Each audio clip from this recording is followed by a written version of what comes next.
internet issues only present on wired connections that are using browsers. So like Steam downloaded fine, connecting to games like on multiplayer games worked fine, no interruption of issue. But when we were on a browser, like on YouTube for example, it almost felt like we were getting connection interruptions where it would load a little bit at the proper speed, it would stop for like 20 seconds, start up again, stop, but only on browsers. And only on a certain router. Oh no, only on a certain type of router. Because I got two of the exact same Verizon Fios routers they sent us. One was fresh out of the box, had the same issues, but the $30 Amazon router from TP-Link did not have any issues for wired connections. Thought it was a firmware issue, but that doesn't make sense because I'm the only one experiencing it apparently. Try turning off your hardware acceleration in your Chrome. I didn't try that, to be fair. Yep. But that seems like a weird niche issue for... That's what I would do. That'd probably be one of the first things I'd try. Didn't try that. I didn't try that. But I don't have issues with the new router, so it's not really a problem anymore. But I don't get how it's so localized. I don't get how it's so specific where it only happens to very certain circumstances. It's like off the dome, I would think. Hardware acceleration causing problems, or your router is configured to inspect packets. For whatever reasons, a lot of ISPs do that, where if it's like a game and it's port forwarded by default through Steam, it doesn't do the packet checking. But if it's not a port forwarded thing, then it'll check packets, and you have to turn that off as well, or figure out how to do. That's a little more tricky. You have to go into your router configurations to turn that off. But usually, I would think hardware acceleration or packet inspection is like the problems, especially if it's wired only, and it's with that router, with that specific brand of router. It's probably in your router settings. It's the router that Fios, like Verizon Fios, use out by default. And we had a brand new one out of plastic that also had the issues. What DNS do you use? Try the Google one. I tried using the. I saw this. Don't understand it fully, but I changed it to 8.8, which is supposedly the Google one, the 8.8 one. 8.8. And it's still the same issues for whatever reason. Yeah, if you set it to 8888 and it still has the problem, it's not DNS. That just rules out that possibility. It was it's only that router. I don't know why, and I can't fathom why, because my tech knowledge is limited, and then when you get to networking side, it completely goes away. When I don't understand how computers talk to each other, I don't really understand how a computer works. I just know how to like fuck with the inside of a computer to make it work again. Bro, I still don't understand radio waves, so doesn't make sense. It's sorcery to me. Seems like magic, yeah, 100%. That's my running theory, and that's what I'm gonna stick with. But anyways, we didn't come here to talk about Oog's tech issues this past week, but complete some D&D. So let's drop the greatest mystery that I've ever met in my lifetime of like how this thing still baffles me, and I think I would love to like go through every single troubleshooting process you knew, Matt, because when we play Tailspire, it's like a 2-second browser setting, but the DNS packet inspection is another thing. When we played Tailspire, like I was having the same issue. So like it didn't have issue with Discord, didn't have issue with Tailspire, didn't have issue with all that good stuff, just browser-based stuff. Do you run Tailspire through Steam? I do. There you go. I do understand that. Or forwarded through Steam, so it's probably not packet checking. Yeah. I assume that you're not running. Well, no, because you're using a browser for this for Forge. I disabled a lot of security features. I turned a lot of things off to see if it was anything like that. That didn't affect anything. So I don't know what it is, but it's very specific. And also, to me, if it's the default settings of the router that they sent out for everybody, and this would be a more common issue that would have come up like recently with everybody, but it's localized to me, which is odd. Me and other devices on this network, I should say, because I've tested it with multiple wired connections, all the same thing. Have you ever had a service tech come out? Haven't yet, but I taught tech support, and they just told me to change my wires, and I did that, and that didn't help.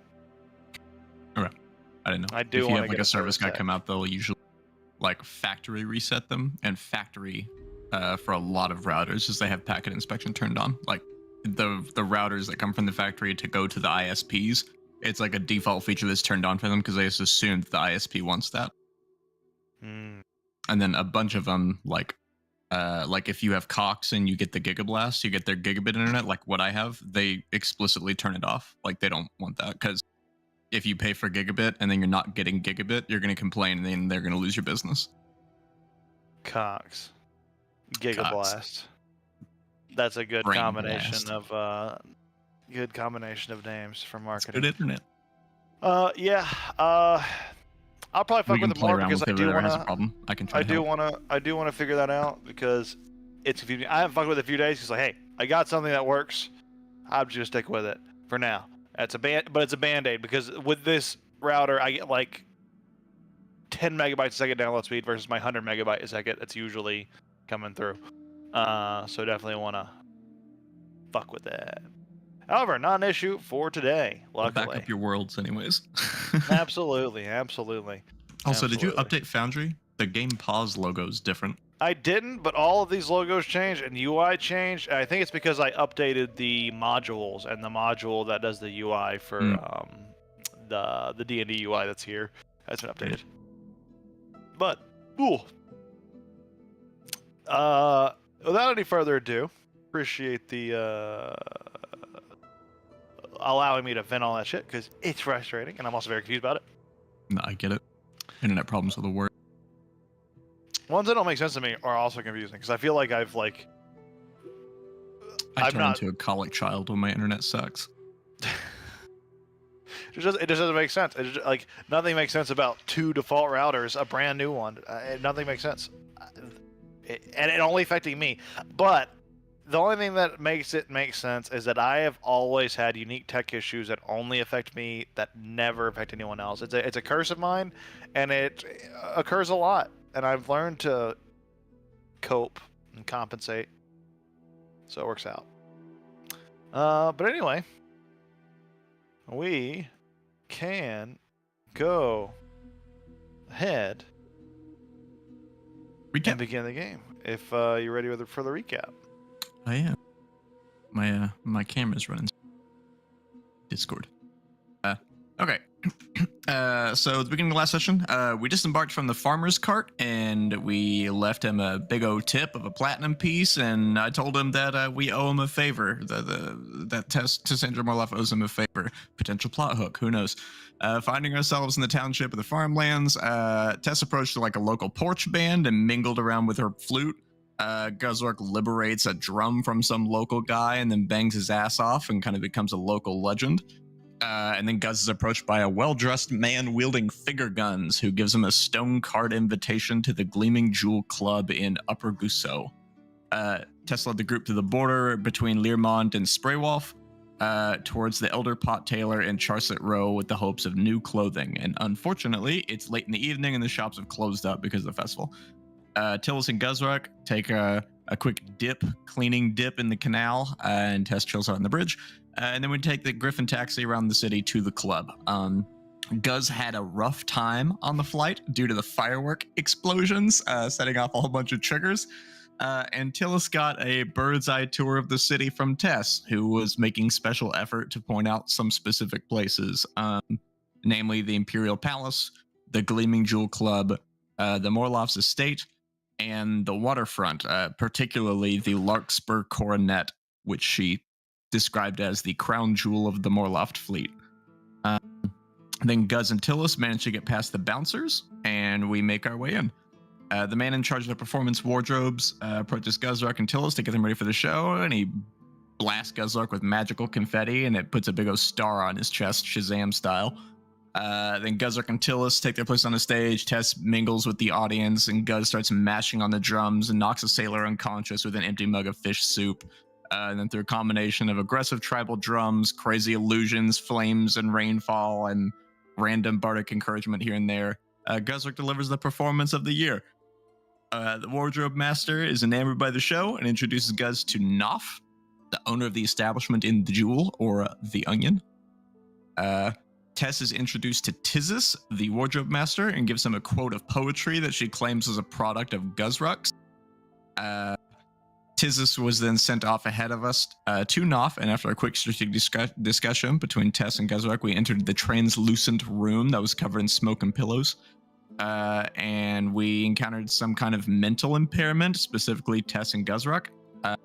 And after some failed negotiations at the club, quote unquote, we take our leave and we went to the estate, where we were met by Lady Artemisia Morloft herself, who, after a brief introduction, shows some distinct interest in Tillis's family name and visible disdain for Guzrak's everything. Tess and Tillis retire to her quarters while Guzrak is escorted to his place in the garden. With mind magic, talk magic, Tess magic, but big. Guz discusses better sleeping arrangement with the servant escort before he returns inside the manor to find the kitchen. And then he stopped by Artemisia. He's silenced, or he can't speak anymore. And then he's like puppeted outside of the building and knocked unconscious. Back in Tessa's room, Tillis kept aside of a whole bunch of ledgers and studies and shelves of stuff, all the ography books, we called them. Tillis and Tess have a short conversation about Guz and potential that Tess sees and intends to impart upon Artemisia. We were like specifically talking about how I'm going to convince Artemisia that he's valuable. Tillis eventually falls asleep while Tess keeps working into the night before finding rest herself. And then I made like little quick notes of the main zones that we went through. We went through Learmont, which is the upper middle working class area, apparently. We went through Spraywolf, which was just the tavern district. Charset Row was like the high quality craftsman and stuff, which is where the Elder Pot Tailor is. The Marble Mages Promenade, which is owned by Mage College, called the Arcanium. The Arcanium. District. And then spelled Upper as Gusso. so. I don't know if I spelled it before, but that's how it's spelled. It is. It's not. I did not spell it. And then Upper Gusso, which is like the rich district, which is where the Gleaming Jewel is, and it's the most expensive taverns in the whole city. And then there's the Waterfront, which is the location where the Festival of Flowers is, which the estate looks over, and a giant marble bridge leads from the Morloff warehouse, where the Coronet is docked. And I believe we ended the session with us getting sleep. You were all passing out. And that is where we'll resume. I will go ahead and bring us back to this map, the non-district version, as you are all in the Morloft estate, which the lighting would be more like, well, it doesn't matter because it would be dawn. You guys awaken. Long rest? Yeah, absolutely. Long rest. Roughly 8 hours later. You guys kind of came in a little late, so it kind of roughly puts you at around 10:30 in the morning, as the servants begin coming into your chambers as per usual, changing anything that needs to be changing, cleaning anything that needs to be cleaning, opening the curtains, getting your morning dress laid out. They even gave you specific time. Extra time, because, this is a little later than they usually are. They just noticed you were still asleep. They are just so attentive that they notice once you've awakened, that's when they come in. And that's when they're coming in and doing their whole routine. Sorry, real quick. We didn't level, right? Not that I remember. Okay, Unless all three of you remember all of a sudden, and you're going to tell me, "Oh yeah, dude, we're level 7 now." If it happened and we didn't because we didn't rest or something. I don't remember. I prematurely shoot my fireball. You guys are level 4? Yeah. Correct. You're not level 5. Okay. Cool. Yeah. Wait. I gave you the level 4 level up. When? Just to make sure, Turtle, absolutely make sure. After Turtle, so I think that was.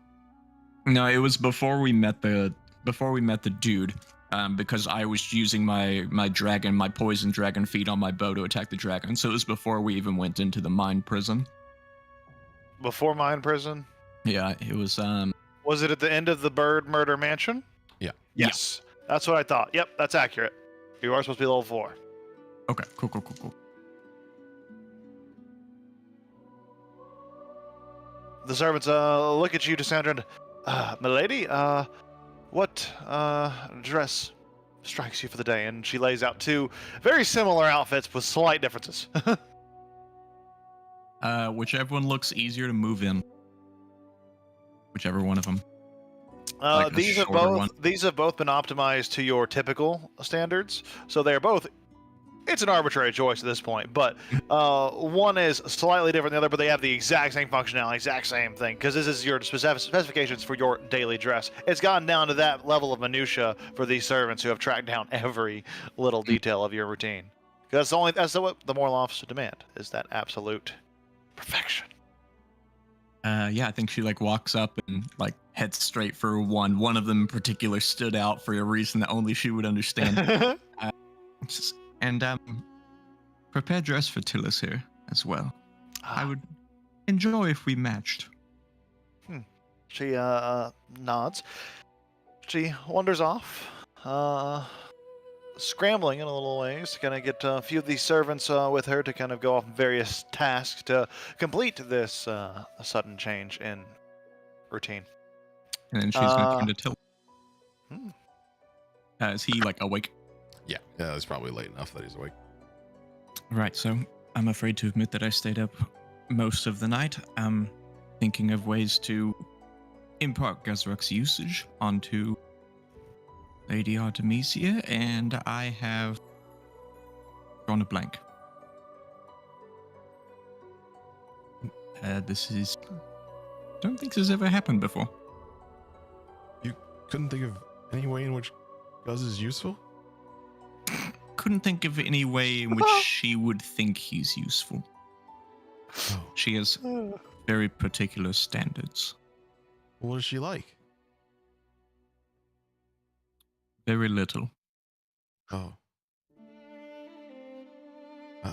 She likes manners, respect, hierarchy, caste systems, economics, Guz is work literature. with kind of a caste system and economics with their gold transfer and then become a part of the group, and I'm sure there's some sort of leadership. Explaining that he's a slave is not exactly the avenue I want to go down. Well, he's got ambitions. An ambitious slave. And unfortunately, she hates that. Oh. Yeah. I mean, I would think poetry is a big thing for her, but I can pull one over on the Gleaming Jewel, but I couldn't pull one over on her. I couldn't just orate something and credit him. Whatever languages I know, she knows fivefold, I'm sure. Well, what about maybe, if not poetry, maybe his music?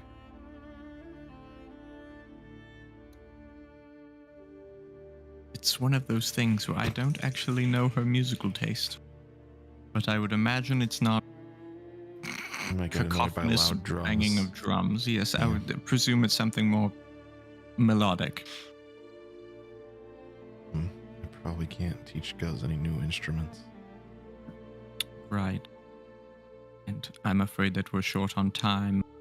Not only with her patients, but with Gazrak's. I don't think he'll quite spend another night in the garden without causing a scene. And well, I would prefer that he stay in one piece, but he might not realize the difference between him and Artemisia. So this is more for his well-being than ours, frankly. Well, then what? I know you live here, but we could probably find a place to stay outside with Guz. Right. We just need to find him work. Oh, we can find plenty for Guz. And if there's anything else that she could respect, it would be reputation. But unfortunately, his reputation is, well, he did turn down the Gleaming Jewel. That's a good start. But we need Guzruk to say that, to understand what it means, and I don't think he understands what it means. Or could even recite it. Yeah, I don't think he really cared about turning them down. Right, that's the problem. She'll know if he just recites something that I dictate to him.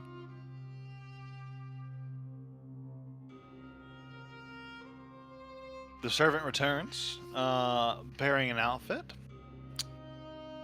The outfit itself is a multi-piece attire that's been sized appropriately, but it consists of a fur cloak that is in dark grays and browns, like, you know, some hints of blacks in there that kind of would go all the way down, covering, this would hang down like below your feet. It includes like an overcoat that is fastened by these large metallic silver, almost brooch-sized buttons at the top that connect with a chain, and then smaller, more decorative silver buttons that you would kind of reckon that connect as well with chains. Down the middle, and a matching grayish blackish pants, as well as a fine set of new leather boots that have been fitted to your exact size and are also in a almost velvety material on the inside, but they're also this like blackish gray, also very muted colors. And then the flares, the accoutrement, it all goes with whatever outfit and colors that Sandra had selected that day. Which would, well, just curious, what would those be for the day? How is Sandra feeling, color palette wise? They would have accurately predicted. Like a bit of a, like the, her main thing is like dark clothing, but she always accents it with like one color, and it's usually that like wine kind of red tone. But then there's that one bit with the blue at the peacock plates. But she always kind of picks like a bit of like a somber color, but I think this time she is like a lilac.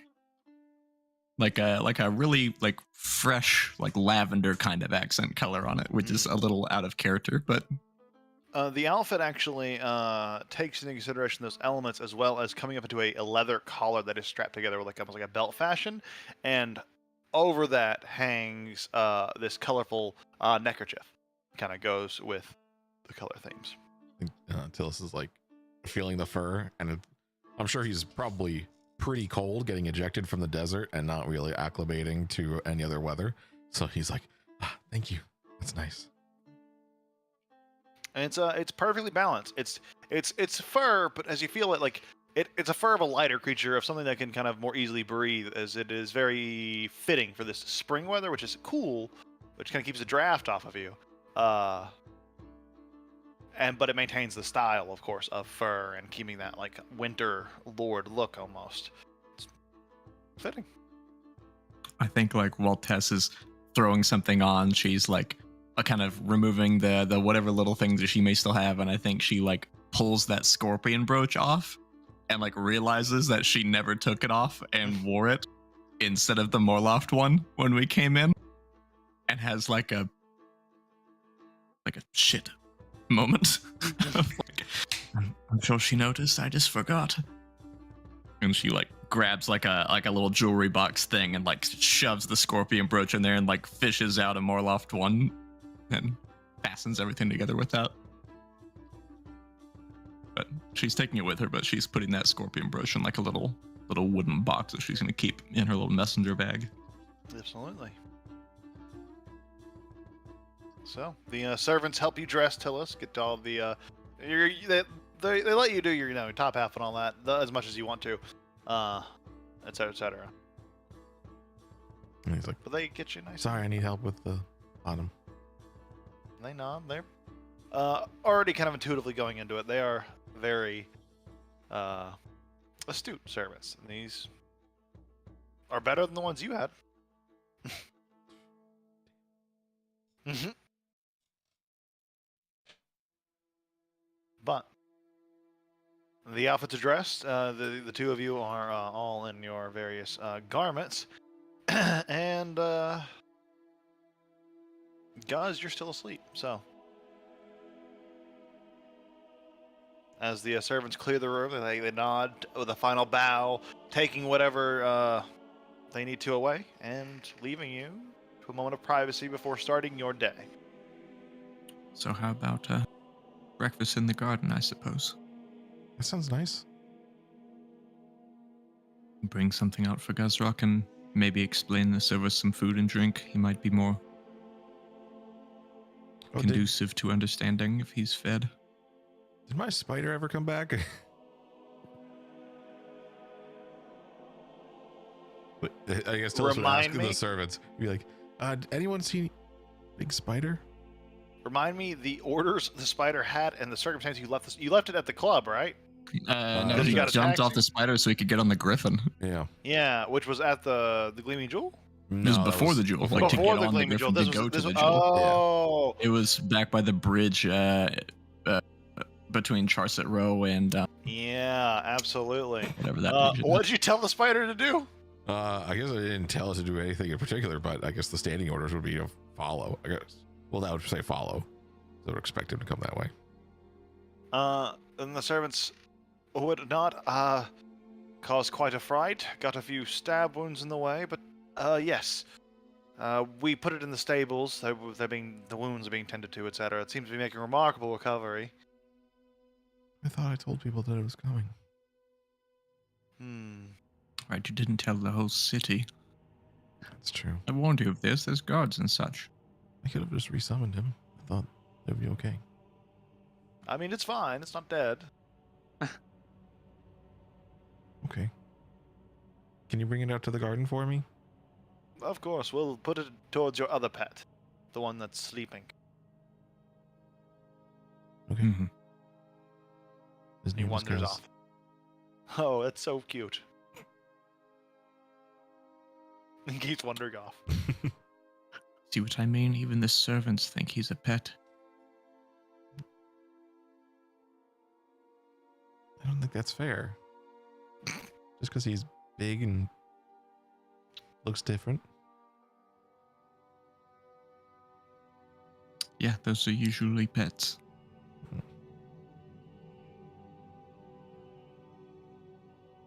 It's just a hard sell, that's all. Do you think Guz is a pet? He has his moments, but overall, no. He graduated from pet to companion fairly early on. That's the baseline. Was Schiffer a pet? No, Schiffer was fodder, let's be honest. He was more or less conversation to keep me entertained. I think we agree Kai was a pet. We We still have him, still see? have the doll. He's even more manageable now. Okay, I kind of see where you're coming from. See, he was a cute little one. I wouldn't say Gazrak was quite as on the cute side, but far more useful. I mean, when he smiles, you know, and you get the right angle, it's kind of cute. It's cute in the way that, like, two carriages colliding into each other on the side of a city street. Look at those chins.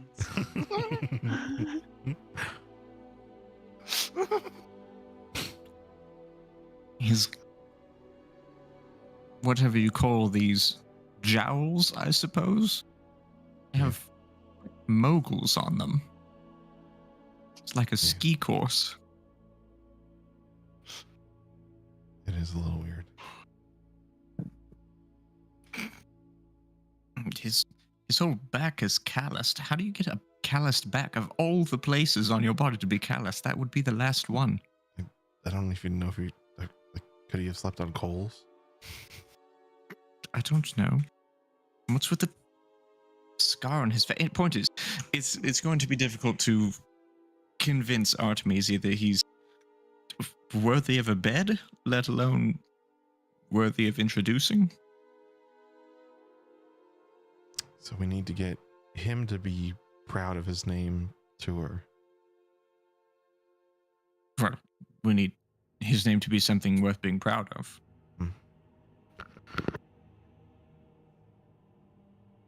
I mean, mean, he won that. We won that race with him. That's another accomplishment. Yeah, you are racist. He's the supreme racist of the desert. The desert That is racist. true. I mean, he did befriend and ride atop a dragon twice. Yeah, that's pretty good. Goes Dragon Rider. He did do that wrestling maneuver off the side of the cliff with the what do you all call them? Boulets, but you all call them something stupid. Yeah, boulettes. Yeah, you pronounce the T's. Anyways, you're uncultured. It's fine. But if we're going to introduce him to our music, he needs to understand that it's called a boulet, and the T is silent. Tillis, you think back to your studies and what your old mentor would say when he talked about boulettes. Just as a reminder, the narrator is calling the boulettes. But The only factually correct voice in the world. the only factual correct voice in the world. But your mentor would tell you they're called boulettes because they kind of look like bullets. That's kind of how it's easy to remember. That's the whole naming And then convention. Tillis grabs his You ball. won't call them his bullets because they ball-shaped look bullet, like and he bullets. goes, That doesn't. That's not quite it. I think that's. I don't. What is he talking about? Bullet is referring to the historical bullet that was put into a sling that was kind of rounded and coned at the end. See, leave it to commoners to think, oh, that thing has a name that's difficult to pronounce, and it looks kind of like a rock that I throw at things. So I'm going to call Scholars it have that. agreed for centuries. This is a radical thought that Cassandra is proposing. She is a dangerous. She's a individual. heretic. Yeah, Mhm. in the scientific community. Tillis takes out his gun and his boulets. He knows what he has to do. Because clearly these aren't bullets. He's got to load those boulets in there. No, Matt knows that it's bullet, but I'm playing her like a Frenchman. I know, like a but snobby Frenchman. It's very fun. It's very fun. It's a very fun narrative because there are people that would totally believe that, and it's fun to argue, like preemptively against them. Right, anyway, food, garden, breakfast. Hopefully he's capable of thought today. I don't know if he miffed Artemisia and just melt him. I don't know. He's gonna be great. After that show, his juice is flowing. Guys, you got your new character sheet ready, right? Right, or his He's brain the puddle came out in of there. his ears like soup after he inconvenienced Artemisia. Probably not that one.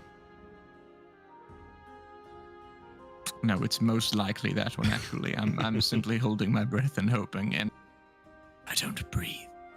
Oh. I'll hold mine. Right. She's gonna like hike up her dress a little bit and just like start walking out. It's like the I don't know, like walking into work. Like, oh, gotta go do the bullshit. You come out of your quarters and start to descend the stairs back into that immediate thoroughfare. But you need me to help you, don't you? Yeah, Tillis is crawling. She just fucking leaves and he starts grudging down the stairs. Don't worry, I got it. I've been meaning to work on my upper body strength. Could someone lift up my legs? I don't want to get these new clothes dirty. Going down the stairs. You come down the stairs, and as you kind of re-enter that that area you saw Artemisia sitting with the perched on the window and such, you see she's still perched. She's still sitting there, kind of gazing out, and she tilts her head, not fully looking at you, not even fully making eye contact, just kind of out of the corner of her eye, and she says, appropriately dressed today, are we? Deep bow. Of course. Happy to be home. No longer on a caravan attire. Indeed. Well, it is good to see you both looking like proper nobles. A keen outfit there, young Tillis. Tillis is just still staring at her shoes, and he goes, "Thank you very much, ma'am." Well, I trust you have a busy day ahead of you. And she sits back down, opens her book, Doesn't even glorify you with a goodbye. Just sipping on her Right. chalice as usual. She's going to leave, No, it's or I guess head towards the kitchen or something, As soon as or they, wherever the breakfast. they feel like they're out of range, listening, like, was I not supposed to talk? I'm sorry, I didn't know what to do. Shut up! She can hear you. She hears the house. It is her domain. She has their actions. You fool. Uh, No, it's fine. I don't know message. If you speak, it's fine. In fact, it might be rude if you didn't, but if Gazrak speaks, he likely gets the whip, proverbially, or literally. Hey. I don't know. well, there's only 3 of us. Might as well, make it a thing. Make a history check. Sandra. No, actually, you don't need to. You've already made this check. Interestingly enough, actually, hang on. This is tough. This is tough. I gotta reconfirm. Let me recheck my sources. Hey, Moke. Ooh, We were playing the angle. Hang on. The stream's going, right? yeah. Pause it. Or like, make it where you can't hear me. Okay. Hold on. Secrets. Secrets.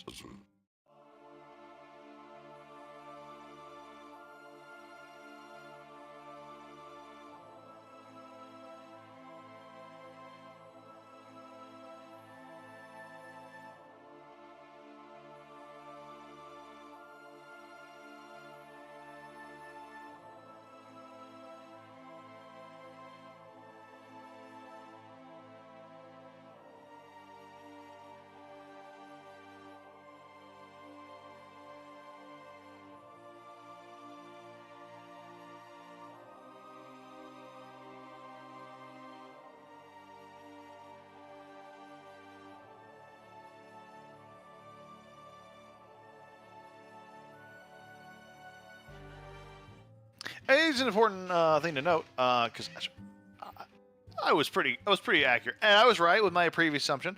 But your previous check would know that technically, this is one of those cases of like what's literally true and what's technically true. Technically, Tillis's family, like the Astignons, they were the rightful basileus of their town. So they were directly involved in the military. They were directly involved in the militaristic government side of things, which technically puts them as like superiors to any noble families like yours that are just kind of doing civilian stuff. Just as a baseline. But to clarify, the relevance of the two is night and day. Like the Morlofts are a bajillion times more relevant than the Assignons. It's just that technically, with their ranking, they would be considered above you because of the warrior culture of the Imperium and all that good stuff. Right. Yeah. Which might have something to do with something here and there. Sure. The fact that he's potentially the head of the Astignon family. Possibly. Once we confirm, suddenly you technically outrank her. Just don't tell her that. Absolutely. It's just to inform you kind of on the context of that, because it is something I thought about in the back of my mind, and it's something I've been thinking about in the back of my mind, but it's something you would know, and I want to make sure is in your mind too. Yeah. How do you pronounce the head's name? Lutor?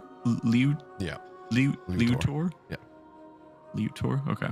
Leotor? No. Lutor. Say it again. Liw apostrophe TOR, I think. Lutor.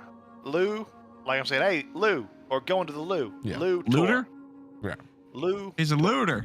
He's a looter. I understand. Sounds like bandits to me. Could be bandit. Hey, maybe Tinder has that opinion. Yeah, anyways.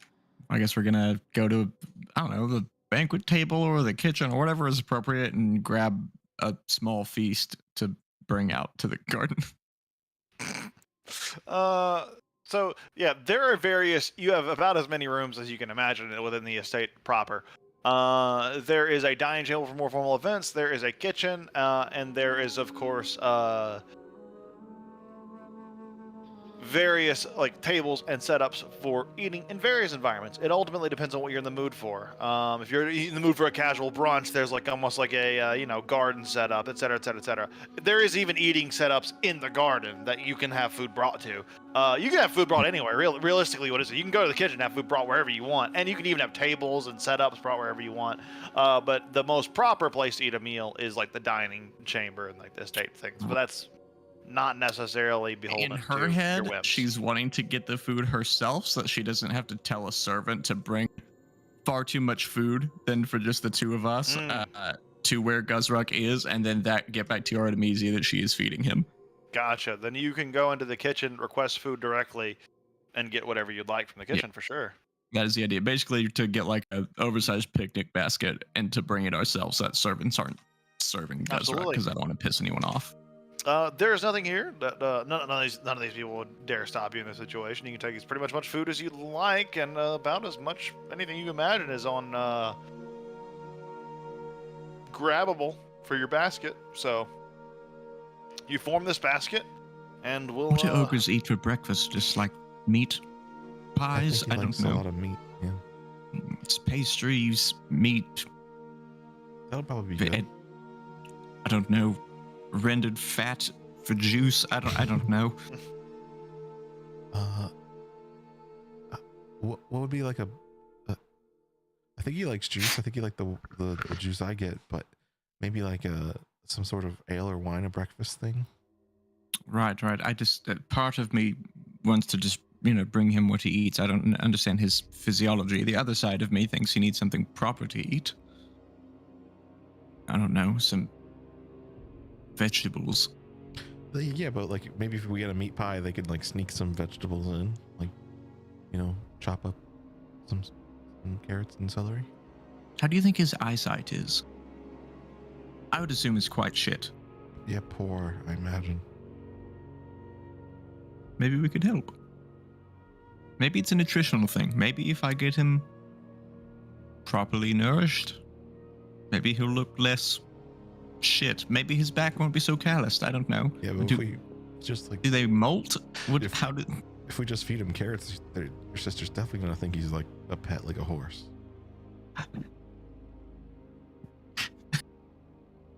She's not laughing. She's deadpan. He's taking this very serious. Matt is now visualizing feeding this giant toad of a man a fucking carrot. He just looks like a bullfrog with teeth. I think it goes in line with the horses. Like, I'm gonna get mine. Yeah, okay. She's gonna get like, I don't know, like some like various like dried breakfast meats and like, bread, and is just gonna start like, I don't know, cramming the meat inside of the bread and like pour some beer in there and shake it up or something. She's making like a fucked up shepherd's pie. Mm-hmm. I imagine they would never have this at like the breakfast ready to roll. Yeah, So you're she's trying to do that, and she's scavenging. probably like, I don't know, grabbing just like various minced vegetables, whatever the hell they are, and just like cramming them in there. Just making them just like a football of food. You do, yeah. I think Guz will love it. We'll see. So you gather your football of food, and you get a little bit of odd looks, and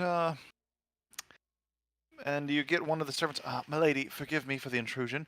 What? I'm Surely cooking. this isn't dietarily balanced for a noble boy or girl in this circumstance. You presume this is for me? Bold of you to assume. I'm just saying for any appropriate usage. Do you think it needs more meat? What is the purpose? I might ask.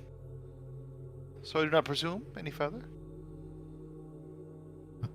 Our friend is hungry. Who might your friend be? You only traveled here with yourselves and the pet Ogrelon, correct? Well, if I don't feed him this football, he's gonna start eating all the shrubbery. Oh, so it is for him. Oh, I see. Well, great, actually, if you're That so seems- well seems a- versed in nutrition. Let's see. What the hell do you feed these things? I work in the kitchen, so I'm trained to consider the nutritional Does an Ogrelon eat dietary requirements. vegetables? A Ogrelon. I am also responsible for feeding many of the Ogrelons that work on staff here at the estate to do their various duties of heavy lifting and such, especially Right, the of cargo course. areas, of course. But Ogrelons, they are omnivores technically, but they seem to thrive, oddly enough, specifically on a diet of high alcohol content drinks and high protein based meals. So the more protein the better. So, So I was higher meat is good. Yes, absolutely. Well, so like, I don't know, we Their put the meat in musculature- the bread, you but do don't- we have like beans or peanuts or something? Of course, we can get all Almonds. that for you. We can do something that's a high protein Because I diet need for him this to work. beast. Yes, oh, absolutely. That is what ours is designed. What Yeah, we give loaded our up with carbs, Ogrelons, sugars, protein, if you're interested in proteins, the whatever. science, which I know you're probably not, but if I you am. are, the dietary requirement that we give to our Ogrelons to ensure maximum workload with minimum amounts of health risk, with etc., we give a nice bean-based bean, meat, and nut mush that we kind of paste together like with mortar and pestle, and then we just slide in between two heads of lettuce, almost like a sandwich, and they just munch down on it. So they do eat vegetables. They like the texture, I hear. They think it sounds the crunching satisfies their brain, like they're chewing on a brain of a creature. The I'm getting mush through really bone. gets yes. They're very simple, primitive creatures, but they respond well to the base desires of like bone crunch, etc., etc. Right, of course. This all makes far too much sense, actually, and I'm mildly ashamed for not having thought of this. Well, it is why you hired me, milady. Well, Right, it is. You're right. I'm great. among other things, and to feed yourself the most perfect balance to maintain such a perfect Lee Morloft appearance. Right. Would it be too much to ask to get some of that meat nut mush? That nut meat? That nut meat Can I beans? get some of that nut meat? You would like some of the nut meat mush? Like some of the Yeah, nut like meat with the dried beans so we on can it. take it for rations. Because we- this is what it's good to have. We could make an amount of it. How much are you looking for? Like how Like many some weeks worth? lettuce wraps for the Ogrelon to go. Could do something like that. If you bring me the materials, it's much easier. But if you're looking for an X amount, we can discuss, the costs and all of that. Work with the budget, etc., etc. Okay, well, I think we'll be here for a little bit, so maybe later we can make sure. But don't worry, if you go through us, we'll make sure it's the most cost efficient as possible using all of our sources. Right, of course. Thank you. And Yeah, in mechanical many- terms, as a DM, you may be able to get Guzruk rations here cheaper than you would be able to get normal rations at a shop. I think she's just like fishing out her purse, just like, whatever, just and like slaps down a platinum coin. Just load him up with this. I don't know how much nut meat bean mush lettuce does this buy? Like 4? A ration is usually 2 silver. I How think. much could a banana be? Like $10? She slapped down a platinum piece. A platinum piece is 100 silver. It sure is. But we're only talking about like how many weeks worth of food we can get out of this. So, a ration is normally what? 2 silver? Let me check. I think it's 2 silver.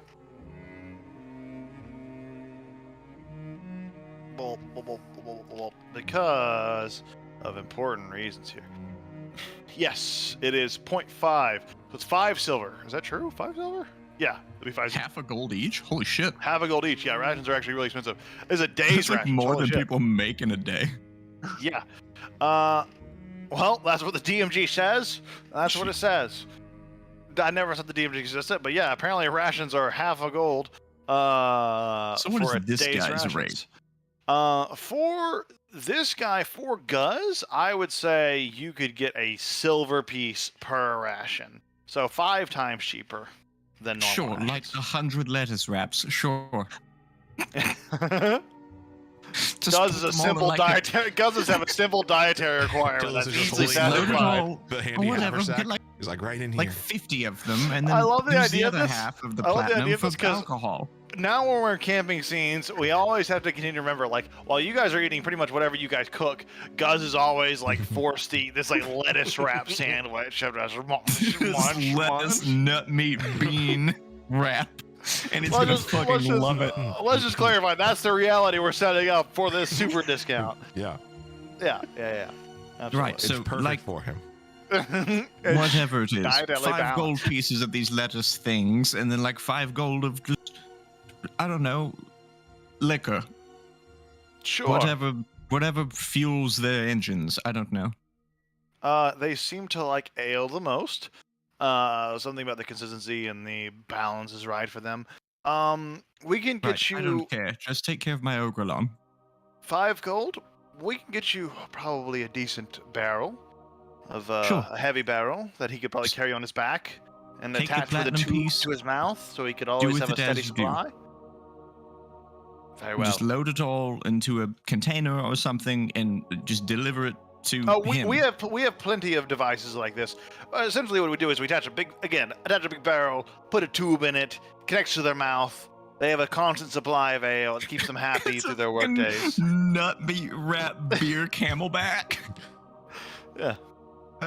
Curious. Well, it doesn't do the food. The food is separate. This is just for the ale.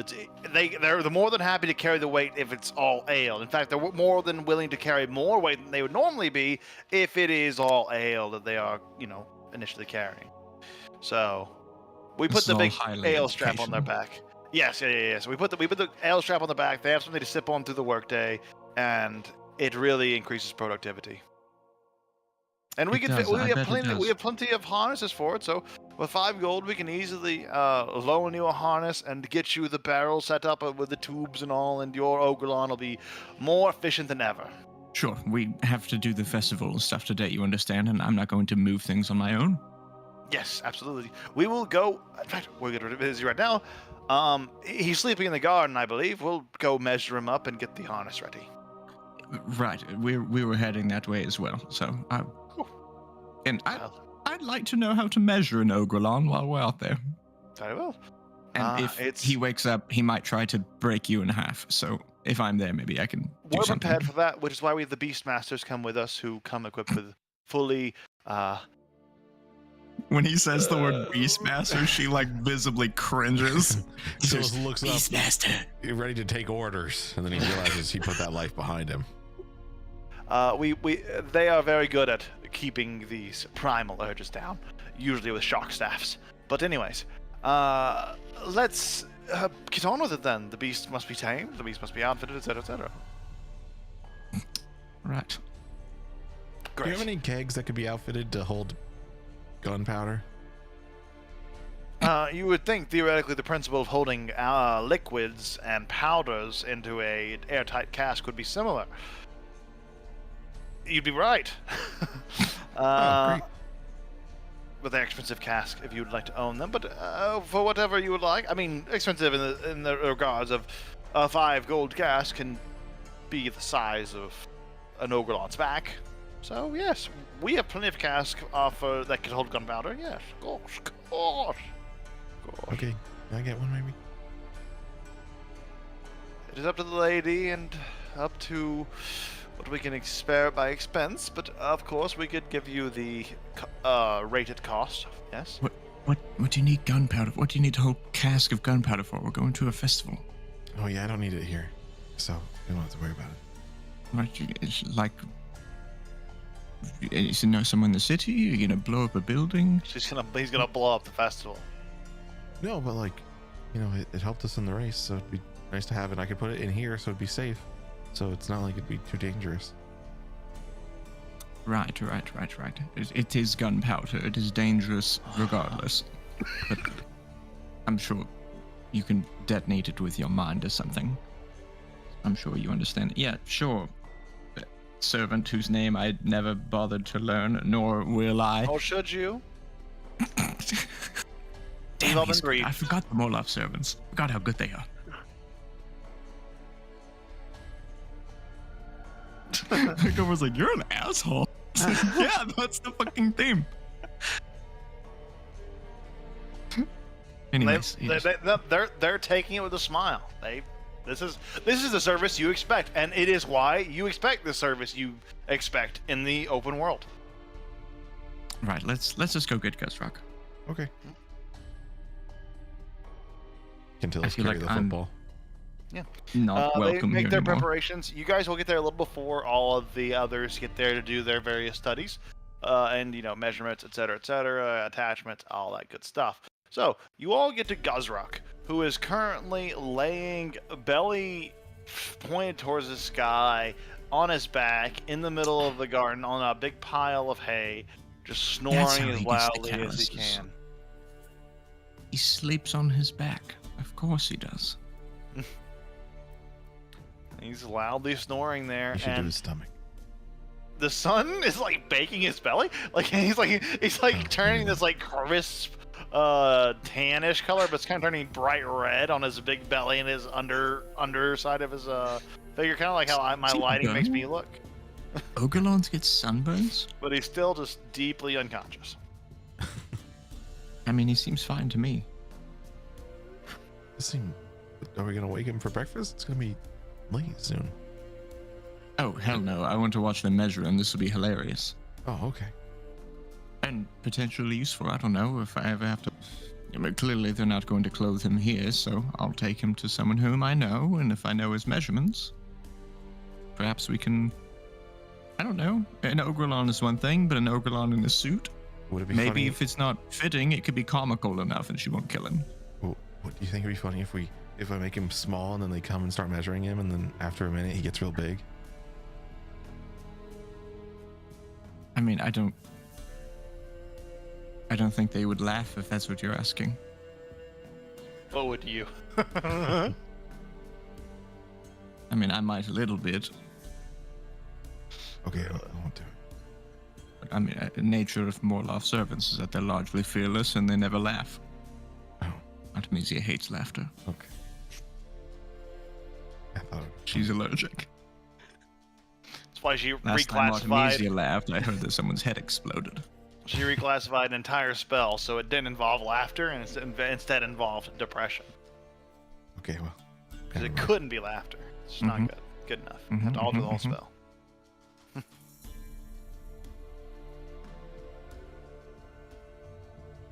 Well, Guz is sitting there, sleeping. You guys gonna wait? Okay. So you wait some time. Eventually, the servants kind of come out with their beastmasters. There are these very interesting looking figures. They are shirtless, heavily muscled individuals holding whips and these large staff-like rods with bluish crystals on the end. They're wearing like almost loincloth-like tabards that kind of only start at the waist but then drape down to the feet. That is all that is covering them. Just words of warning, he suplexed a belay off a cliff and drowned it himself. Just, I don't know, I see you with those whips and I'm just, you know what, you're the experts, just, okay. They just nodded. Also, to you. while you're at it, if one were to want to put a tuxedo on him for comical reasonings, I would appreciate you getting his measurements just while you're at it.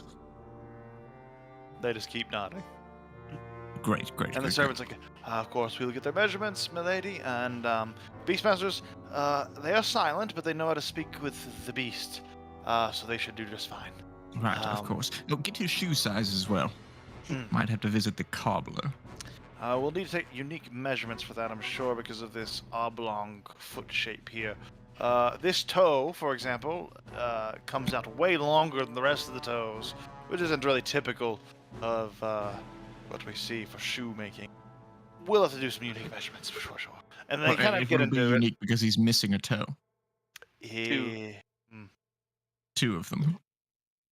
Well, at any rate, as they start to get into the measurements and get into the nitty gritty of it, like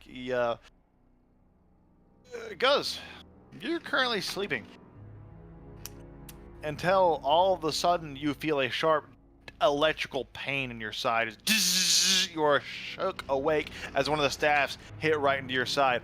This pain is so neutralizing that it's hard to almost feel aggression, but you are Guz in this situation, and it shocks you. You're awake and you look around.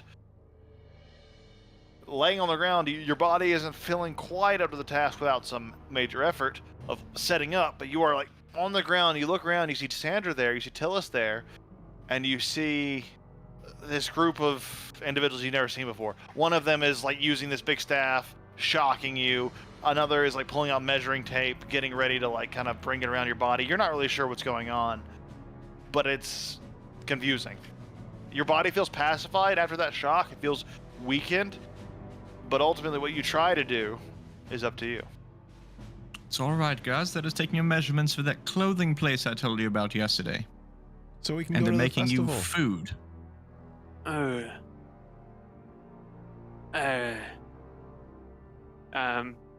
Is the staff coming back at Guz, or is just the one? Absolutely. As you start to talk, he seems to be getting wily. We need to make sure he stays suppressed. Don't do anything to trigger any, responses in the brain. We want a passive creature for this process. Right. I think Don't as his trigger this brain. first like instinct is to try and get rid of the shocking staff. Make a Constitution check for me. See if you can Yeah. endure the electrocution and overcome with your bodily functions. Just piss and You're starting to try to move your arm, but as soon as you do, the electricity shocks right back into you and pins you to the ground. You have never felt this helpless in your life. It probably reminds him a lot of. Absolutely, probably it reminds does. him of camp. Absolutely, it does. It's a more extreme, a more brutal, and a more almost pinpoint needle way of getting that same result, though. It's striking right at that nerve. It's heavy. It's impactful, and it's probably not good for your psychology. But Yeah, I mean, I feel as if he tries to beat it off, gets shocked, and he's just like on the ground, probably drooling. I feel as if that's like a classic Ogrelon response is just to drool. He probably tries to turn towards Tess and Tilly's, just trying to form words. But he's probably speaking in Orcish, because it feels as if like base instinct is not speaking common, or maybe Giant. I guess I know Giant. That's like an ogre language. He's probably like babbling words that are incomprehensible. Maybe the Beastmasters know. they actually don't speak to you, but the measure speaks to you in Orcish. In the Orcish language, they speak back. Now, beast, sit up. Do you sit up? Like this is the amount of time you have to response. Do you sit up? He'll put an arm. Too much trying, thinking. And you get shocked again. Beast, sit up. He'll try to push himself up with his arm. Yeah, much more quickly. Kind of adjusting yourself. Good. A little pat on the head, and a little bit of bacon is fed to you. I'm sure Up to you if Guz you- is starving because he didn't eat last night, so he's probably Yeah. chewing it. Just focusing on the person talking to him, but like totally not there. Looks at you. Good. You've done well, of course you have, my lady. He responds well to commands. Most are more resistant. And the servant, kind of pulls out the rope, starts to measure the body. The electricity is starting to wear off as he gets around your shoulders. You feel a little bit of control. What do you do? Guz is going to turn his head towards the Beastmaster with the He's staff. standing there with the staff already, crystal charged. He's gonna slowly chew his bacon.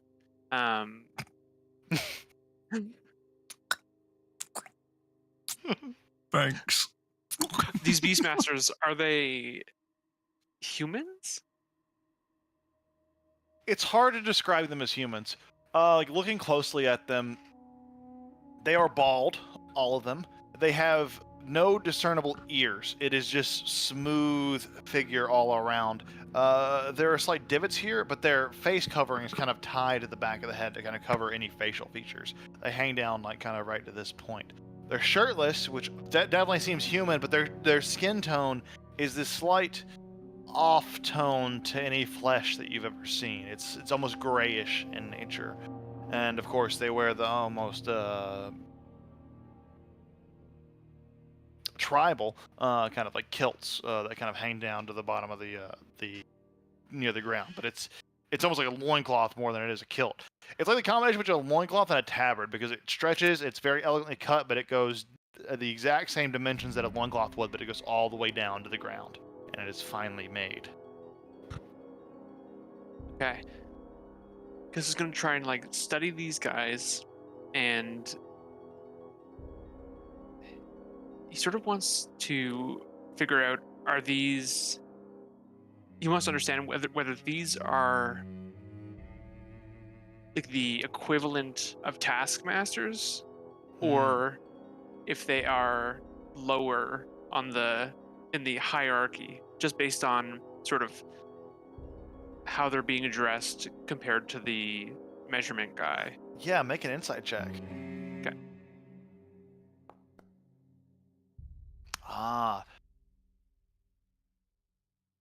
You're not able to pick up on much, but the way it scratches at your brain,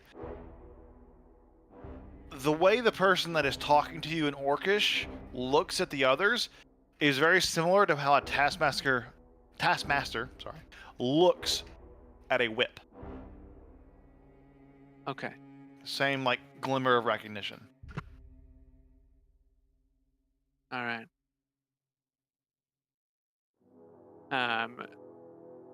Gus is gonna try his best to let the measurement guy get close to him, because I'm sure he has to like get around to He's get going under right his over arms your or whatever. massive like shoulder bicep area here, right around here. He's just pulling the rope around, and he's right up on you. Like his head is kind of leaning behind your back shoulder, so like he's right in your space.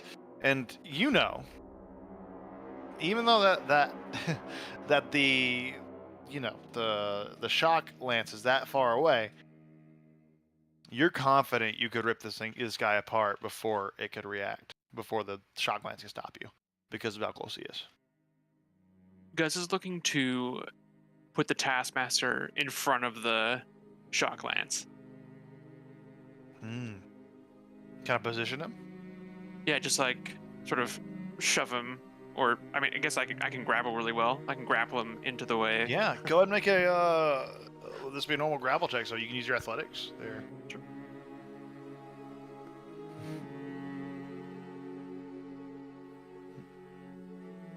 A 16.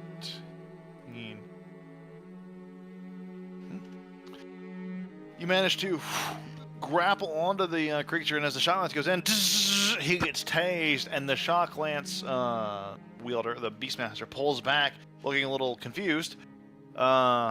Waits for a second, looks at you, Lady Morloff, now that the servant, by the way, that was measuring, who's unconscious. But looking at you, Lady Morloff, to defer any further orders. She shrugged. I told you. Good luck. Guys, they seem to be reluctant, and they're holding back. Good. Gus is gonna try and pull the shock lance that just got discharged. He's gonna try and pull that out of the Beastmaster's hand. Oh yeah, it's been disarmed just check, looks- so So mad. go ahead and make another. I think it's just an athletics check for disarm. So yeah. Oh yeah, you effortlessly pull the shock lance away, and now it is in your hands. You're holding this staff-like object. The Beastmaster is confused. There is another Beastmaster there, and a few other individuals that really aren't a threat, but the other one is holding the shock lance like it's gonna try to come at you and try to tase you. What are you doing? What is everyone else doing? Do I stop them?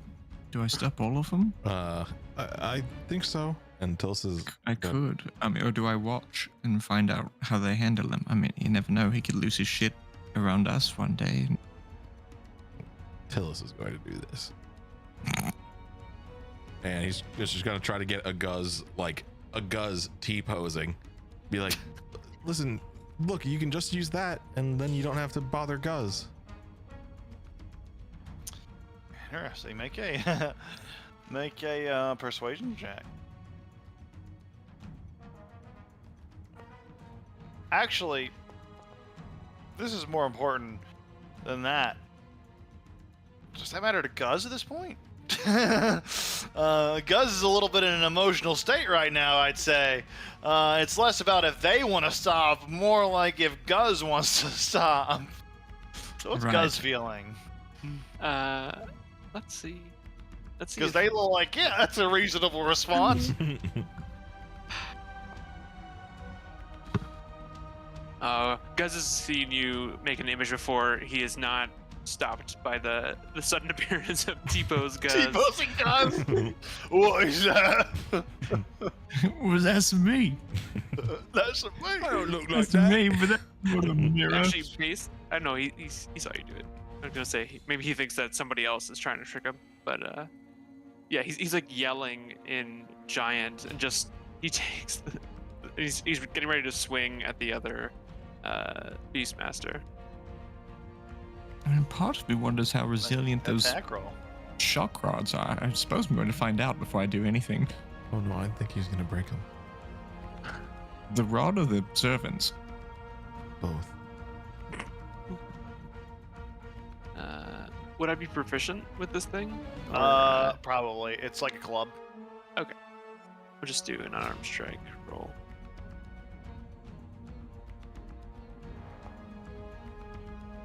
Not very good. 10. You see as the Beastmaster ducks under it, parries it, and is coming in with a shock stab right towards you. He's going to go ahead and make his attack, because now that you are conscious in this fight here. Ooh! That's like a 10 to hit. That's not good at all. I mean, We're it's just- only fair to let Guz at least get one good hit in, right? The lightning jab goes right by your head. You just kind of deflect it away. Bring this back to you, unless anyone else is going to do anything else. Anyone else can feel free to interfere. Will your sister not care if he kills the servant? Oh, he's not going to kill them. They've fought worse. They're Beastmasters. I just, I don't want them to prod him and then him not get to hurt one of them at least. Okay. Before I put a stop to it, he might never forgive me. That's probably fair. So no, she's basically waiting until Guzrock like just fucking clobbers one of these dudes, and then she's gonna step in and put a stop to all of this, hopefully. Okay, then it's up to Guz. All right. Yeah, I guess just one focus, trying to whack this guy. Try it again. Ooh. Dodges again. And A now week of with bad a K rolls? secondary attack coming in. Oh, that one hits. And I need you to make a Constitution saving throw as electricity hits your body. Saving throw? Saving throw. Constitution saving throw, yep. Oh, you managed to resist. You take 13 points of lightning damage as it shocks at your flesh. It looks like he's using a much higher charge to try to suppress you.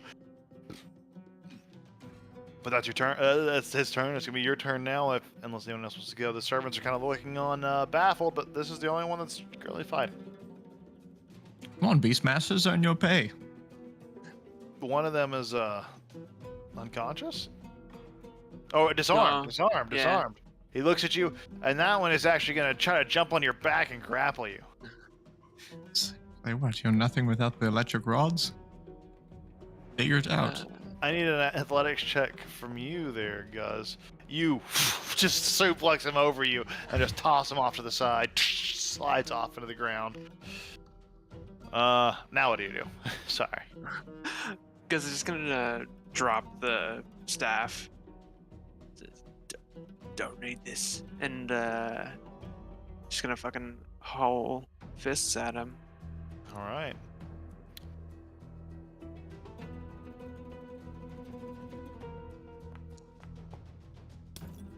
Gotta roll damage. Gotta roll that. There Come it on. is. There's my boy. You throw a fist and you hear a noise as the bones snap. This individual falls, collapses onto the ground, their neck sodden at an unnatural angle. Oh, yeah, that'll do it. Oh, okay, that's enough. That's enough. She, As I you're can't call stepping in forward, person. as you're stepping forward, If I can. as you're stepping forward, the Beastmaster pops it back into place, pushes itself up, stands up, and it cracks its neck into place and looks at you. Its eyes begin glowing this unearring bluish color. You have follow zombie up. butlers? What? Well, I'm not a butler, but like servants. Just hold on a moment. I'll explain this in a second. I want to make sure Guzrak doesn't kill them or do whatever that is. I'm gonna cast Calm Emotions. I'm gonna try to fit all of them. That you do. They're willing. The other two are willing to they're beckoning to your call. So Yeah. you please say that, they stop. As soon as you're paying that attention. But this is all at Guzrak. Yep. Oh geez, there's a it's the whole city. The whole city's calm. Whoa. We're all mega chill all of a sudden. Yeah. If it fails, just choose one of the effects. Suppress any effect causing it to be charmed or frightened. That's not it. It's the make a target indifferent about creatures of your choice that it is hostile towards. So it is making Guzrak indifferent about everyone in the vicinity. Everyone that Tess Absolutely. can see. Absolutely. And suddenly the tension is off as they back off, because of course they do. The eyes cease glowing and the creature calms. But Right, don't just Gus, stand there. You have 60 seconds. Measure him before he kills you. they look the illusion would probably do fine. Are you sure? These are the side servants here, because the main one's still unconscious. But I think so. We'd have to confer with the master to be certain. No, never mind. I believe you. Sure. Fantastic. All right, well, we'll make the measurements. We will, and we'll get this mess cleared away, milady.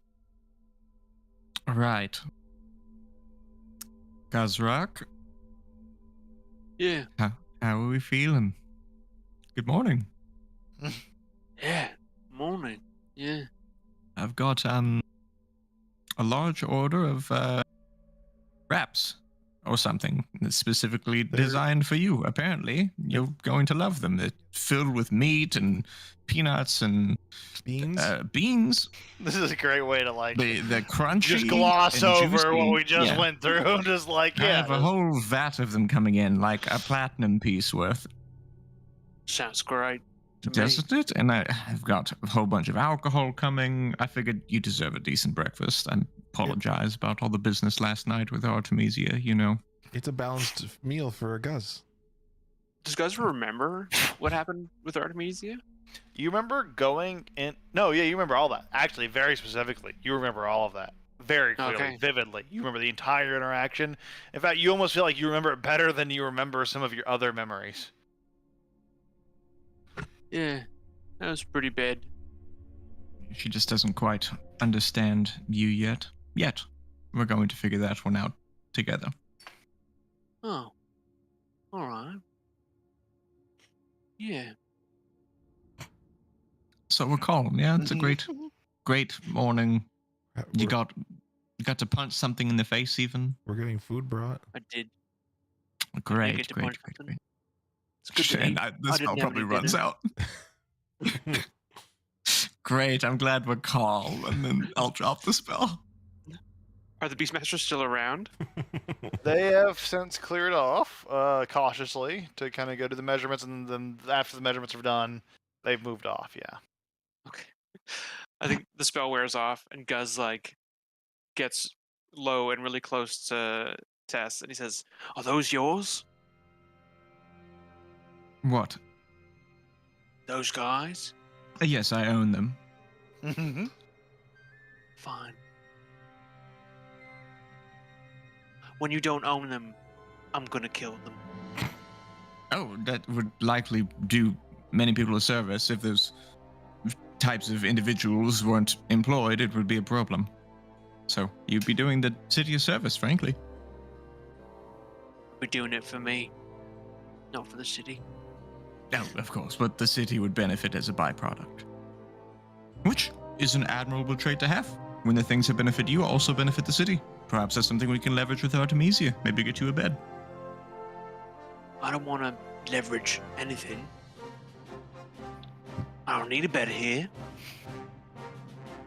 My lady, and he bows, is just a taskmaster. She's no good. Gazrak, shh. Just... I know what you're saying, just not here. Do you know what I'm saying? I understand the angle that you're seeing it from.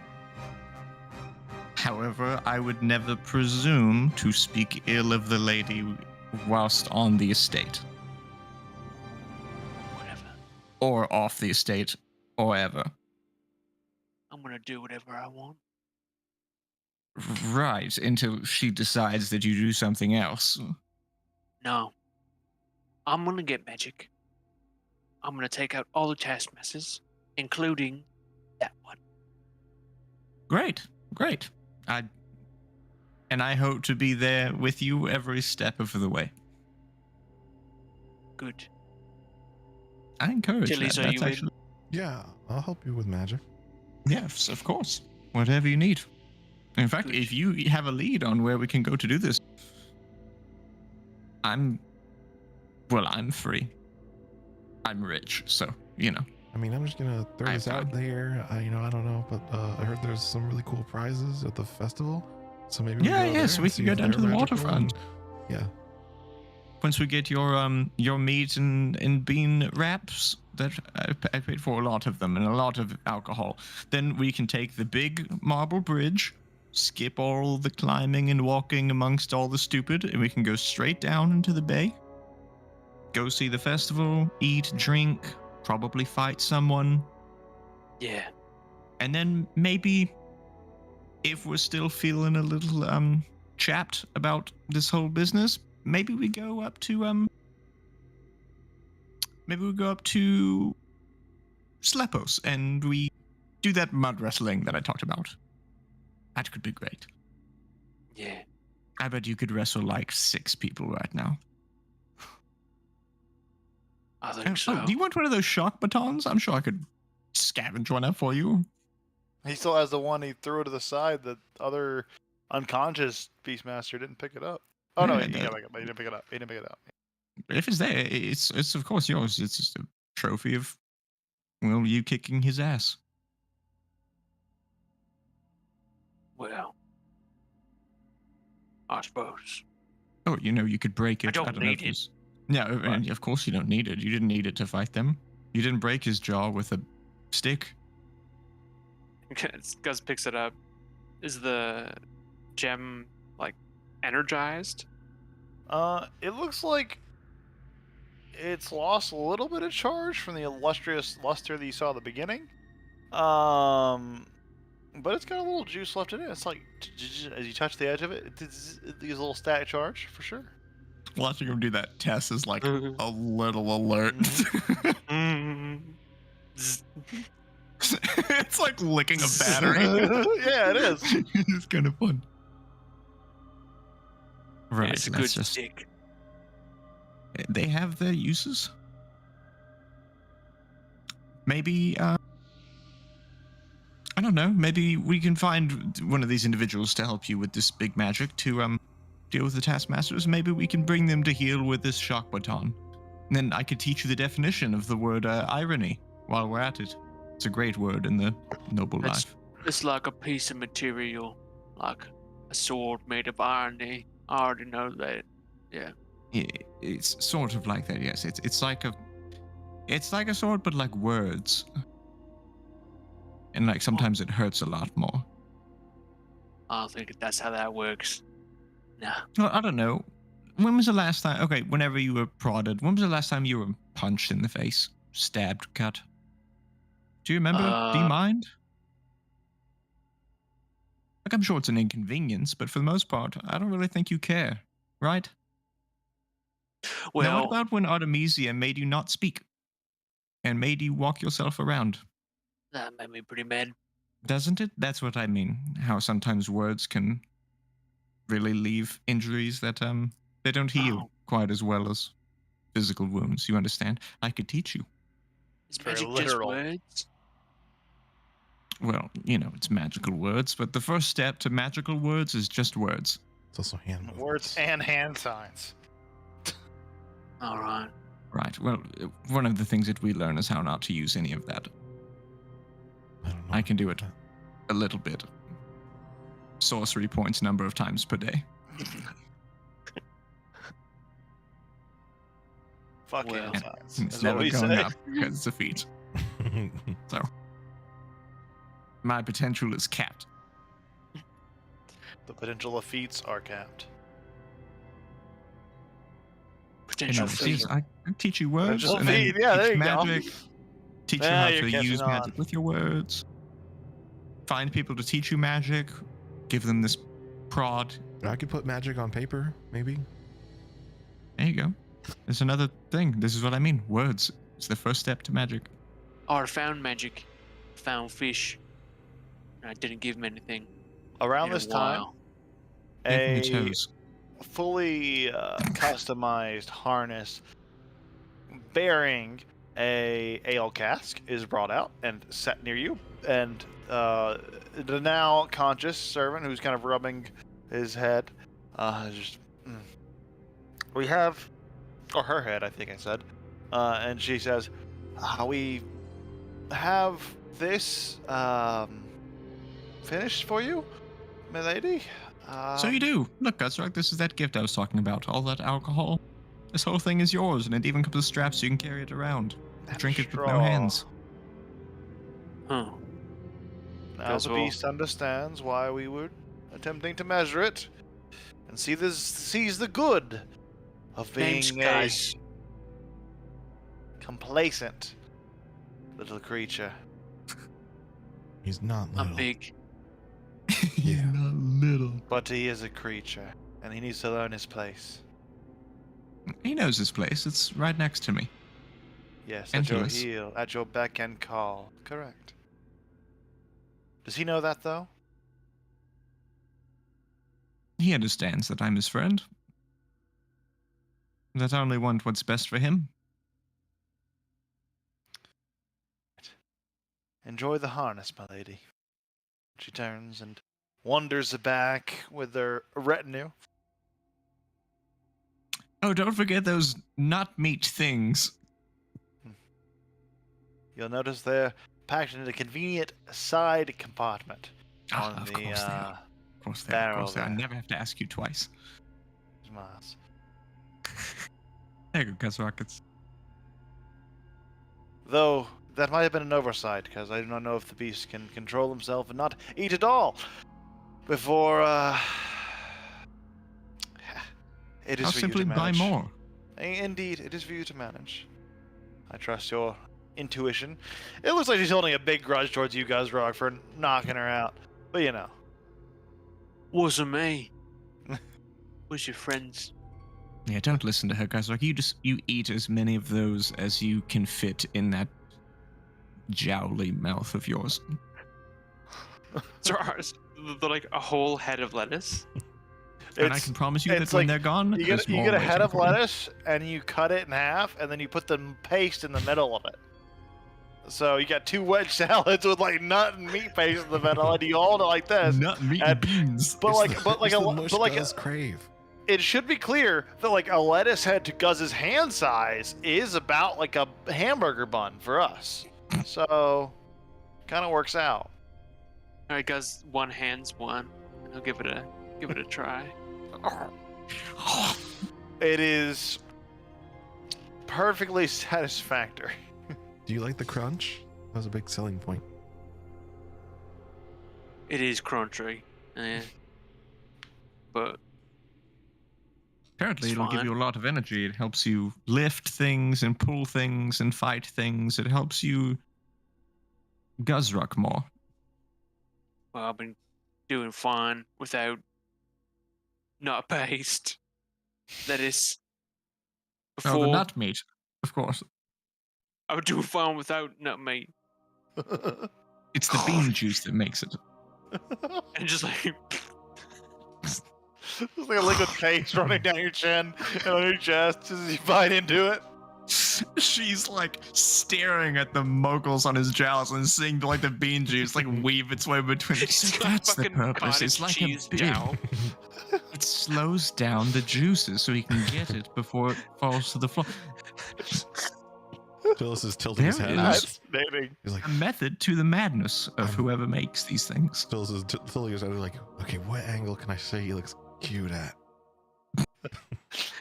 Just It's just like shreds of lettuce and goo all over his fucking. There Yeah, they're has to be fine. one. it's fun.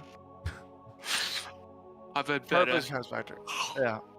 No, I'm sure you've had better, but Yeah. have you had this much before? It's absolutely one of those things where it's like, yeah, it's satisfactory, but you just want to keep eating more and more of it, and you have so much of it, you can just kind of keep going, kind of proving the point right in some method because it is desirable in that way. So there you go. Gus pulls his hood and just like. Yeah, it's fine. I'm sure we're getting like some splatter on like our fresh clothes. Just letting it happen. Right, so what about how's about that bridge going down to the harbor, that festival? Yeah, let's go win a prize. Guys, let's go win a prize and you can eat and drink to your heart's content whilst we walk. Do you think people will freak out about the spider? I mean, they attacked it last night. Should I try to get something? No, of course not. It's a festival. Okay. Especially if you just walk into the crowd or, ride into the crowd atop a giant spider. Hell, you might even get tips. It's a little early. Before we head down to the festival and get on into that, let's take a 5-minute break here. Just so we don't take one like 10 minutes into the festival. I'd rather do it now than then. So yeah, let's get That into was that. excellent. But I want to say that was a very interesting interaction and setup. That was a very interesting first scene. Got a lot of impact there. Yeah. For a lot of check boxes there. I'm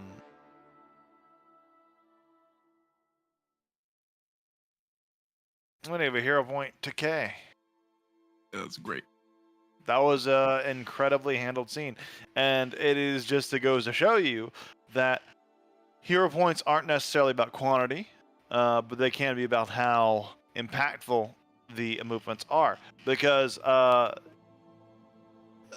think if you look back to that scene, like a majority of like the actual things that were narrated and said and happened weren't done by K, but the input that K had in that scene, the way he handled it, the way he played that, the way he like rolled with it was so impactful. That was I think. Guzruck's scene. That was so good. That was so easily Guzruck's scene.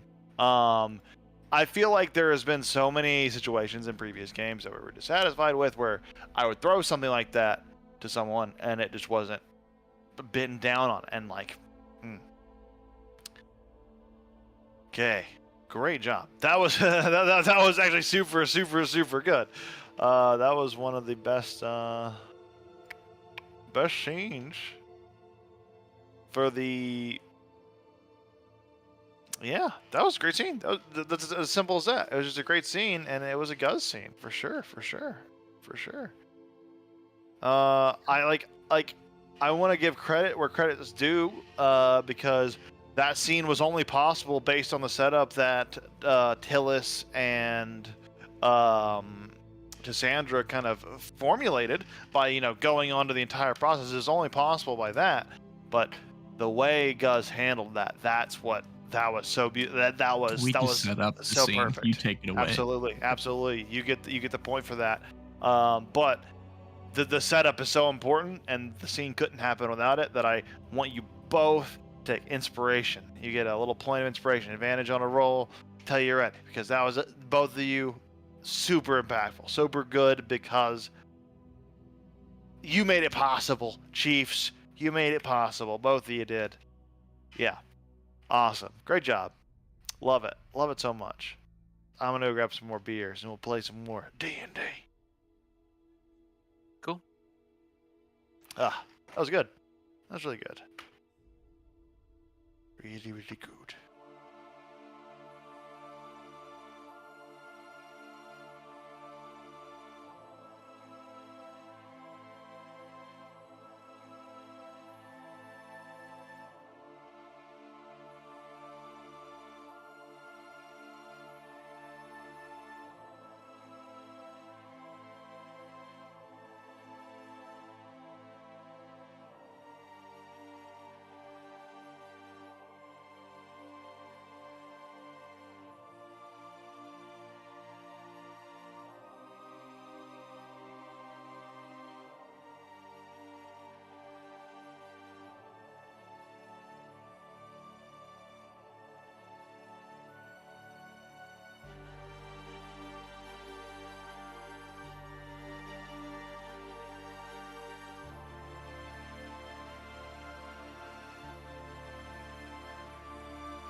Wonder Happy Day. belated Bruno. Canada Day. Sure, we didn't wish you Happy Canada Day, but at the same time, our game took place on America Day, so unfortunate for you.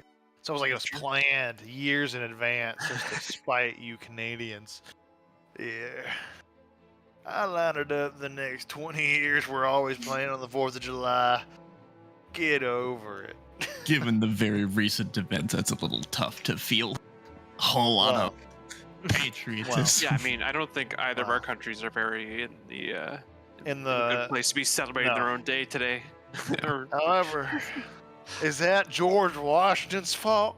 Is that Thomas Jefferson's fault? And a way. I'm A little. proud to be Yeah. an American. Not real. Oh well, you know. We can celebrate Tom Sawyer, a true American literature hero. And he represents the ideals of a free. Oh, no, my dog, he's scared of fireworks. Poor dog. That's the bad side. It's the bad side. But yeah. While it may not be worth celebrating the ideal of what our current government is heading towards, the ideal of what Communism. our country was founded on, that is worth celebrating. Capitalism. Because I have a multi-hour rant of how important the freedom and the separation of church and state is. And we're one of the first ones to do it, baby. I too have a very long rant about how suddenly insignificant the Constitution is. All of a sudden. I do too. Rough. It is unfortunate. I would Rough. love to rant back and forth, but for now, we'll play D&D. And we'll get into it in meta commentary where we make allusions to it in our storytelling and our narratives. And we'll never directly address it. So, Speaking of, I hate Alerica. Gus, goddamn how do you feel about American. freedom? I would go over to Alerica and punch somebody. At any rate, Well, luckily you can, because you have the right to travel. that's true for now. It'd be a shame if suddenly they decided you didn't. I have a lot of things I could talk about that, and I actually absolutely would love to talk about these things with you three. Specific. More. No offense, The Kay. I Canadian. love you, Kay. You're a Canadian, and I think you have a lot of valid insights into this. But I am curious about the people that live inside of it. However, Here's a preview. I I, want think where we are is I want exactly Kay where we there. are on the political compass. I want Matt's Kay there. obvious. Matt's obviously a far right conservative. Mook's the far left. I'm the easy centrist here because I consider all sides. And Kay is He's a Canadian. communist. And we have the communist, aka He's the fucking Canadian. socialist. That's right. Easy. We have all sides represented, really. That's all there is. How are the Canadian gulags treating you recently? I would want you there, Kay, but I'd want you to remember the gulag, and I'd remember like can put that into weight of how much American freedom we have. Okay. Ignore Guantanamo. That doesn't exist No. anymore. They got shut down. Canadians so not fuck you. invited. They burnt down the White House twice. Guantanamo true. was sick, according to Harold Kumar. It was exactly what it And meant to that's be. the only political opinion I need is those Exactly. Harold and Kumar and how sick Guantanamo is. Well, they went there and they had to like blow a guy for food, so that's not so bad. That seems like normal prison. That seems like pretty standard to what I'm willing to Someone accept got as an food American. and someone with our got current blown. president. This is a win-win. That's prison. That's a U.S. prison system as it is. So what's the big deal? You're Sounds okay like with that? capitalism to me. We're getting Sounds like an exchange political of here. goods and services right there. This is good stream material.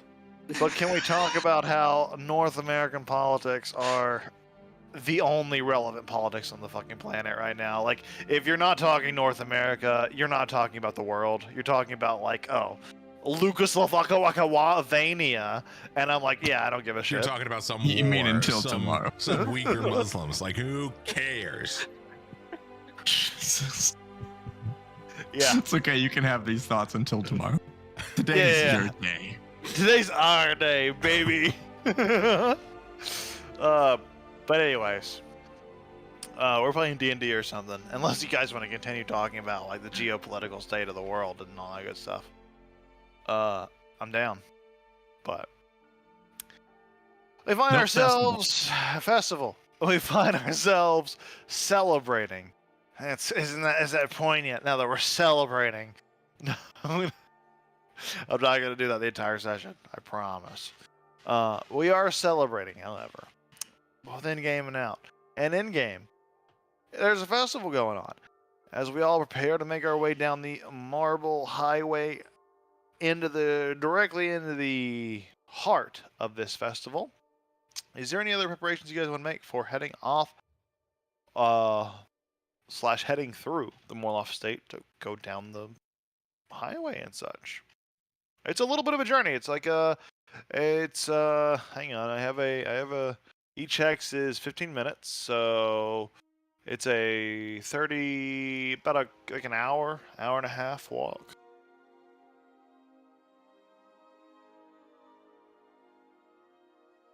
Just need my spider. Just me and my Take spider. your spider from the stable, and we can go. This is water. Past noon. beside the estate. That is water, correct? And there's like a cliffside that goes down. Yeah. How far is the cliffside? Each of these hexes are about 4,500 feet. So half a hex, if you're like in the middle of the hex, like relatively. Which, theater of the mind, you're right on these stairs, relatively. Okay, so it's pretty far down. I wouldn't have time to climb down. Okay, that's fine. Yeah, be a little We're bit. gonna go by ways the water down. anyway. Remember that. Yeah. We're gonna take the big private walkway Yeah, down these to are the pretty big warehouse cliffs. district down I here. should describe, actually, now that you mention it. Like, these Yeah. are cliffs that go up a good distance, So give a better theater of the mind picture. This is a very tiered. It's a tiered city that goes up and up and up, Sort of like like Meshire. yes. But We're gonna go by less the water, so that's fine. cake-shaped, more the spools of a wheel, as it were described. At any rate, going down. Is this Cive? You start to head down the way. We'll kind of move you over as you kind of head down the highway here. Ooh, it's not really moving accurately, but you move down the highway, walking down. It's a clear roadway. Not a lot of there's actually 0 foot traffic on this particular superstructure. Let me clarify what this is, by the way. Yeah, I totally almost glossed over it, but I totally shouldn't because of what this is. You step out onto this Marvel superstructure, and I say superstructure in the most literal sense. Like this road itself, the width of it is almost 4,500 feet. It is massive. It is this massive marble structure of pure white stone that is perfectly polished, perfectly shined, all the way at a slight angle down to this harbor side fortified structure. It is perfectly clean. It is beautifully made architecturally. There is so many intricate designs going up and down the pillars that kind of support the bridge itself, as well as just the beauty that is inscribed from how clean cut this is. It is just a smooth white surface that is perfectly level. It is just constant, pure snow-like texture and color, all as far as your eye can see as you're walking. It is actually comfortable to walk on too, because the softness of marble allows a very comfortable, soft texture as you're stepping onto it, and gives a very lofty feeling, almost as close as you can get to walking on clouds, realistically. you head down the pathway. There are no other living souls here save for the guards that are posted every 30 to 60 feet to kind of keep order throughout this transition. This transition that is apparently only used under a very specific circumstance. You see, as you're walking along and down this highway, below, the city exists at the edges. If you were to walk to the edge, which I should say, walking to the edge is an effort. It's a thing you have to kind of consciously do. But if you were to, you would see the city below you. You'd see people looking up at you, pointing towards you, and like kind of like noticing your approach and making a big deal of it almost. Like someone walking on this bridge is almost a sure, clear cultural sign of something is happening, as people are starting to spot that. Yeah, Tess would absolutely walk near the edge to like get the other two to walk near the edge because she wants you to see this. Tillis is doing it just to get an eye on the festival to see, like, scout out what he might be interested in going to. Absolutely. We'll get into that shortly. But typically, when you're kind of walking these roads, like the largeness of the carts, the extravagance of the banners, etc., is there enough signal? Because you're just walking as foot traffic, yeah, the sides are the only way you're going to be visible. If you were to walk in the middle of this, just walking at foot traffic, no one would be able to see you at all. You'd be invisible. Which is actually kind of a side benefit of it. It kind of serves a both practical and a Pragmatic. show. It's pragmatic and as well as showy. It has like a flashy feature that also serves a pragmatic feature. And you can also use this to discreetly travel if you need to, despite it being so open. So, you start to head down. The guards kind of give you a nod of reverence as you walk by, as they are accustomed to do. But it is a long journey. The signs of the festival are in full swing as 12 o'clock hits. It is right as crowds are starting to fill in for the start of the day. Like people have been here for a few hours, some early birds, but for the most part, this is when the majority of people are getting here.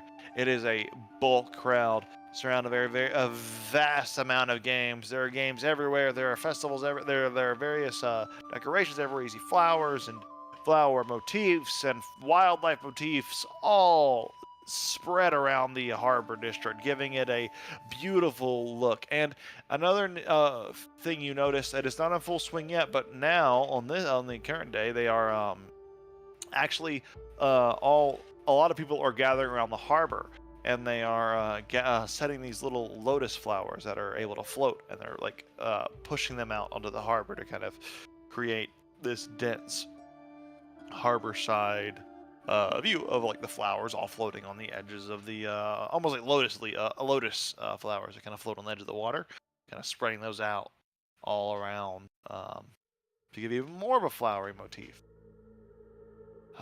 You get some ways down and you realize just how long of a trek this is on foot. Anything else you guys want to do, say, or comment on?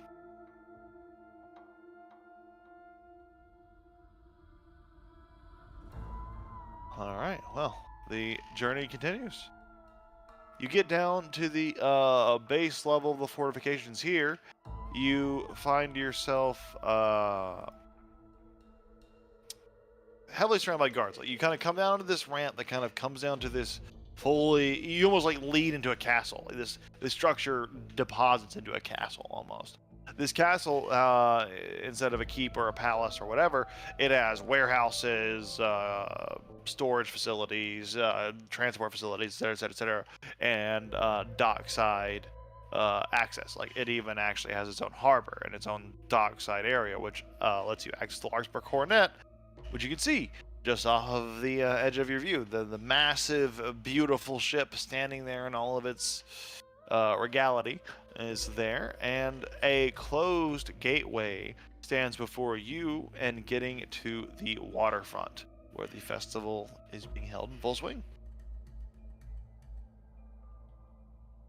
Are you all excited? Because I'm excited for you.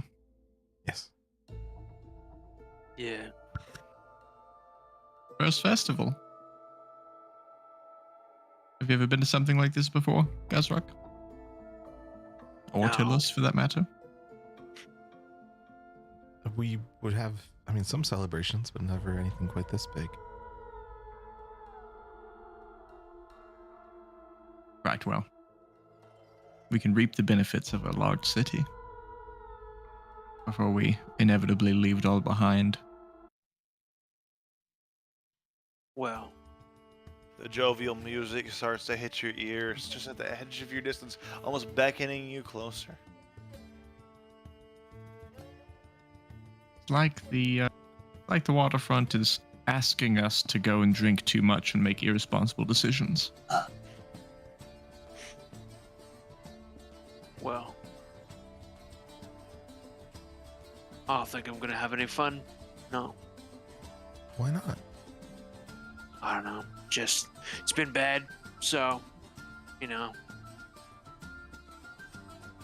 Is it the fireworks? Are they really getting to you that much? No. Just, you know. Yeah. It's just not gonna be good. Mm-mm. No. Would anything make it good? Can't think of a single thing. No. Yeah, you have your nut meat bean lettuce wrap things. You have a whole cask of alcohol. You really don't need anything more, huh? You'll just kind of... Everything you need is there on your back. You need something to make it good, huh? You hear from directly behind you. Do you see this hooded individual covered Fuck in off, this like Trudeau. black No one robe? asked you. And he looks at you. Doesn't even give you a full eye. You can't really make out his facial features behind the hood. Just black hooded individual. You trying to have a good time? Oh, your first shisty individual at the Trappist Flower Festival is a momentous occasion. Well, yes, we are looking to get into a little bit of trouble. Yeah, it seems like this guy's a downer, huh? You want to make him not a downer, make him a real upper? We can do That's that. exactly what we want. Oh yeah. I got you. How long are you looking for? 4 hours, 8 hours, 12 hours, the rest of his life, etc., etc. What do you How want? the rest of his life? Rest of his life, like Yes, if you're just talking about fix everything. permanent change. He's super happy, super upbeat. Doesn't really. You want to do that? Perfect. Okay, that package is for my client, a pricey clientele, but I just saw where you walked out of, so I'm sure you can afford it. That's going to be in the 5,000 gold category, but you get that amount of drugs in you, you'll be done for life. You'll be good. You'll be so happy. Bud. Yep. Is this your territory?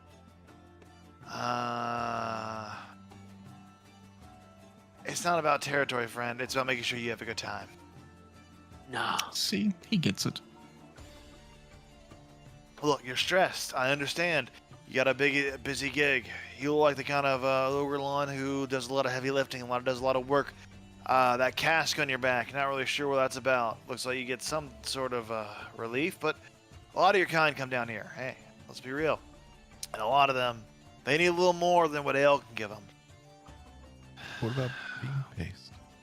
Bean paste, yeah, that'll give them the nutritional value, but we're looking about satisfaction. We're looking about quality of life. We're looking about making sure your friend here is taken care of. Bean paste not Wait. good? The guys buy? The Guz buy, the Guz find, the Guz trade. There are Guzes everywhere. And the ones here, well, they have a certain language they speak. It's usually in coin, sometimes other ways if you have other ways of trade. But, yeah, usually coin. Well. There's the Well. festival making its way out of his system. Sorry, I haven't enjoyed the festival. It's a national celebration time, etc., etc. I'm not here to buy. I'm not here to sell. You sure we got a festival special going on? I can give you a starter fee, starter setup. Get you for your first 4 hours of the festival. You'll have the time of your life, and it'll only cost you 5 gold. I'm gonna have the time of my life when I learn magic and I kill all the taskmasters. Well, I told you this was magic. This right here, and he holds up a little like papery tablet. This right here, this is magic.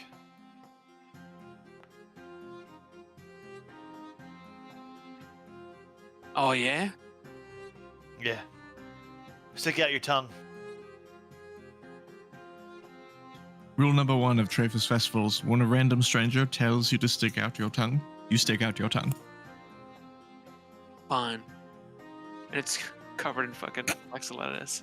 He kind of slides the lettuce away. Let's make sure that gets good contact. Nut just bean juice and dabs it. lettuce. And he just dabs right on there. And you get this almost like chemically taste in your mouth. And I need you to go ahead and make a Constitution saving throw.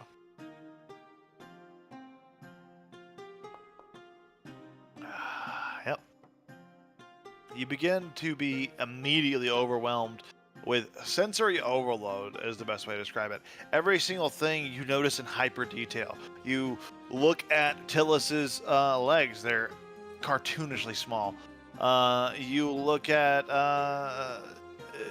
down at your own nose, and it seems to elongate into this almost massive figure.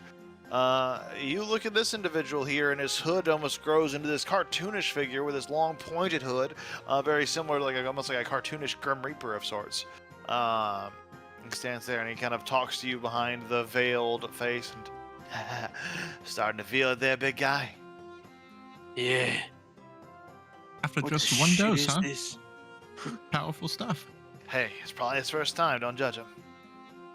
I assure you it's not. Well, that one's free because I like the cut of your jib. But come on, I show you a little bit of good faith. You got to show me a little good faith. Buy something before you go. It depends. Gazrak, are you having fun yet?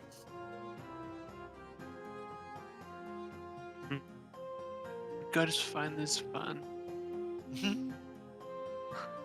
You look around and kind of see all the, as you're gonna have out into the open, the flower motifs and the decorations. They almost seem to shift and move on their own.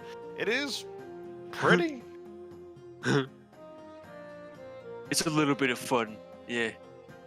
Not bad. I thought you And said I you were clap the never guy on going the to have shoulder. any fun. And we Well- haven't even gotten to the festival yet. What? We're not even there. This is the gate. Oh. Good. And I clap the guy on the shoulder and I tell him, alright, well, Hang you on, tell hang your on. boss. This isn't going to last, my friend. Not long enough. You'll drop back to your dreary old self unless you buy what's in this tablet for 5 gold. Or not tablet, capsule. Well, this little container, it contains multiple tablets. You understand. I pull him really close as I'm like teetering towards him. I just tell him, I don't buy. But you tell your boss if they need the guys, I'm guys. Right. I, on the Well- other hand, do buy. And I would like to buy good. 2 doses. Oh, I'm so grateful you said that because I have this here little scroll which, unfortunately, takes away any effects from those who won't buy. But I'm so glad you're deciding to buy. So 10 gold for 2 doses. Of course. Yeah, sure. Uh, Count out 10 gold coins. She like riffles them out like a poker dealer. well, I should say 10 gold is enough for 5 gold is enough for 8 to 12 hours of constant inebriation. So dole it out how you will, hour to hour basis, based on the measurements he gives you, quote unquote. But essentially, how this works is you have, if you're buying 10 gold worth, you have 16 hours worth of this effect to dole out, and you can decide how much or how little you want to dole out at a time. What should I call this thing? Um, What should I call this thing? She asks him. I'm glad you asked. Well, I'm sure you are. have you ever heard of Epiphany? Oh, yes. That's not magic. Oh, yes, I have. Well, it's similar. Unfortunately, we couldn't get the real thing, so we call it Third Eye. It does more of a, head effect, gives you a visual effect, but it doesn't give that same level of mental acuity that Epiphany gives you, I'm afraid. But if you're looking for Epiphany, I know a guy.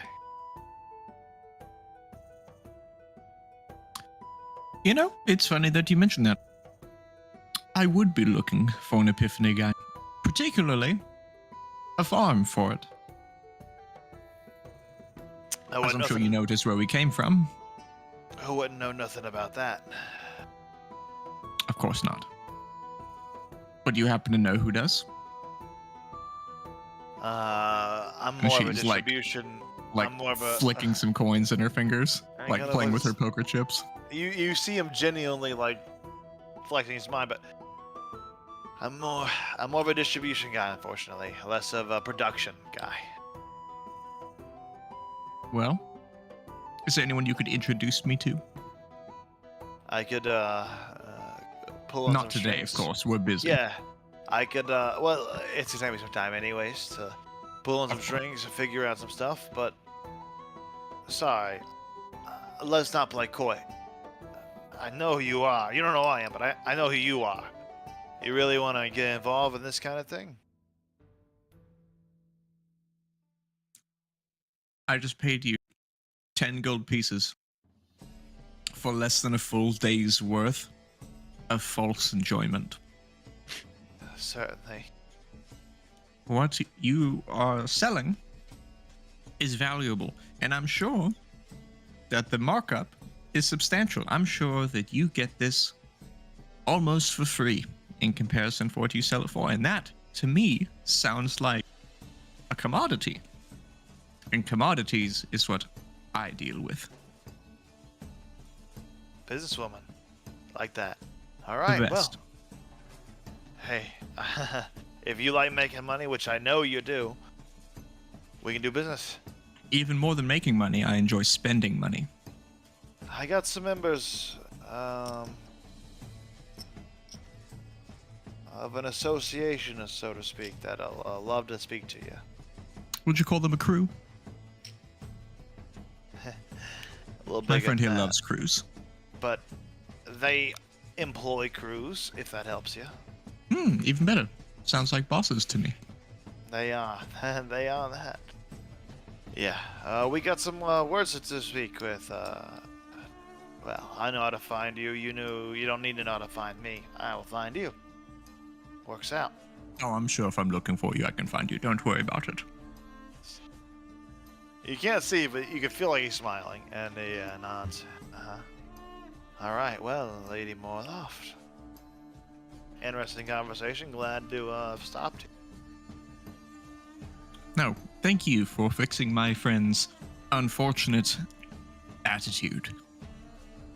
We had to have fun. The enjoyment. He had a bit of a rocky morning, and I'm glad that you were there to cure him of what ails him with his third eye.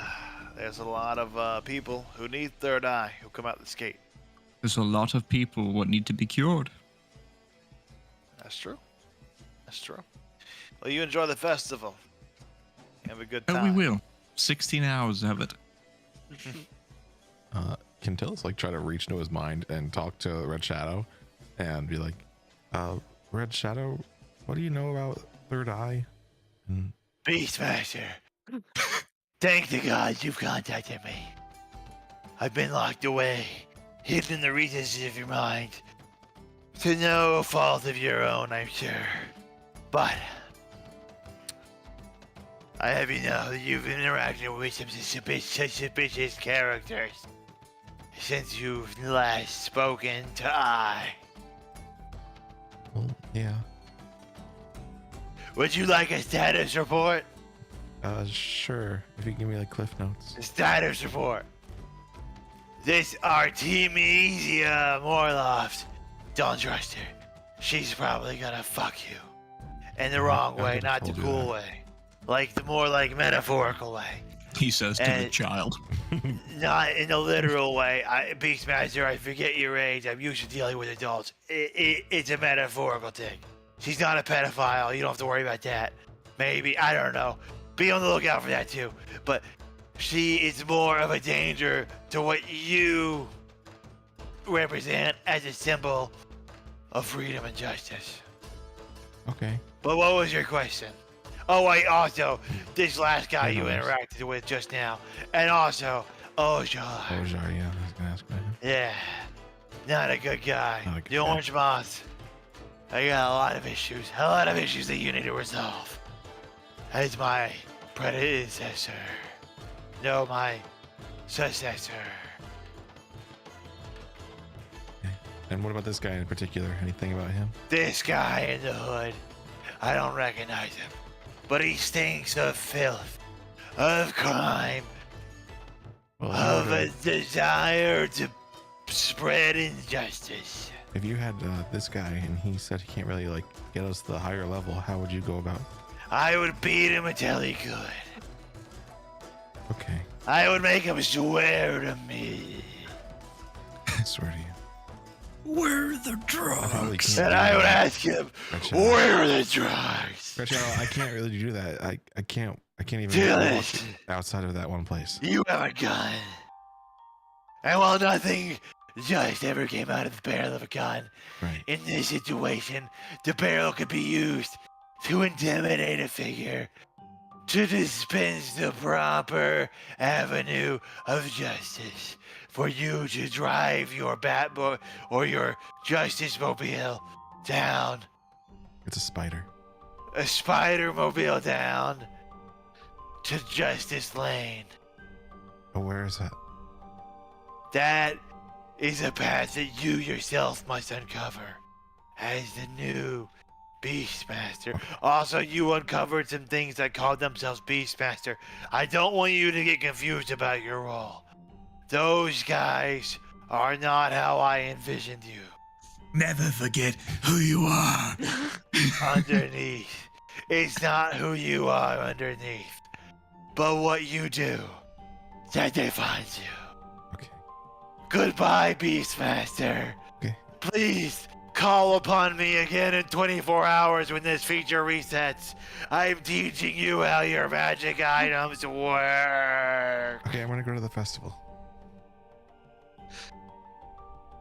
I'm assuming that all took place extremely quickly in the mindscape of Joel. Very quickly. Before that guy leaves, Tess is going to ask him one more.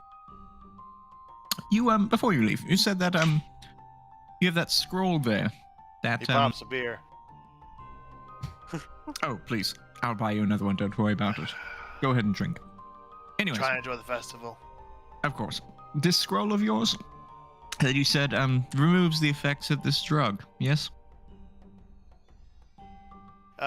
It's a simple like antitoxin. Removes any disease Sure, or of toxins course. working in your body at the time. Yep.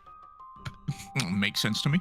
Would I perchance be able to purchase that scroll off of you?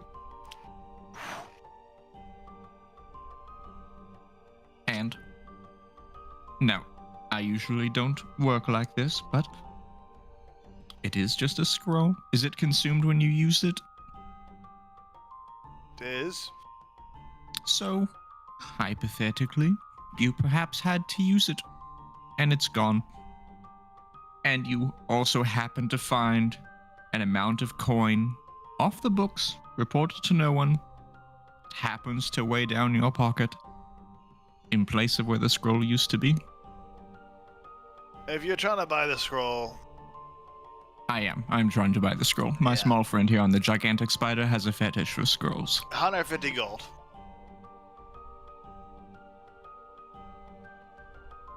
My friend, you drive a hard bargain.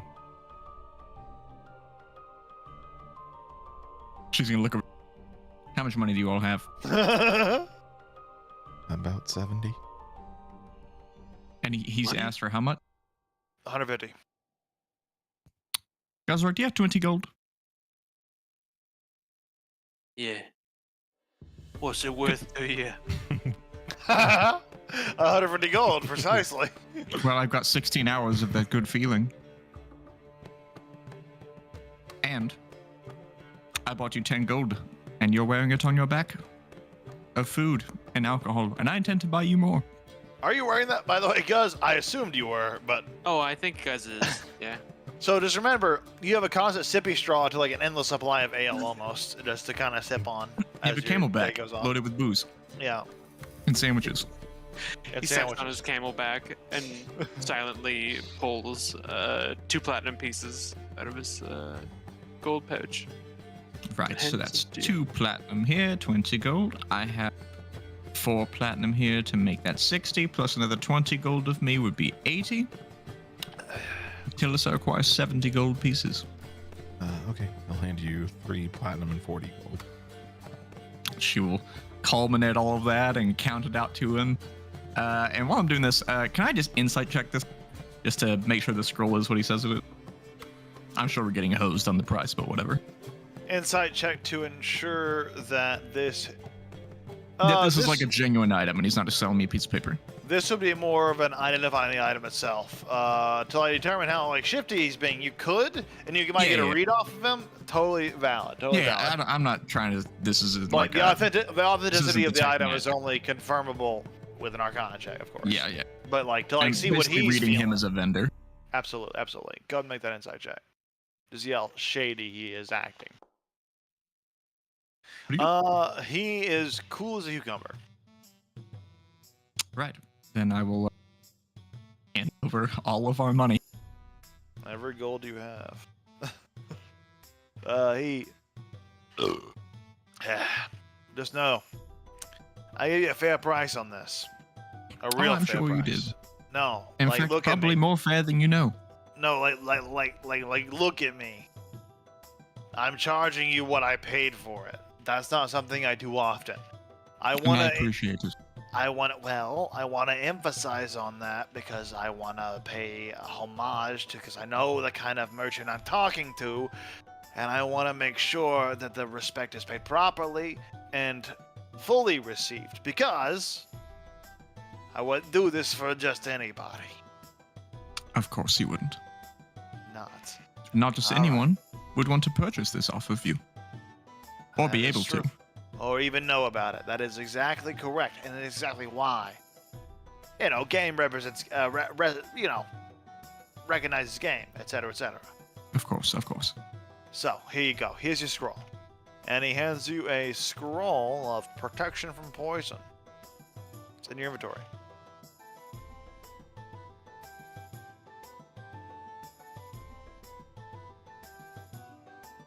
Oh, okay, cool. I was like making a cut item. Yep. I have it. Well then. We're broke for the moment, but I'm sure we have plenty to enjoy the festival on our own, and should I see you again, perhaps we can do more business. And don't See ya. forget to tell your friends about us. I do wish to course. have that conversation. We have a lot to talk about, Lady Morloft. See you later. She'll Enjoy give the a festival, little etc., curtsy. etc. And then once he's sufficiently out of earshot, she's gonna turn around and say, "What a fucking moron! He just gave me the keys to his entire drug kingdom for 150 gold pieces." That's pretty clever. She's gonna toss it over to Tillis. Learn how to do this. If you can do this, we can shut down the entire drug empire whenever we want. Tillis grabs it and then he looks at his coin purse and he's like, "Well, will I be able to play any games?" We'll figure it out.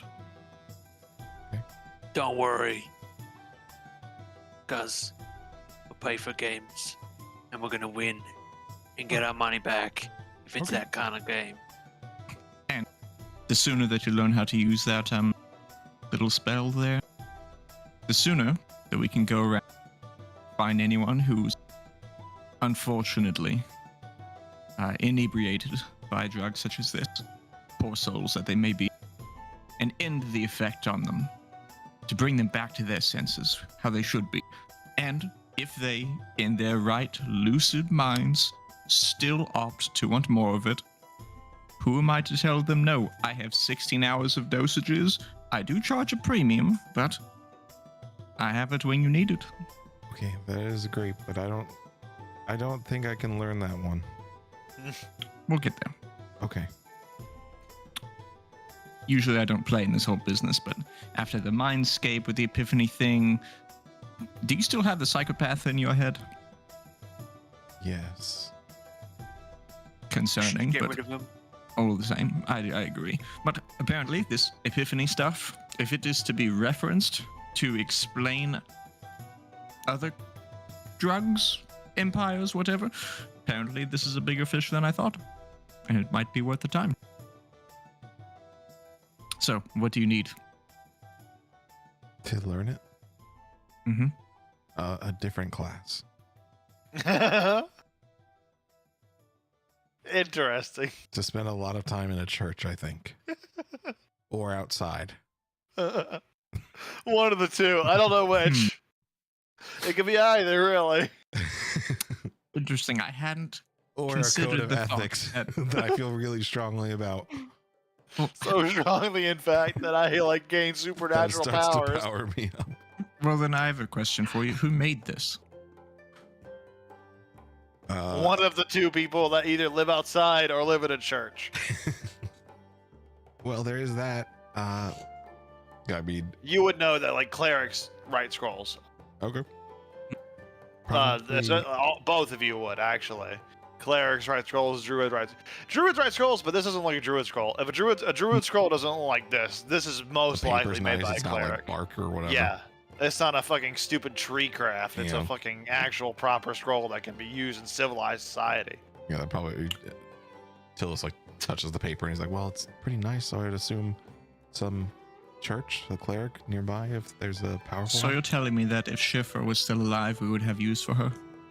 one? She could do it intuitively because of how clerics work, which is stupid. Yeah.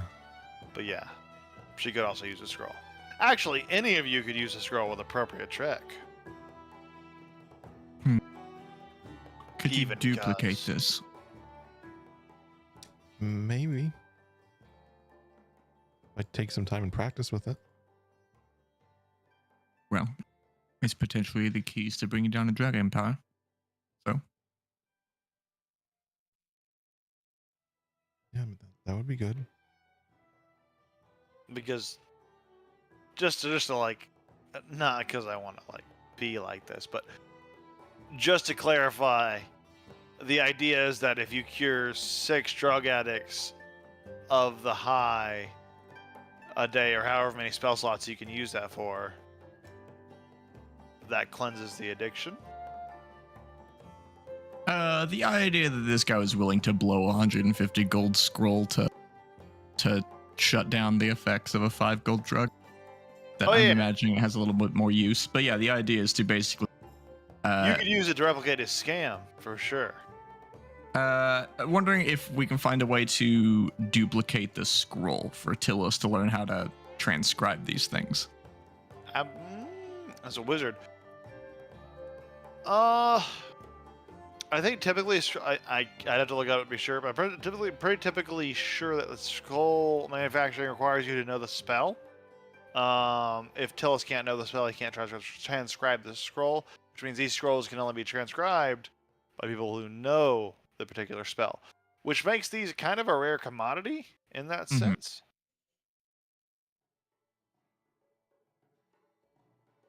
Damn, yeah, it is every class except ours. Yeah, which is rough. Wizards can learn a lot, but how to cure poisons, that's clerics and druids apparently. Which, you know, fair enough. Oh, and rangers and artificers. And artificers, really? Artificers, but not wizards. Yeah, artificers.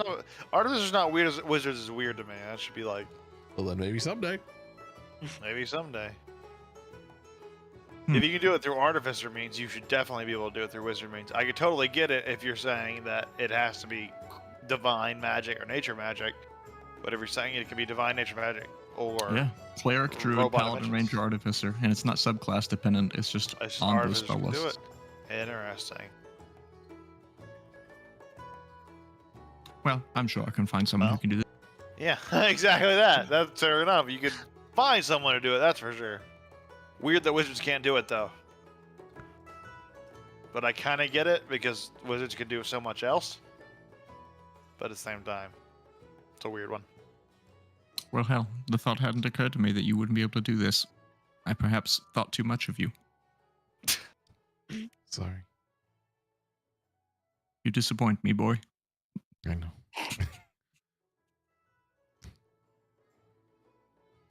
Why aren't you a Haven't felt cleric? sad in a while, but I Well, feel it's a sad. real. You look at the Downer. vial of drugs and you're like, this could help. Phyllis probably does like Cool. nervously look around at the idea of not necessarily being up to Tess's standards. Not being quite what Tess was expecting does not always end well.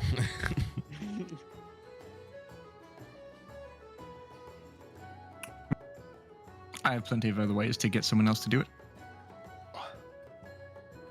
I do have this perfume of mind control, essentially, or whatever it is that we got out in the desert.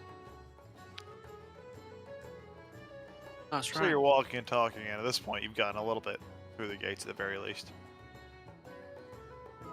Or, of course, I could always just, suggest that they do it for me. Yeah, if we found a cleric. Tends to work out well enough. Right, anyways, the games. You start to head into the waterfront district, which has been decorated to fit a flowery theme. Strands of rope put that the, represent. Sorry, I put the scroll in the party trade, by the way. Totally fine. Someone take it, and then delete it when they take it. But the waterfront has been decorated to fit a flowery theme with strands of ropes that represent flowering vines, are kind of painted green, and painted wooden structures of various flowers and forest wildlife fill the environment here. In addition, you already start to see a wide variety of games. But before you kind of get to the games, you also see a number of booths where ticket sellers are selling tickets. So there are a large number of games, like a large number. I will let you guys explore this festival as intuitively as I can imagine, to kind of see what games are available. However, the pricing system is very simple. Let me get over to my notes here. You can buy a ticket for 5 gold. This ticket is good for 8 games. You can play a game 8 times. Most of the games have prizes, or some of them, I think most of them do, have prizes or, other things you can win as you're exploring the festival. Well, you're able to play with those. I will tell you in detail what these are, but there are a number of games available. The first ones you're able to see that are kind of listed on a list here. You see 3 ones listed on the kind of like advertisement. You see giant goat jousting. You see Test Your Might, and you see Custard Eating Contest, all kind of listed at their various locations. You'll have to explore to find the others, but for those 3, you at least know where they are.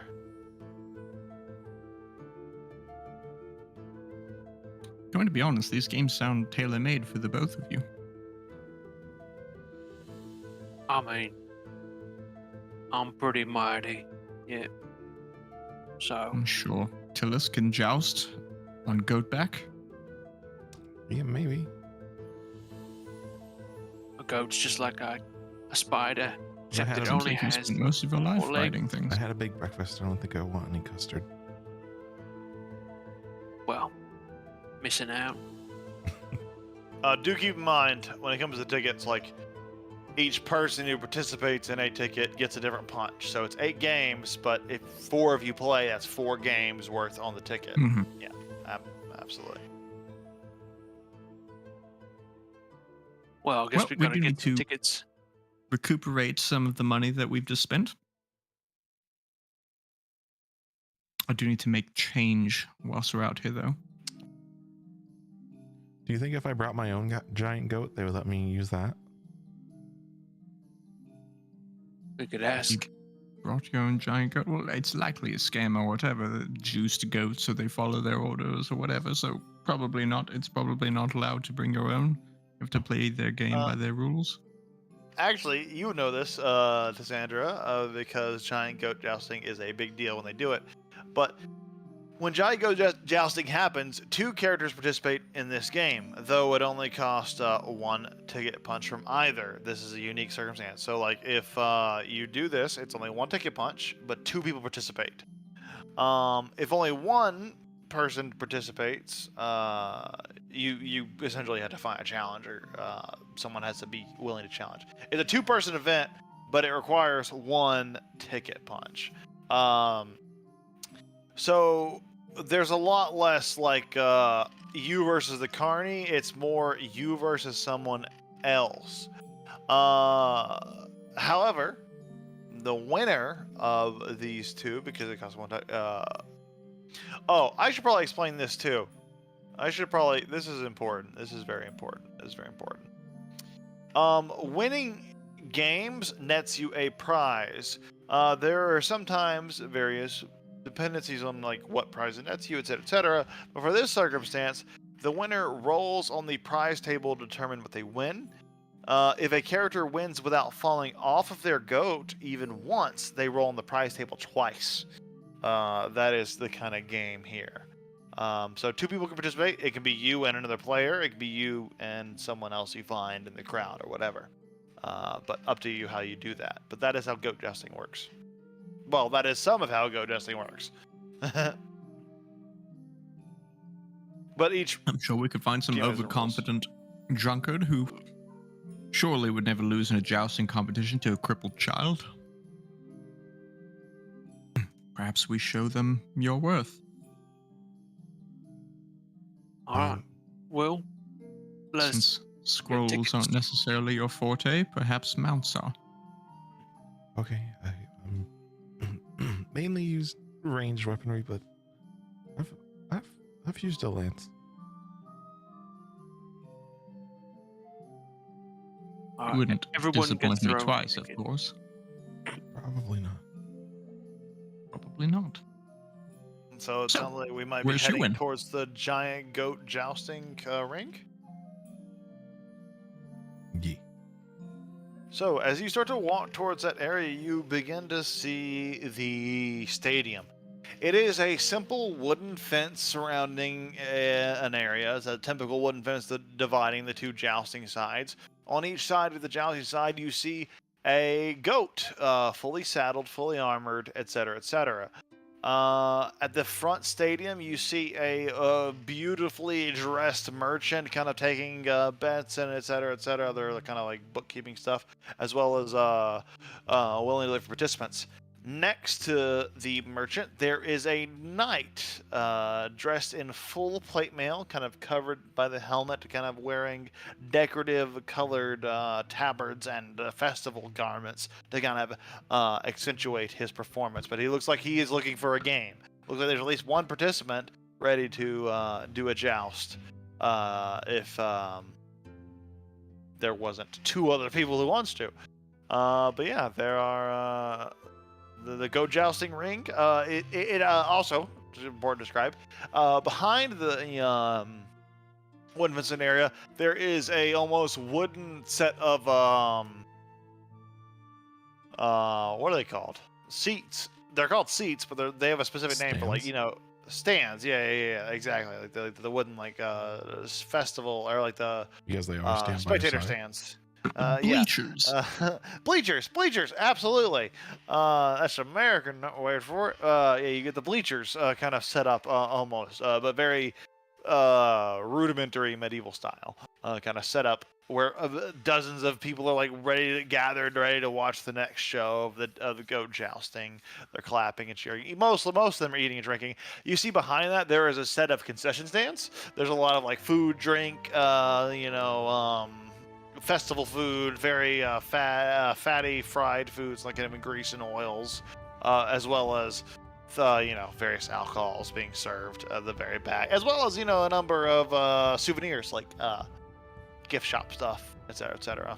So that's kind of the scene you see as you kind of approach the giant goat jousting pens. And also, these goats, they aren't just normal sized goats. They are giant goats. They are roughly size of the horse, a little bit larger. Are there any medics nearby? Does it seem dangerous? There's someone who looks like they could be a cleric standing nearby.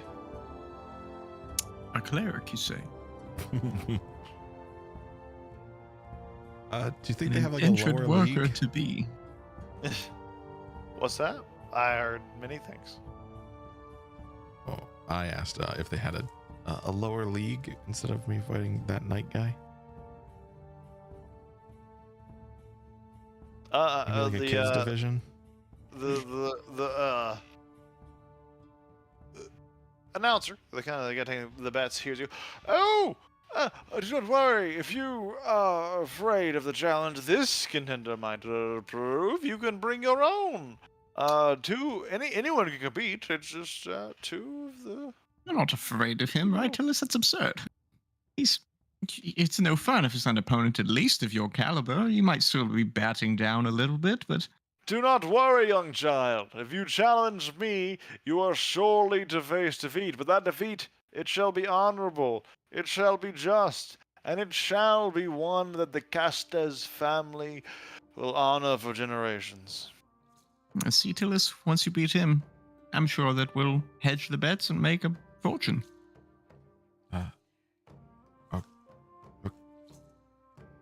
You'll Tillis obviously looks beat at his him, armor. right? Can I you, mean, like tell how often this guy jousts?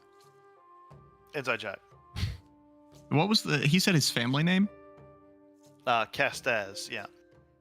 The Castes family. Can I do my history check on that family name? Yeah, history check. Inside check. Can I also do His the armor- history? You can do the history check, yeah.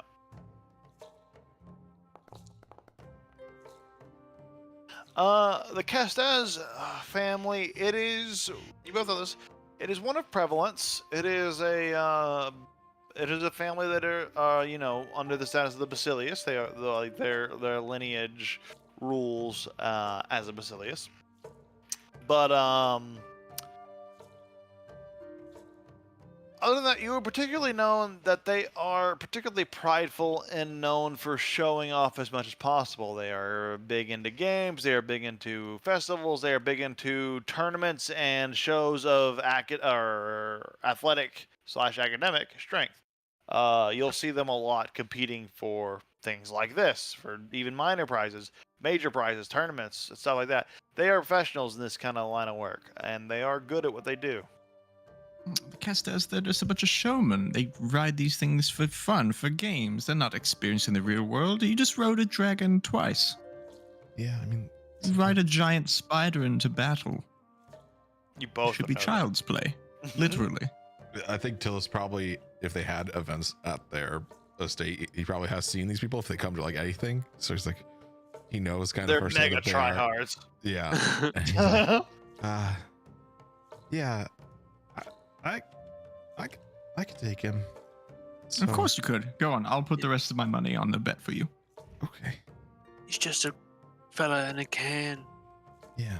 Taking bets. How much gold do you have left, Guzrog? Let's just put it all on Tillis.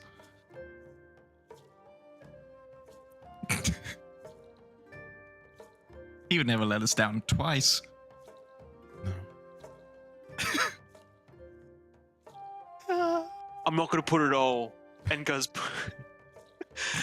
puts 100 gold until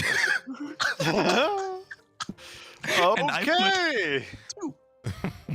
Odds are 2-1. Oh, it's all fair. Oh, 2-1? Do you value him so lowly? It is but a child, and he's an esteemed knight of the Castes family. This is absurd. 2-1, 12-1 at least. Come on. We're a festival game, milady. I understand where you come from, but we have Oh. very simple odds. I know the family. Mr. Castes, you would never say that this child is half as good as you, would you? I would never disrespect an opponent, no matter how small. I believe that this young rapscallion will put up quite the fight, and if he does not, I shall be disappointed. And he gives you a knowing look, but it's all behind the helmeted face, and just gives you a nod. Chink, and shakes into place. It's very knightly. It's very gentlemanly. As would I. I also give you a knowing look and chink up the icy glare. I think you're gonna win. This is like looking nervous as I'm so sure someone else is putting him onto the goat. Yeah. Right. Well, Good luck, young Tillus. He reached out his hand for a handshake. Tillus will reach out, like he'll lean over on the goat. His hand connects with yours, and you immediately feel this strong, overwhelming presence pull you forward. Listen here, young boy. You think you are going to come here and make some sort of upstart, some sort of change in the jousting circuit? Not especially. You're foolish. Sorry, Your walking into this arena has already sealed your death. I didn't walk in. You will not leave with your life. I hope you're prepared. Tillus is, like, he looking pushes around, you back. panicking.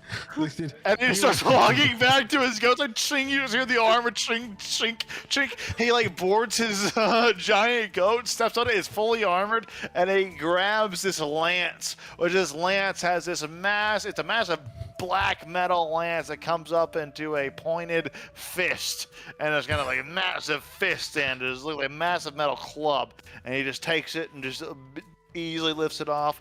He takes his shield, and he looks at you, and you get the standard preparations, which is a wooden lance and a wooden shield, etc., brought to your accoutrement. Tess is gonna walk up, having not heard this private exchange next to Tillus, and like give him a nice good slap on the thigh and say, Tillus, come here, I have some words for you. And is going to like grab him by the wrist and pull him down anyways and say, now look, this man, he's nothing. He's a showman. He's a fool, a child. You're a warrior. You've braved the deserts. You rode a dragon twice. You're a racist, for crying out loud. Now don't fuck me again, Tillus, Tillus is like, he said he. or you will not leave here with your life. I don't know if I can walk. Now go on, break a leg. Okay. You don't have any use for yours anyways. And gives him a nice firm snap and sashays over to Gus. Hello, dude, that's my bardic inspiration, by the way. Yeah, for absolutely. You see like the officiator kind of set up about to say, all right, 3. Tillus is like Two. trying to set the lance or pick the lance up and get the shield. 1. Yeah, and you see the goats instinctively take off. Both goats charge towards each other. Each participant, that's you, needs to make an attack with their lance. Are you proficient in lances? No. D20 Okay. plus strength modifier. Is it just No gonna be? proficiency? Is it just gonna be the one time? Not necessarily. Oh, not necessarily. We'll get into it. Okay, we'll get Okay. it. I'm gonna walk you through it step by step. So you make your attack with your lance, Okay. and he makes his attack with his lance. The DC is the character's unarmored AC, so armor's not counted here. This is just trying to make contact. So whatever your AC is minus your thing. Okay.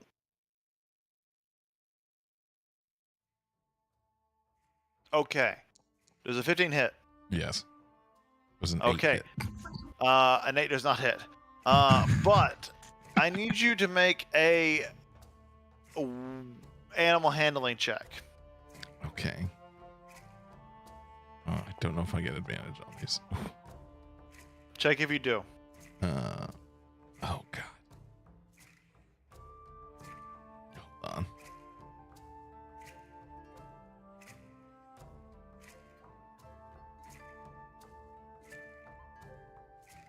Okay, step gives me advantage on dex saves. Mounted wizard, I think, gives me. Anything on animal handling, that's what we need. I understand. Hmm.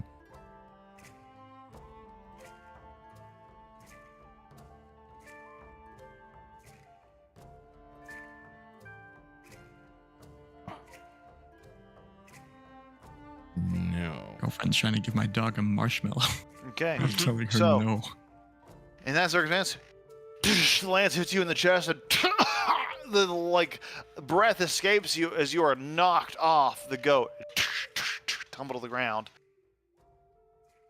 However, it is the best out of 5 games, so it's 3 out of 5. So you were like on the ground, Your breath is escaping you, and a bunch of like people come up and just pick you up, and, and they like put you back on the goat, and they're like, "You ready to go? Ready to go again?" Yes, get it back up on that goat. And you hear the commander yell out, "The first round goes to Eloard of the Castes family.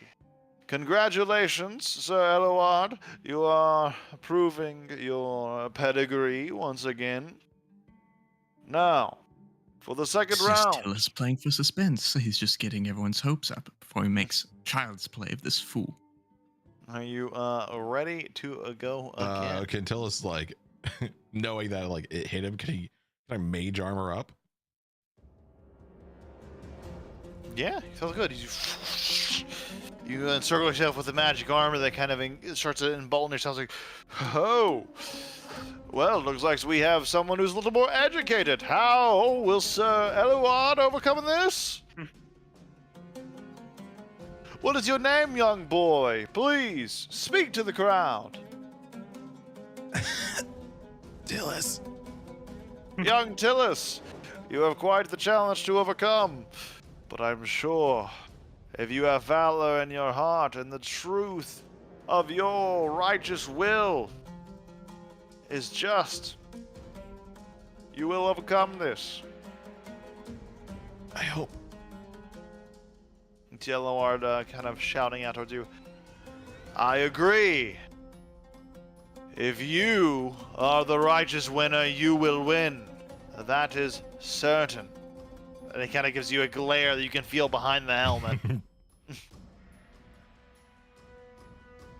Before they go off, I think Tillis is going to drop his wooden shield, and he's going to grip the lance in both hands.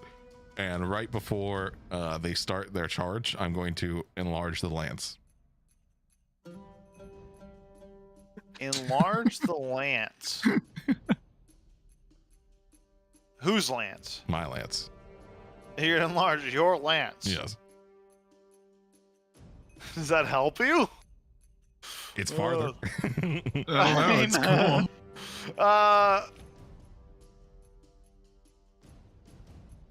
It is cool. Hang on, I found some bucks here.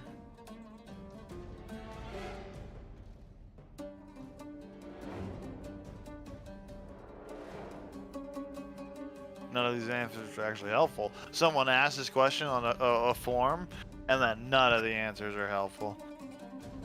Okay, you are enlarging the lance, presumably as you're using it. Yeah. To kind of give it a little bit of like range, and we'll Right. say you're not, because I imagine you have a little bit of control of this. You're just making it longer. Right, yeah, and he's giving up the shield in order to get more control. Yeah, I will give you advantage on this if you want to do that, because it Okay. lets you hit before they can hit. Sure, we'll go with However, the lance is enlarged for however long it's enlarged. 1 so minute. as long as it's enlarged, yeah, as long as it's enlarged, you have advantage because it hits at a further range. All right, so go ahead and make your attack there. that. You charge towards each other. Just like a strength check again. It's just a whatever your lance attack would be. Oh, 15 as well. And this time, 14. let's pump in that bardic inspiration. That's a D6. D6, yeah.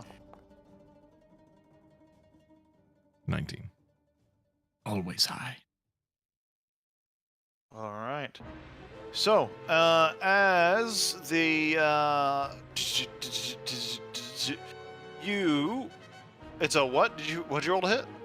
19. 19. You both slam into each other, and I need you to make an analyze check, and I'm gonna kill one for him. Oh, you both fall off, knocked off. It counts as a draw, and thus this round doesn't count.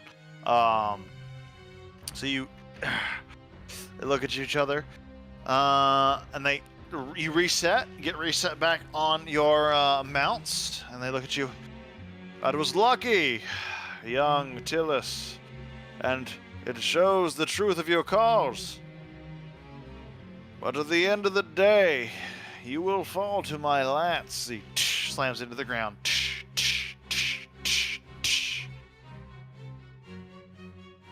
Tillis is just going to get stood up again, and he's trying to think out how to get this a little bit better.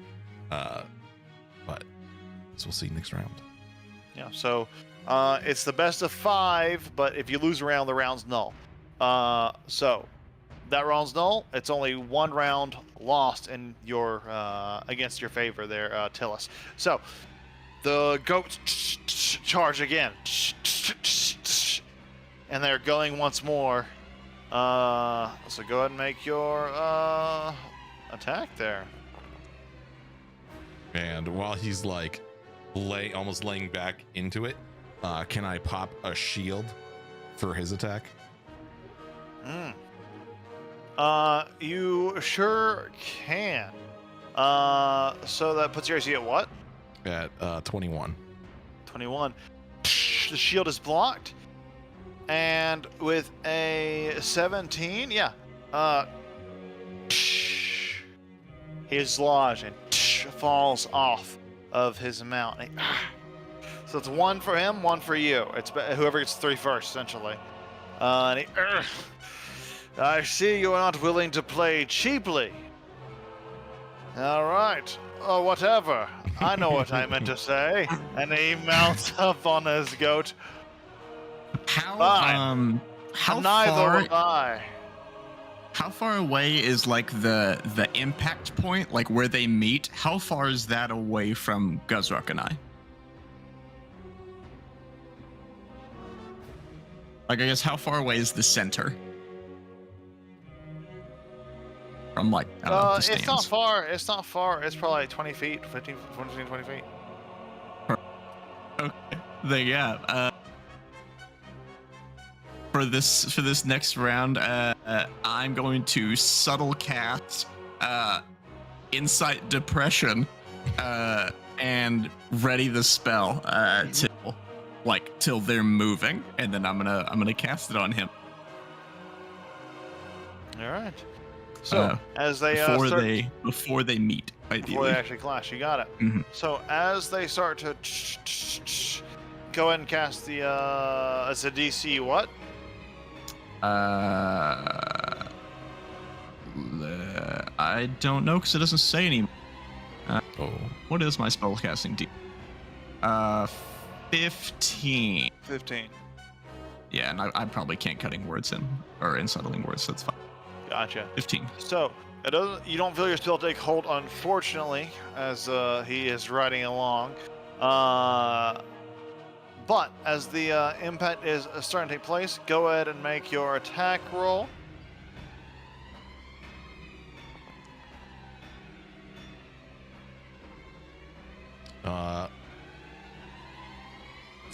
No, let's leave it. That's fine. Okay. By the What's way, your my AC? AC is now 16. Yeah, 16. That is important.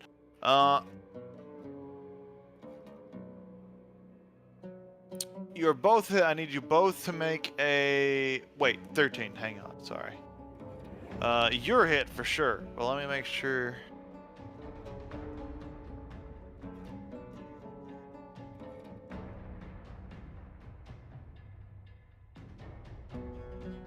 Yeah, no, he is hit tier 2. Yeah. So you are hit, and he is hit. Need you both to make your animal handling checks. You're gonna roll okay eventually on it. Oh, I rolled the believe wrong in you. dice. 12. 12. You are knocked off. Also, as you're knocked off, you see the his lance glows with almost radiant energy and burns into your flesh, and you take 20 points of radiant damage as the lance spies into you. If you feel like, oh, he got the sense of using your stuff, he's gonna use his stuff. And I need to make a concentration check on your whatchamacallit.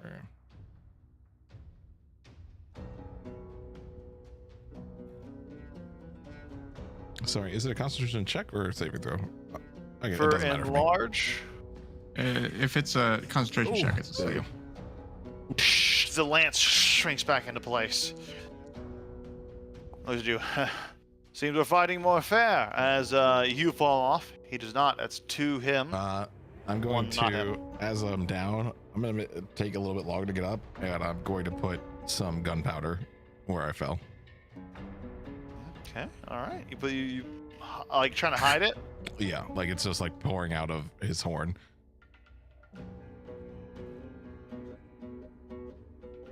Pouring out of his horn, just kind of if you're trying to keep it like hidden where he wouldn't notice it, to me stealth check.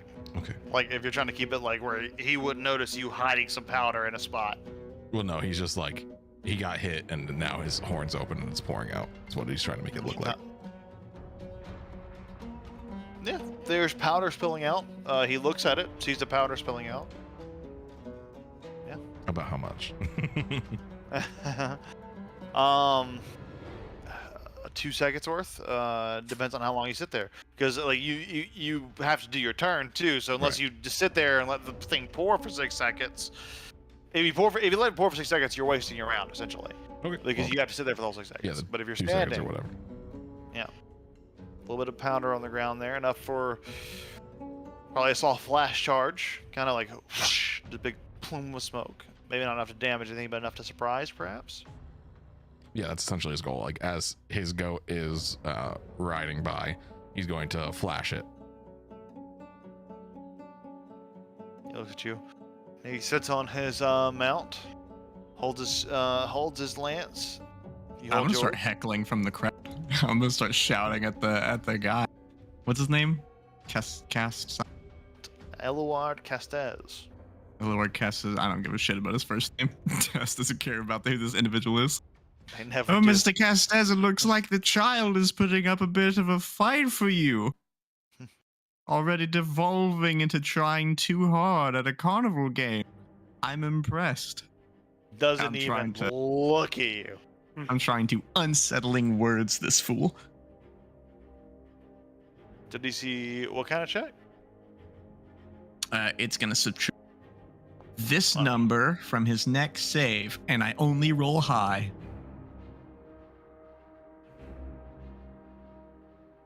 He looks unbothered, but it's hard to tell between the helmet and him.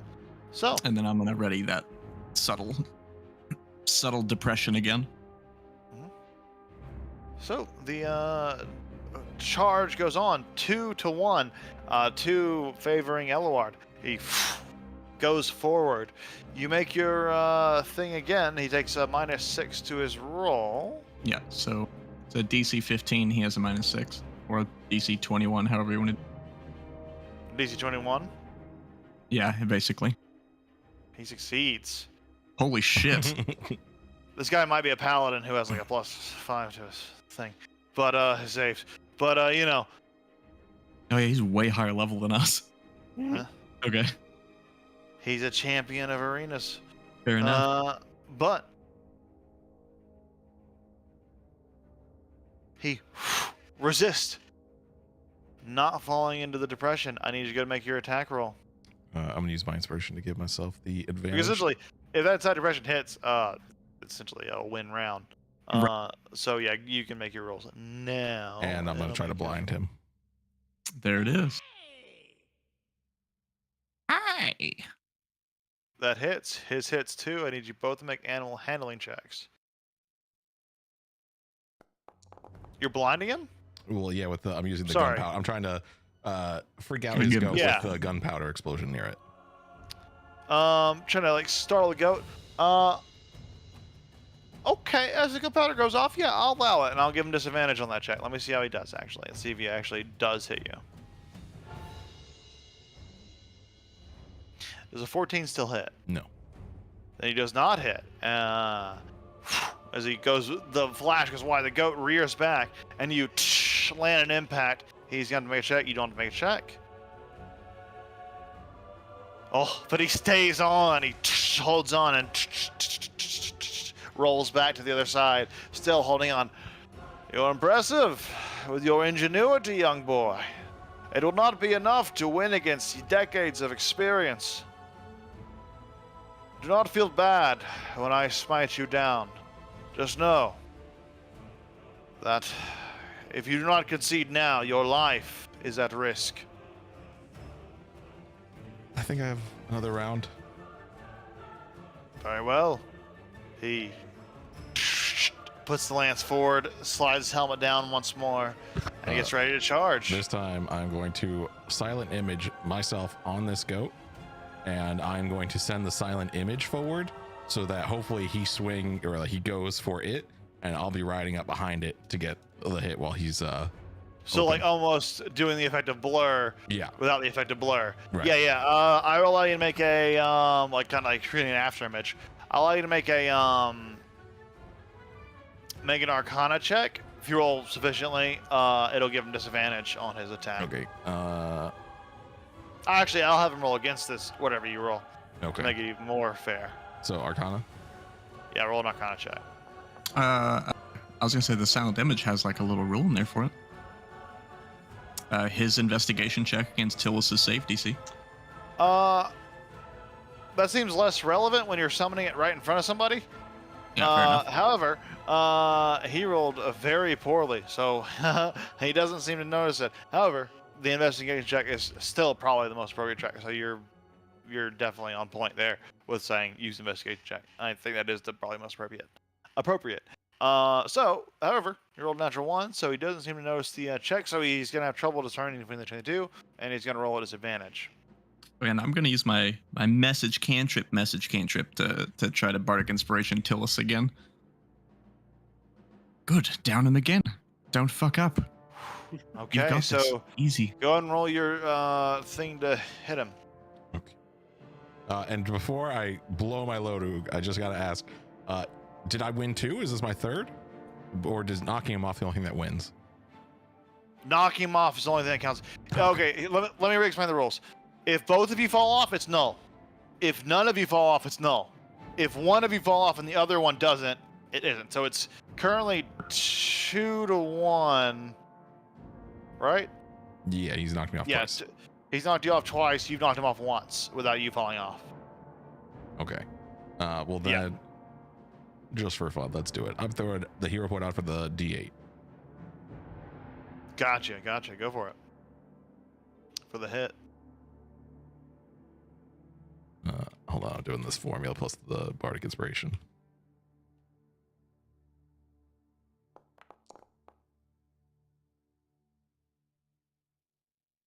That does actually hit him. Yeah. Just barely. Clashing into him. He has to make his... And because he's Trying going to for fall off. like kills, I think Tillis has to like shield again. You shield again? Yeah, Yeah. Which brings your AC to what? 21. 21? Yeah. He tumbles off. You're still on tack. It's 2-2. As he gets back on. I've seen you done this before, young Tillis. No, first time. Oh, I am a Right. racist though. Well, that makes sense then, because so am I. As he points the lance down towards you as he charges forward. Go ahead and do it again. Another attack. Can I and bardic attack. inspire him again?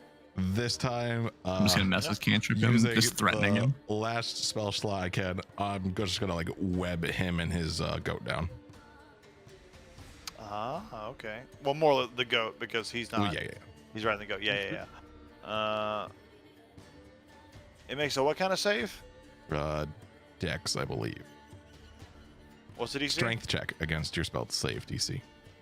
What's the DC? DC what's the 15. DC? Strength save? Yeah. No, dexterity saving throw. Oh no, sorry. On a that failed was- save, it's restrained. So yeah, dex sorry. save, it's a strength check to Sorry, to I meant get out of there dex save. restrained. It's a dex save. Dex save to not get webbed. Yeah. Gotcha. Okay. Dex save 15? Yeah. He succeeds. The goat is unaffected by the web. Okay. Well, we're just going to just try again. The webs are difficult terrain still and quote unquote lightly obscure the area. whatever lightly obscured even means, but it is difficult terrain. So I guess it slows him down at least. That isn't really relevant in this circumstance. Okay. And you know what? No, I won't save. I'll just save the hero point. Just attack. Oh my god. Yeah, you know what? Hero point. Reroll that. Fuck it. Let's go. We have the shard. Oh wait, we do have the shard. Shard it, buddy, because if he won't kill you, Tess will. Yeah. Let's go to the shard room. And Tillis is gonna be like, all up here in that darkened room. guys, Four of you, 3 of you there, I really want to win. and me. Hello, guys. I think Hello. if I try again, I can get him. I'm Oog. Nice to meet you. Surely you're not actually worried about this. I mean, You're he just toying with him, of course. hit me really hard, and I couldn't quite get my lance in the right place on this one. But if I have another shot, I think I can. Of course, just stop playing with your food. And she'll I mean, the green. Okay. yeah, I mean, if you want to hit him again, I always want to hit him again. Okay, perfect. All right, then yeah, then all greens. Okay, reroll. What's the total? What's the total? It's 6 or 5. Okay. Sorry. 5 doesn't hit, but you're hitting. I need you to make an animal handling check. Okay. Oh my goodness. You know what? Fuck it. Let's hero point this one. Give me the D4, I guess. Doesn't matter. I can't roll. You're to gonna do my roll one for it thing. too. 14, not a 15, so I guess I'm off. Hang on. Hang on. Hang on. Your D20 rolls have been crazy bad. You are Who knocked off. wins? Since 2 years ago? Yes. Yeah. You slam into Oh the my God. ground, and oh wait, hang on. Let me make sure, because we had a lot of things happen. Did I actually roll to hit you? What's your AC right now? 16. I didn't actually hit you, so it doesn't matter. Oh, okay. Finally. I rolled a 15 to hit you, if my understanding of this is accurate. But It's a lot like of things dude happen hasn't in rolled between below a 20 this whole time. So finally. He's a Chad. He's a Chad. He rolls pretty good, but no, that is a 15 to hit you. So no, that last one doesn't hit you. You don't hit him. He doesn't hit you. Okay. It's 2-2, but this Don't is be it. surprised if it doesn't matter. I'm out of things, and I'm rolling a D20 -1. Yeah. All right. I've still got some inspiration.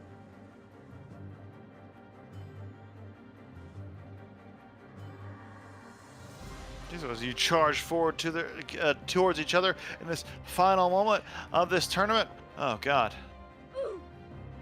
Well, don't worry. Again, another miss because he rolled pretty badly too. He rolled 5. So he just whiffs. It's another whiff. And the crowd's starting to get a little dissatisfied with all these like whiffs. They kind of like cheers. Do not worry, good people. This will be the one. He holds on to it. No! Tin Can Man sucks! He's boring! Tin Can sucks! I'm trying to... Everyone's like, All right. sure. Here's my last one. All Are you right. still just at 1? Oh, I guess so. Yeah. Still just at 1 down? Damn. I think I might have got 2, but I don't know. Well, final round. Well, not necessarily. You can both miss again. This can keep going. But go ahead and roll again to see if it's another 11. Okay, you guys miss again. You both just. This is starting to look like the most incompetent spout of jousting, where both of you are just missing each other as you go by. Go again. Keep going until you hit each other. Go again. Okay. 16's your AC, right? Yeah. Okay. You are unlocked. Oh no, you're not. You make an animal handling check. I forgot. There's confirmations here. So make your animal Is handling he check. just gonna kill me? Okay, there you go. Oh, that's true. He is pumping a spine into this. This is insanely bad dice luck. This is insanely like bad dice luck. impressively bad. It's like 4, 3, 2, 1. It's like every single possible roll you can. However, those are the rolls the dice have decided. You take 10 additional points of radiant damage as you're cast off of your mount, And unconscious. and you're unconscious. Spinning around. Ooh, looks like we have a winner. And Eluard basks in the glory, dismounts, steps over, and just looks at your unconscious child body under the ground. And he... Oh boy. Well, he'll have to find his own medical attention, and he wanders off. Taking the prize. He didn't do it without getting dismounted, so he doesn't get 2 prizes. Tell us. Now I roll a 20. I'm alive! But he wanders off, takes his prize that he gets, just for funsies. Let's see what prize he gets. Let's have a table for this. Oh, he gets a jar of magical face paint. That's fun. And he wanders off. Tillis lays there, barely conscious on the ground, gasping for air. Tillis doesn't look good. I think you can like audibly hear like Tessa's nails like scraping into like the wood post that she's gripping onto, like through her gloves, and she's not moving or saying anything. Gus is gonna wander onto the jousting field just to go see if Tillis is okay. Tillis? Tillis? Yeah. Oh, okay. Looks pretty bad. It hurts. Do you want a drink? Yeah. Alright. Here, hold this. Here's my sippy straw. And I'll press the amulet into his hand Oh, yeah. and just lean over him and offer the tube. Feed him like a bird. Yeah, go and do the healing of the amulet with it, for sure. As you tube him, as you like lean over and like dip into his mouth, as he, like not unconscious, but like heavily wounded on the ground here, burnt by Your radiant child. energy. Which, Have by this the way, heavy ogre beer. is far heavier than anyone should go in this situation. With like the actual, like you see burn marks, like radiant energy burnt on his arms and like his body a little bit as you kind of come over closer to him. It's a little extreme for sure. You know, sometimes taskmasters would do that to Gus. Do you want to go kill him? No. Oh. Well.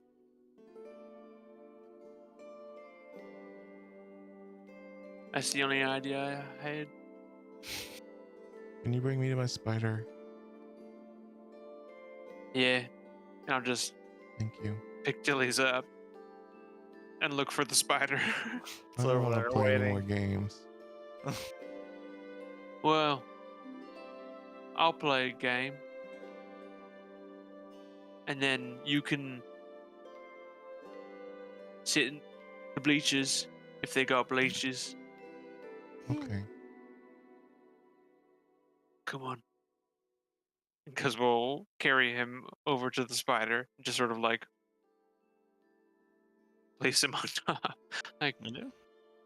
Plops back into place. And yeah, that's a 1 ticket punch off of your 5 gold ticket there, but you have 7 more remaining. And from here, you see a variety of other games. The two you've heard about are Test Your Might and Custard Eating Contest. But you also, from here, see the Rope Ladder and Cup and Ball game as two more available options. A rope ladder game? What's the rope ladder game? A taut rope ladder at a 30-degree angle might seem like an easy challenge, but you might be mistaken. You have to try to keep your balance as you climb the ladder and ring the bell at the end. You get 3 tries for 1 ticket punch. If you ring the bell, you roll on the prize table. If you ring the bell on your first try, you roll the prize table twice.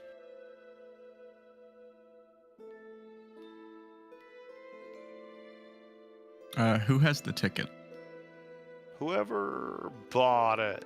Which I don't know if we got into. I Yeah. got one. So it's Guz's ticket.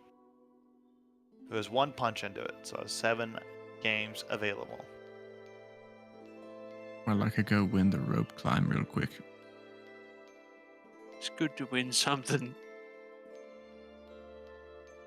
It would be nice, wouldn't it? Yeah. Would be nice. Well, are you climbing ropes? Yes, I'm going to go climb the rope. All right. Here's a ticket. She's going to snatch the ticket and march off towards the rope. You do. She's real mad. I think she's just going to like walk up to it, like disregard the queue or anything, just hand the guy the ticket, just give him the whole fucking ticket, walk up to the rope and spider climb the rope.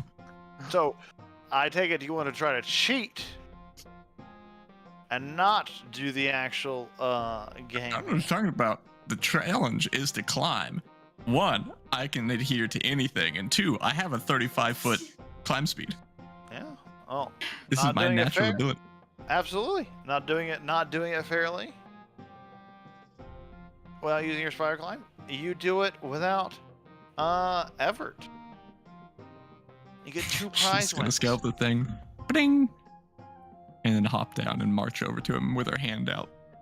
And they look at you, a little disappointed, but they do give you your 2 prizes. You get an enchanted bottle of wine that plays whimsical festival music while uncorked and continues to do so until there is no more wine in the bottle. Get that She inventory. immediately pulls the thing and just like from the bottle, like completely uncouth. She would never be caught dead doing this in public. But she doesn't care at the moment. Ironically, you Jesus. get the toy spider, and you can use an action to gain the benefit of the spider climb spell for 1 hour. When you use this ability, it turns into a real spider and crawls away. She's gonna take her ticket, the stupid spider toy. She's already uncorked the bottle and it's, singing, and she's like drinking straight from the bottle, so it's like muffled, echoing out through her mouth or whatever. She marches back over to the group and like tosses the spider toy onto Tillis. Look, Tillis, I won. I won this for you. Thank you. It helps you not fall off of things.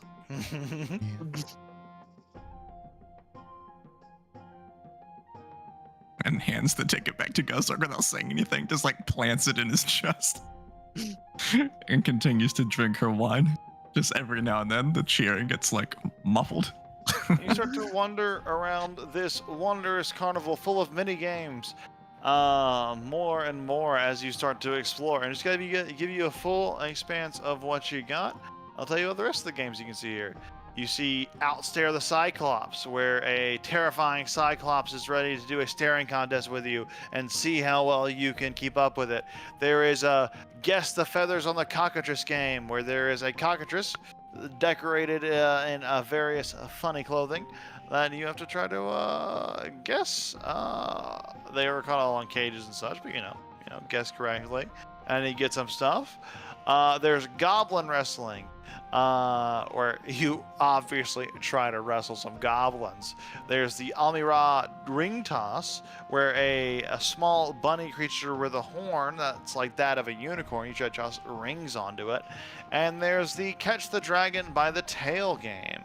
A lot of different games out there you can kind of see just in your area, but up to you which ones you guys want to participate in with your ticket budget. Well, I mean, I used to wrestle goblins at camp, but they're really slippery. But I'm also pretty mighty, so I could do a test, as long as it's like strong test. Yeah, I could also do for some hitting something.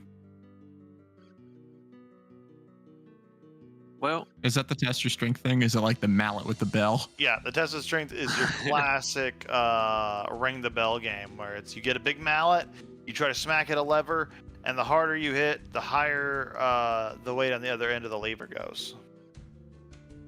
So you are boop, strength game. Versus, well, I mean, I guess the goat one was kind of a strength game because based on how well you can hit and based on how well you can stand on. But there is a game for basically every stat, including intelligence. So, Where's the Something for charisma everybody. game? Is there a persuasion game or hmm, deception game? well, another throw.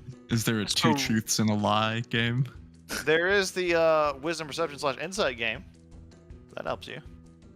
That ain't charisma. I'm gonna go wrestle a goblin. That's Sounds true. good. Poor charisma. I might have left charisma out of this this circumstance. I feel so bad for charisma characters. What about a dexterity? Oh, dexterity! I got a lot for you, Chief.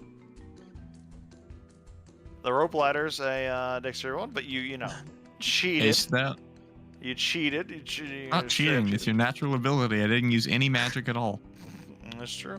The And I won an item that Almira lets you ring cheat. toss is also looks like it'd be strong for dexterity characters. All right, tell Or me if you about, guys are done playing games, we could just retire for the night. tell me about goblins, about goblin wrestling. Goblin wrestling. If you've got the strength, how about some goblin wrestling?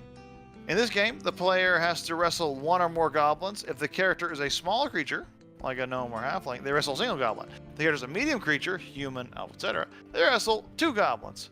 If the player wins by successfully pinning the goblin, or one of the 2, if they're a medium-sized creature. To pin the goblin, the character has to, make it can be like an athletic strength check. Taking on 2 goblins. The goblins make the roll. The goblin making the roll does so with advantage. If you roll higher than the goblin, you win. Otherwise, the goblin manages to pin you and you lose. Winners get to roll a carnival prize. I can wrestle 2 goblins. Easy. Just watch. If you can wrestle a belay, you can wrestle 2 goblins. Exactly. Be really disappointing if you failed. Well, I'm not Something gonna. that you're so natural at, something that you do every day. I Do you want couldn't this stuff to fail. make you more grippy? I'm too big. Grippy? Yeah, the spider climb stuff. Huh. Does that work on things? Does it work on creatures or just things? You see the goblins in question, and they look feral. They're like kept in cages, and they're just kind of like foaming at the mouth and just kind of rattling the cages bars, trying to get out.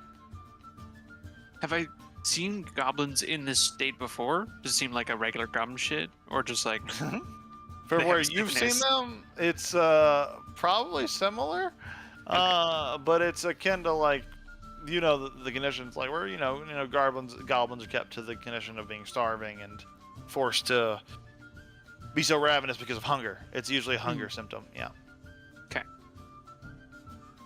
it's just hungry. Yeah. I'll get like that when I'm hungry. Mhm. Alright, come on. Let him loose. All right. Well, if you're ready to play, then we're ready to put the game in front of you. That'll be 1 ticket to punch. Z. Alright. punches out your ticket.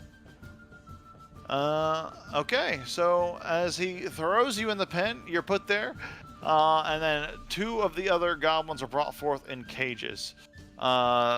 There's like a contraption set up for the ropes to kind of pull the cages open. It's like, whenever you're ready, let us know, and then we'll give you the countdown. All right. I'm ready. Okay. 3, 2, 1. And the goblins rush out as soon as the doors open, and they pounce in simultaneous action, trying to claw at your face and your eyes and rip them out. If you're trying to pin one or more of them, go ahead and make your athletics check. Strength-based athletics check. Ooh. He gets to roll with advantage because it's 2 goblins. Well, one of those was a natural 1, but the other one was a natural 16. Not even natural 16. That's a modified 16 because it's a -1. And you're not able to get a pin on them. The goblin pins you. Like, the 2 goblins work together and they pin you to the ground. And you lose. No! And they announce, good job. Sad circumstance. It seems you'll have to try again if you want to use another ticket punch, perhaps. But then you see them like wrestle the goblins away, stuff them back in the cage, and kind of seal it away. Ooh. You mean bad you luck. see them successfully wrestle the goblins? They're that strong. More strong than Gus. I'm sorry I made a game with a chance to failure. I'm sorry. I fucked up. I get it. I'm just gonna guilt trip the hell out of everybody. I just don't understand what's so hard. I mean, I effortlessly won that game without even rolling a dice. Sure. Yeah. Maybe I'm just superior to all of you. Maybe I'm just so power gaming built. Maybe I'm just devised differently than you all. Probably. It's a little different. I mean, look, I said it was gonna be bad. I knew it. I knew it way ahead of time. It's all bad. Don't worry. Wherever loss we accrue, let's try to get a win. I'm gonna go over to the ring toss. Run over to the ring toss, and you see this small bunny-like creature. As you're heading over, however, you're all enticed by the intoxicating smell of this fried fish vendor. It kind of does a fried fish on a stick kind of a dealio that is offering their wares. And they just kind of seem to be trying to attract a lot of crowds, and they seem to be successfully. A lot of people are fluttering to this place in droves, looking like they want fried fish. It sounds tasty. Tilly's, you want like something to eat? What kind of fish?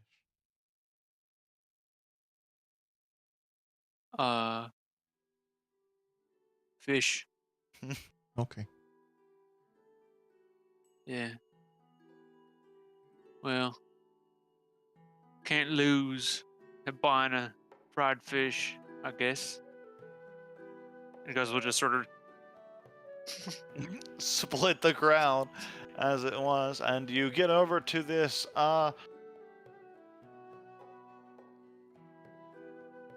it's interesting. You've it's very unlikely you've ever seen an individual like this, but this individual,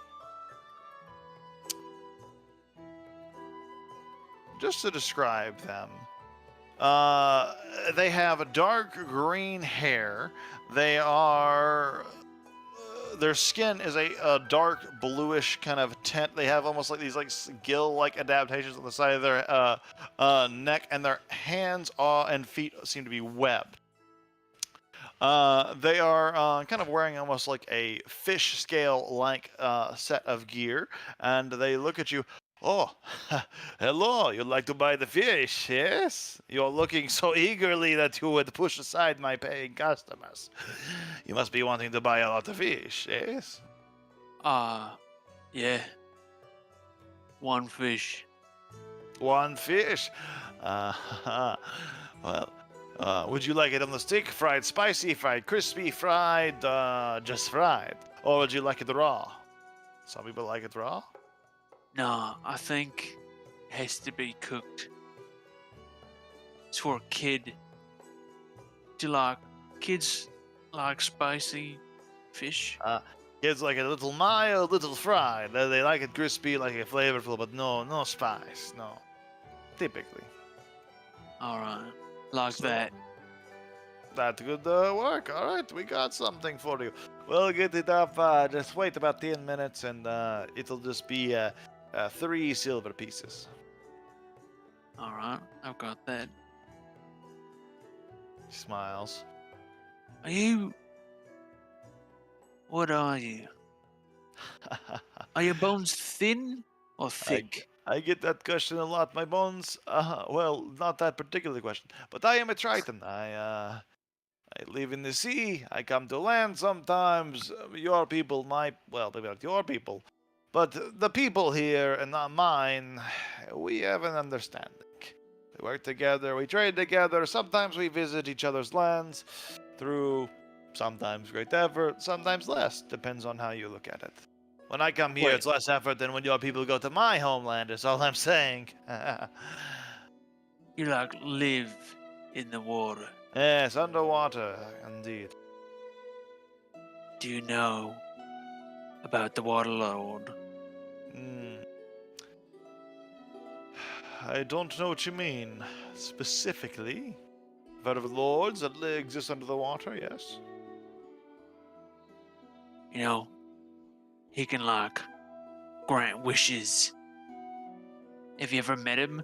You live.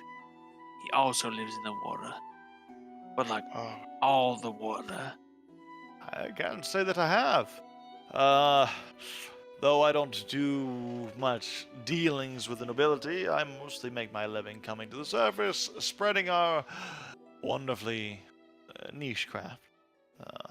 Your people seem to like our fried fish, for example. It all works out. All right. Well, if you ever see him when you're underwater, you tell him that Guz saw you. If I meet a water lord, I will tell him Guz saw me. You got it. That's right. Well, you like the fish, 3 silver, and I'll get your fish served to you in a reasonable amount of time. All right. Fair enough. I guess we'll just wait. Okay. He turns around, starts cooking. Takes a few more orders, kind of doing a little bit of both as he sets the stuff to get cooked, and comes back to it. And around 5 or 10 minutes pass, but eventually it's a ding ding order up as he hands you this little basket, disposable wooden basket of fried fish. Seems to, based on the smell, seems to be a freshwater fish. It doesn't seem to have a huge gamey or fishy taste to it, based on the smell here. Probably very palatable. Looks crispy and golden, and the skin is perfectly fried, and is served with a nice side of fried potato wedges. Very nice. Very nice presentation. Well, thanks, I guess. Bye. Goodbye. Enjoy your meal. Tilly's, look, it's fish. Oh, thank you. And Tillis is gonna any kid start with the fries. They're tasty. They are deliciously fried. They're crispy on the outside, and they fill a hole that has kind of been in your chest since you fell off that goat the last time. In a satisfyingly kid way. And if you've ever been a kid that's played a soccer game and like lost a soccer game, but then had French fries after that were super tasty, it's a very similar feeling. Does it come with a Capri Sun? No juice. The No juice is an extra charge. The juice Said you only gathers at had the bottom milk of the boxes. basket. That's all they get you, is a juice charge. Well, you can get the refillable cup for festivals. That's true. It's true. I have this like- refillable cup. From the Starfall Tavern. It's kind of far away. So. Well, maybe they have a booth here. Oh, they could. You know, that guy said he lives underwater. And he's But got a also- stand. Yeah. He like comes on land. Didn't know you could just live in the water if you weren't a fish. He said he didn't know fish either, which, you know, you're all in the water. I don't know how that works. Are you gonna have to live under the water? I hope not. I mean, I don't think so. I should ask next time I talk to fish. Gotta check to see, because I don't know, being on land is cool. Sometimes. But like, it's hard to. I have to like spread the word, so I don't know how many people there are to talk to underwater. I don't even know if you can talk underwater. It would be pretty hard, yeah. Maybe there's like a magic where you can talk underwater, and then I could tell. But what if they already know fish? Then I'm not doing a good job. That's true. Well, Huh. people here probably don't know fish. You're right. Wait, would fish not want us eating fish? That's a good question. He didn't say not to, so Okay. I'll take your word for it. maybe fish likes nut meat. I gotta wait. I gotta go down in the water. I mean, he likes toes, right? He does. You're gonna have to eat toes. I mean, I ate a finger. Oh, okay. Toes is just like big fingers. Yeah. Just foot fingers. Foot fingers. That's right. Okay, you eat your fish. I gotta Okay. go down in the water. You guys are gonna try to make his way down to the waterfront. Shovel down. Like, just to kind of clarify, you guys are like right at the edge of the water already. It's just that most festivals done in like stonework here of the dock, but then there are the wooden kind of prefixtures, or that are kind of are the wooden structures that are built out into the water, like the docks and the actual piers that are connecting to various vessels and boats and stuff. The water is like right there. It's very well within like a few hundred feet. Cool. But it's less of like a beach and more of like a drop down to the water, and there are like stairs and ladders to get back up. Okay. So Gus just wants to get down towards the water so that he can. He just pulls a Guzrock sandwich out of his Guzrock lettuce wrap out of his pouch, and sort of floats it on top of the water. He says, Waterlord, we're here, and I met a man who lives underwater. He said he didn't know who you were, but I'm gonna find the elf and the gnome, and I'm gonna kill him. I love you. And then he gets up, sort of meets back with the party. Signed, Guzrock. He says out loud. You sit off, and Yeah, that you do. That you do. You All right. still better the party. I love Sorry. Tess is just off had doing to- ring toss this whole time. it. Yeah, she wasn't there for any of that.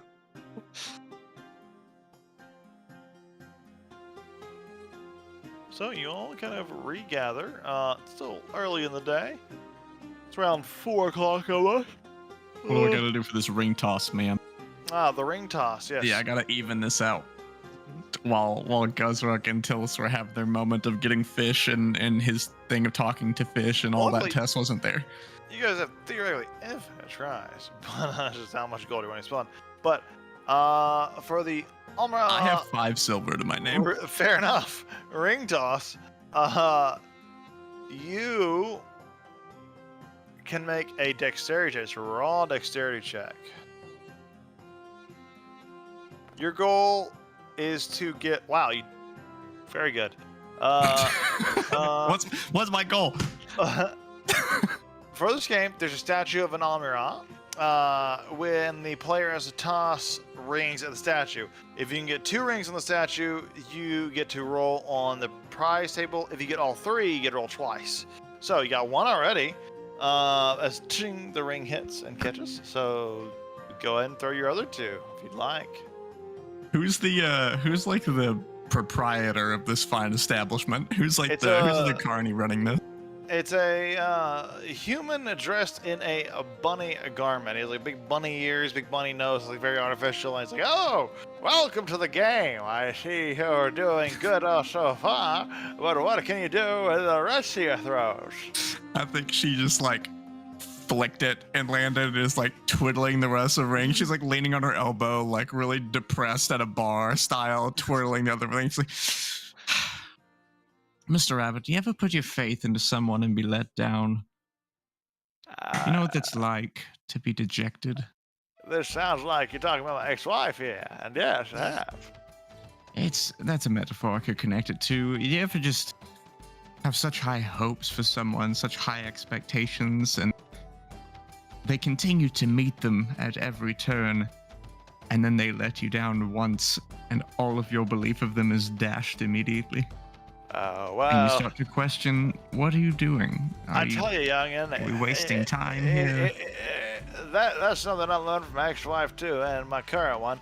But it isn't about She flicks the other ring. the rare, and ching, and flies off to the side, doesn't even land onto the horn. It doesn't matter about the what they do every once in a while. It's who they are all the time. And if that's someone that's truly worth loving and caring about, then you'll know, and you'll know it's worth it. Yeah, but now they're a loser. Have they all? That's such a limited way of looking at it. They may have lost this time, but have they lost every time you've seen them? And you No, know, but that was the appeal. That was why I was attracted to them in the first place, is they never lost. And then have they you never did. lost, young lady? Never. Not once. Never, not once. Well, it seems you just lost just now as he picks up the ring off the ground. That's 2 rings down. You have to land 1 more. Prove to me that you never lose and have never lost. That's fair enough. And she flicks it. And it lands. Well, Do you know what I mean? Like, I can't even see them the same. She's just like tucking her hand in her gloves. I don't even see him as the same person anymore, you know? it does seem you have won this time, but there will come a day, youngin, where you will lose. And you do have to remember. You know, it's exhausting with- being so endlessly competent. Well, here's your prize. And he reaches around and pulls forth.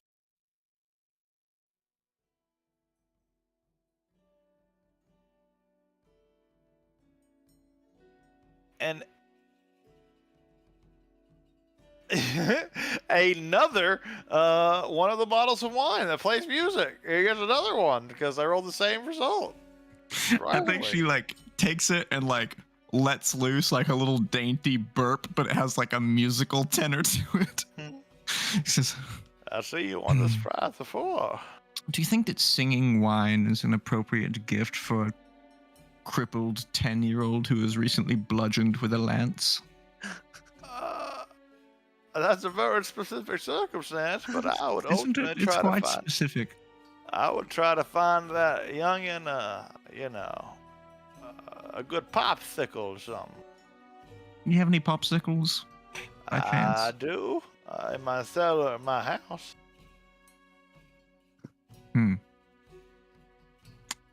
Perhaps another time. Very well. Hey, you Well, need this has been anything else? insightful. Thank you for the free therapy, Mr. Rabbit. Of course. And anytime you want to play a game, you just come on back. It's not a very good business idea of yours. And she leaves. I never lose. Keeps walking away and goes back to the group.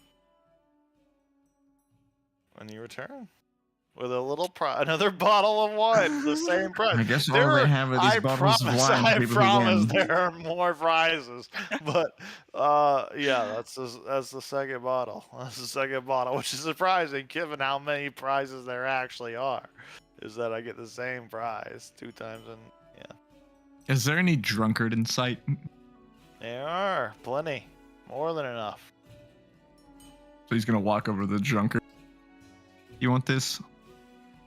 She'll shake the bottle and it starts Takes it. singing. Oh, he just chugs it down, and the music stops. Oh, that didn't last very long. You got another? It never does last very long, does it? No. It's just so fleeting and temporary. Like faith in humanity. So it seems deeper than like the conversation I signed up for. I signed up for free booze, and you're Yeah. like proposing the deeper morality of like, is humanity worth it or whatever? Do you have any gold on you? No, I got silver. How And many I got silver this pieces ticket. do you I have got on you? this. Well, a few. I got like 5. I got this ticket voucher, which is worth 5 gold. I've gotten 7 stamps stamped out. Got 1 more game to play. Gonna try Are to you play going it. to use it? Think I'm gonna do the goat jousting. I think that's my best chance to win. I've tried about every other game. Have you won any of them? I've won a couple, not many, I will be fair. But you know, I think I'm gonna win the goat jousting. She's gonna hold out her hand. Okay, just give me the ticket. And I'm gonna cast command on give. Yeah, I'll make a check for him. What's your DC? 15. Yeah, here you go. And she takes the ticket and like starts to walk away and Hey. just shreds it with her hands and Wait! tosses the confetti. What? Just mutters under her breath. If a drunken idiot succeeded at jousting, I'll Fuck burn this you. place to the ground. That's rude. You owe me. Hang on, I gotta do the math. Let's see, it's 5 gold. She's Divided by already 8. leaving. And then carry. And he continues to do the math as you wander off. Surely he wasn't going to win, but this just on the off chance that he did win, and then there's just no saving Tillis at that point. Then I have to let him go. I have to let him go at that point. She's like logicking through this midlife crisis at 19. And you guys Or are whatever the hell she is. And you're all kind of gathered Much, there much love. at the center of the waterfront, and you see they aren't quite ready to fire them as it's still early, but they are preparing tonight's firework display. They are kind of setting up all the explosives, setting up all the gunpowder, setting up all the charges and stuff like that. There are dozens of people, like around gunpowder, building it up, etc., etc., etc. Making this, make sure this setup is ready for tonight. There you go, Tillis. We could go and, I don't know, blow up a wagon. I'm exhausted. I just want to go to bed. What are you tired from? dying Hmm. or almost dying. I'd be tired of that too. Well, Right we then. got 4 more punches. Could play a game where you might not die, like eating custard. It's the most dangerous game of You all, never you know. fool. Something could go down the pipe wrong. No, you just gotta open your mouth really wide. Surely there's a memory game or something nearby. There's the Guess the Feathers in the Cockatrice game. There you go. How quickly Which can you involves count counting. feathers? I feel significantly worse about counting feathers right now. Yeah, I just feel bad about even being here. Right, I Like, think it's gonna feel I worse feel like if I'm I... cheating them at this point, you know? Like, I'm a Morloft. Of course I can count all the feathers on a chicken. Kidding me? Ridiculous. A ridiculous place. This place has changed. Well, It always used to be like this, you know? Do people I'm die at gonna your eat. festivals a lot? No, they won. Oh. Okay. People never died at our festivals. Sounds like a Yeah. shitty festival to me. Kinda. I don't recall anyone dying, but if they did, I probably didn't care.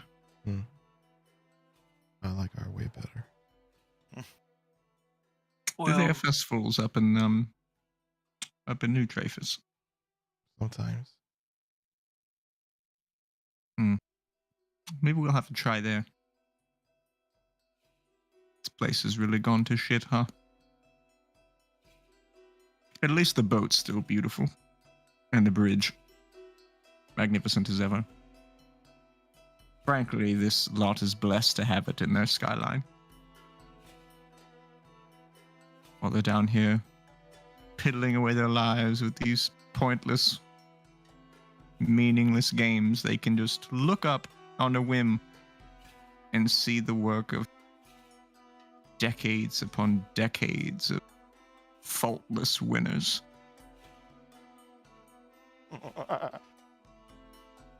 well, I'll keep it in my side while I'm eating custard. Because if we got 4 punches, I might as well just I need 4 punches worth of eat some custard. custard. I mean, surely we can just sell the ticket for something, a gold piece or something piddly. I mean, these nut meats aren't that good, so I gotta wash them down with some. Oh no, even the servants are slipping. A lot of custard. You're telling me the chef has failed as well. Everyone in my life is so disappointing. She's just droning on and on. Dillis is just like head down, and the spider's like, I was the one that said we should get those. Sorry. Not to kick you while you're down, but Don't worry.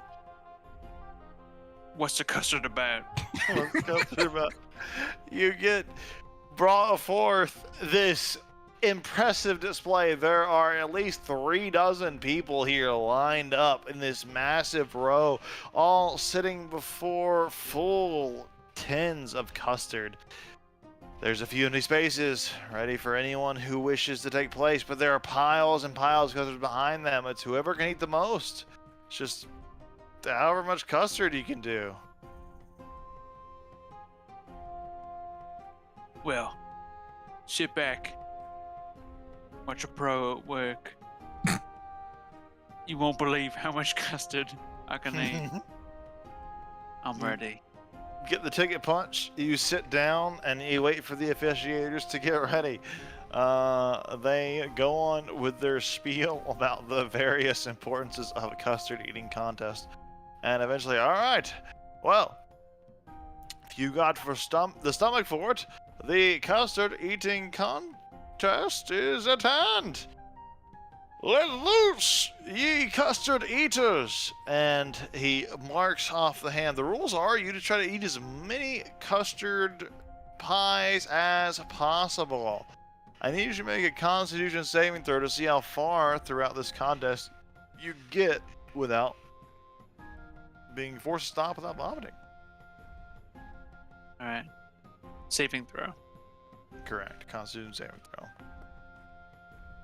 Oh, you are just slurping them like you pick up a 10 and you just lick it clean with one lick and then you put it down and the next one clean with one lick and there's next one and the next one and the next one and the next one and like the other people are just struggling to even keep up. You go tons of pies. Everyone else has been knocked out at this point, but you're just continuing. You're eating all of their leftover custards and you're just you just keep going until all of the custards for the contest for the rest of the day are null. You have eaten every single custard. The game's done for today. The game cannot be played anymore today. Just look at him go. Because you He's ate just all so of the custards. faultless. It's just Great job, perfection. Bulbous Man. You did so well. We'll give you 2 prizes, and they are going to hand you. Did you see that, Tullus? Just a master of his craft. And you a flower wand, It's disgustingly admirable. which I will put in your inventory here. And you a flower wand, which is added to your inventory. It is a pretty simple magical item, but it does what it does. And they also give you an edible flower bouquet made of candy, which is the least appetizing in the world to you. As you come off of the custard, you're like, It's a little sickening to smell. Thanks. You know, Guzark, you could have stopped like halfway. Everyone else had already left. You just kept going. I had to win. No, and I love that about you, and I would never change it for the world. In fact, I might have to have a conversation with Artemisia tonight about all of this. And I think I might be able to get you a bed at this rate. Pretty impressive. I can do magic. You ate a lot But of there's a pie. condition. What? We don't have beds for ogrelons who can't out-wrestle a goblin. You have to right your wrong. Just watch me. You guys are gonna fucking waddle over to the goblin wrestling booth. You going again? You have to Oh, yeah. wrestle at least 3 of them. So you have 2 more punches after this one, but as you the last punch punched, you can go and make your strength athletics check as they put you back in the ring. The goblins Can I hurl once on the again goblins? make a Constitution check. Sure. If you roll above a 10, I'll say you have enough control that you can vomit. Yeah, you projectile vomit, and you give yourself advantage on this athletics check because they're all slippery up with Oh, I vomit. feel so much better. Covered in Oh. ogrelon adhesive. That's how we make glue. Oh, you're neck and neck. You fling one goblin to the side and he scatters on the mud and is unconscious. He's not getting back up. But the other goblin's on your back and he's clawing at you. He's biting at you. He's biting your ear and he starts to rip it and tear it off a little bit. And you're like, "Ugh," as you start to thrust him. Go ahead and make another check because you guys rolled the exact same number.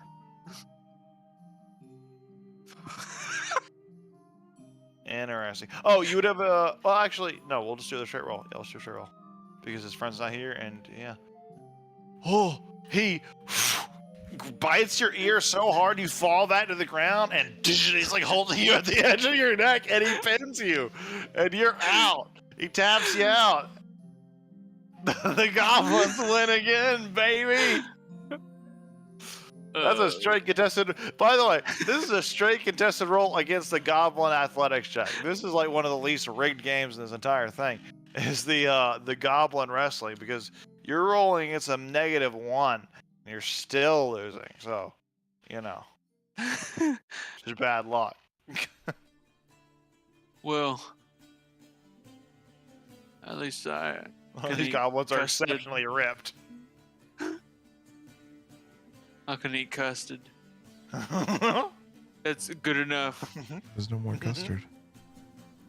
Oh.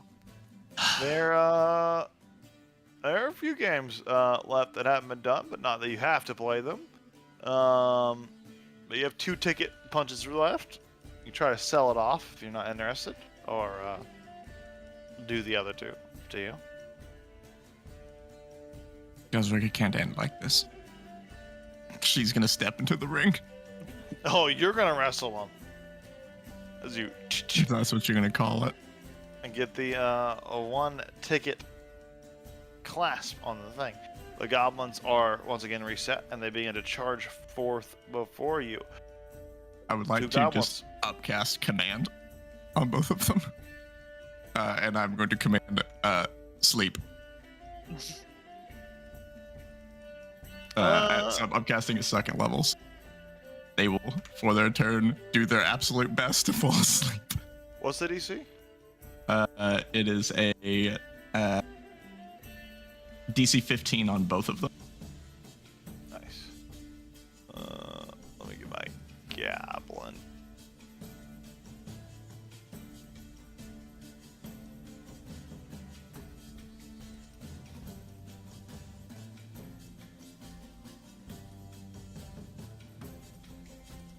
First one falls, like lays down and like is out of. Oh, they both are for 6 seconds.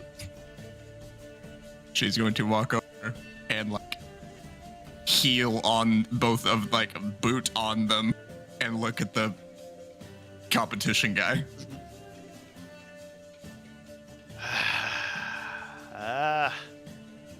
I guess they're pinned. I'll give you a prize.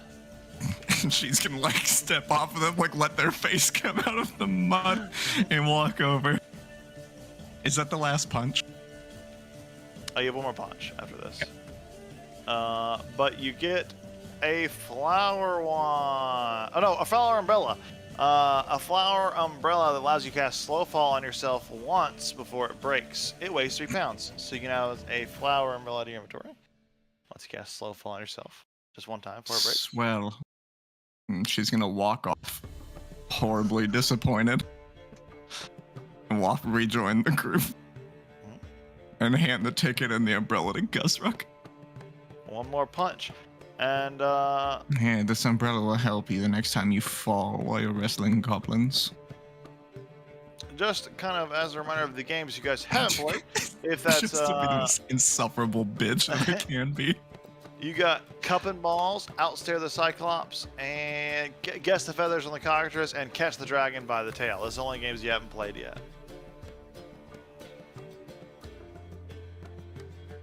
Well, I haven't been able to wrestle, so obviously I can count by 6s, I can count by 7s, which means I can count feathers. Absolutely. No problem. Makes sense to me. You know what, Guzruck? If you can count the feathers on a bird, I can maybe sell you. I also as don't think you know the mercantile Test Your talent. Might. I The don't Test know. Your Might is another one you haven't done, but the Ring the Bell prize, which is the hammer and typical hammer and bell prize game. Whatever your heart wants you to do. I mean, I just might as well count them. Can't be that hard. Everybody knows how to count. Sure, everyone does.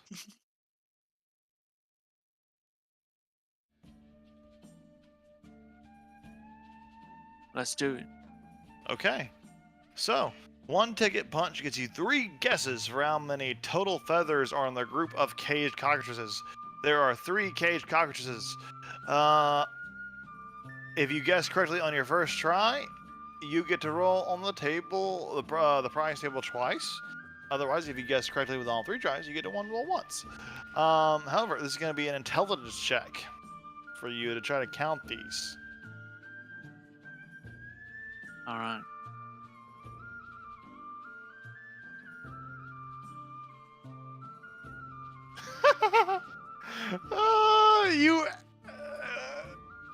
You look at every single one of these creatures and you accurately throw out a number of 23,672, and it is exactly right.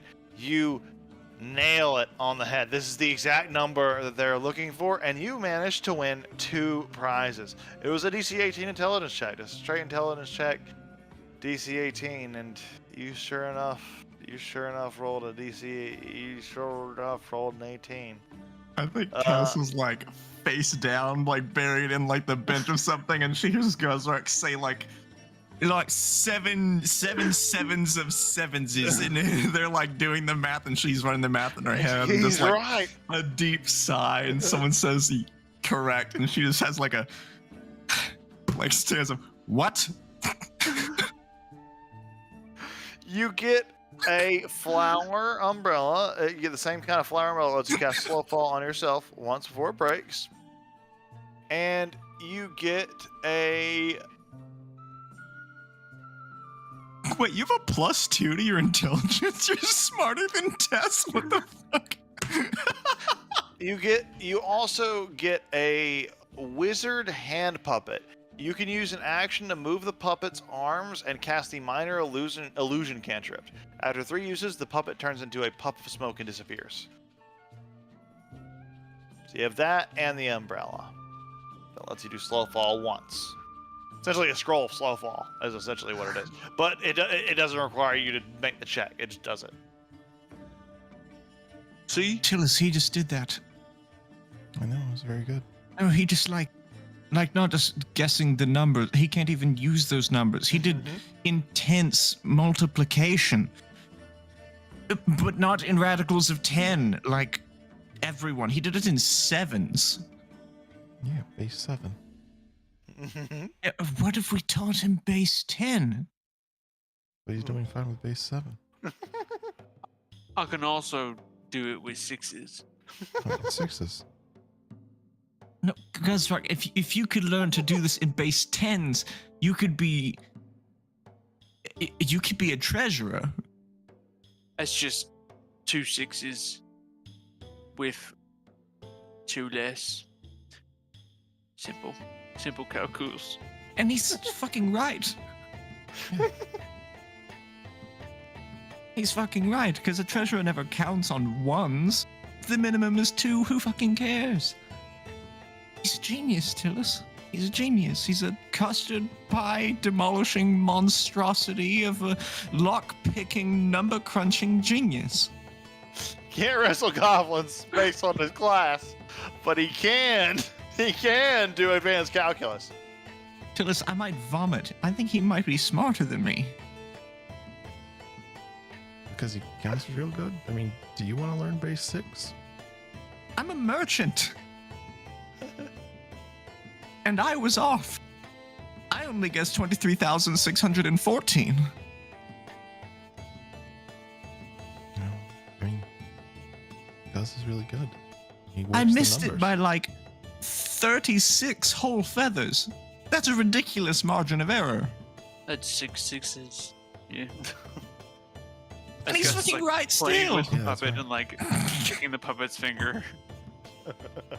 Till he can't count on his fingers and toes because he's It looks like missing Rodore, something. actually. It has like the description of Rodore that you saw. It's like the starry robe, the big white beard. A very typical wizard.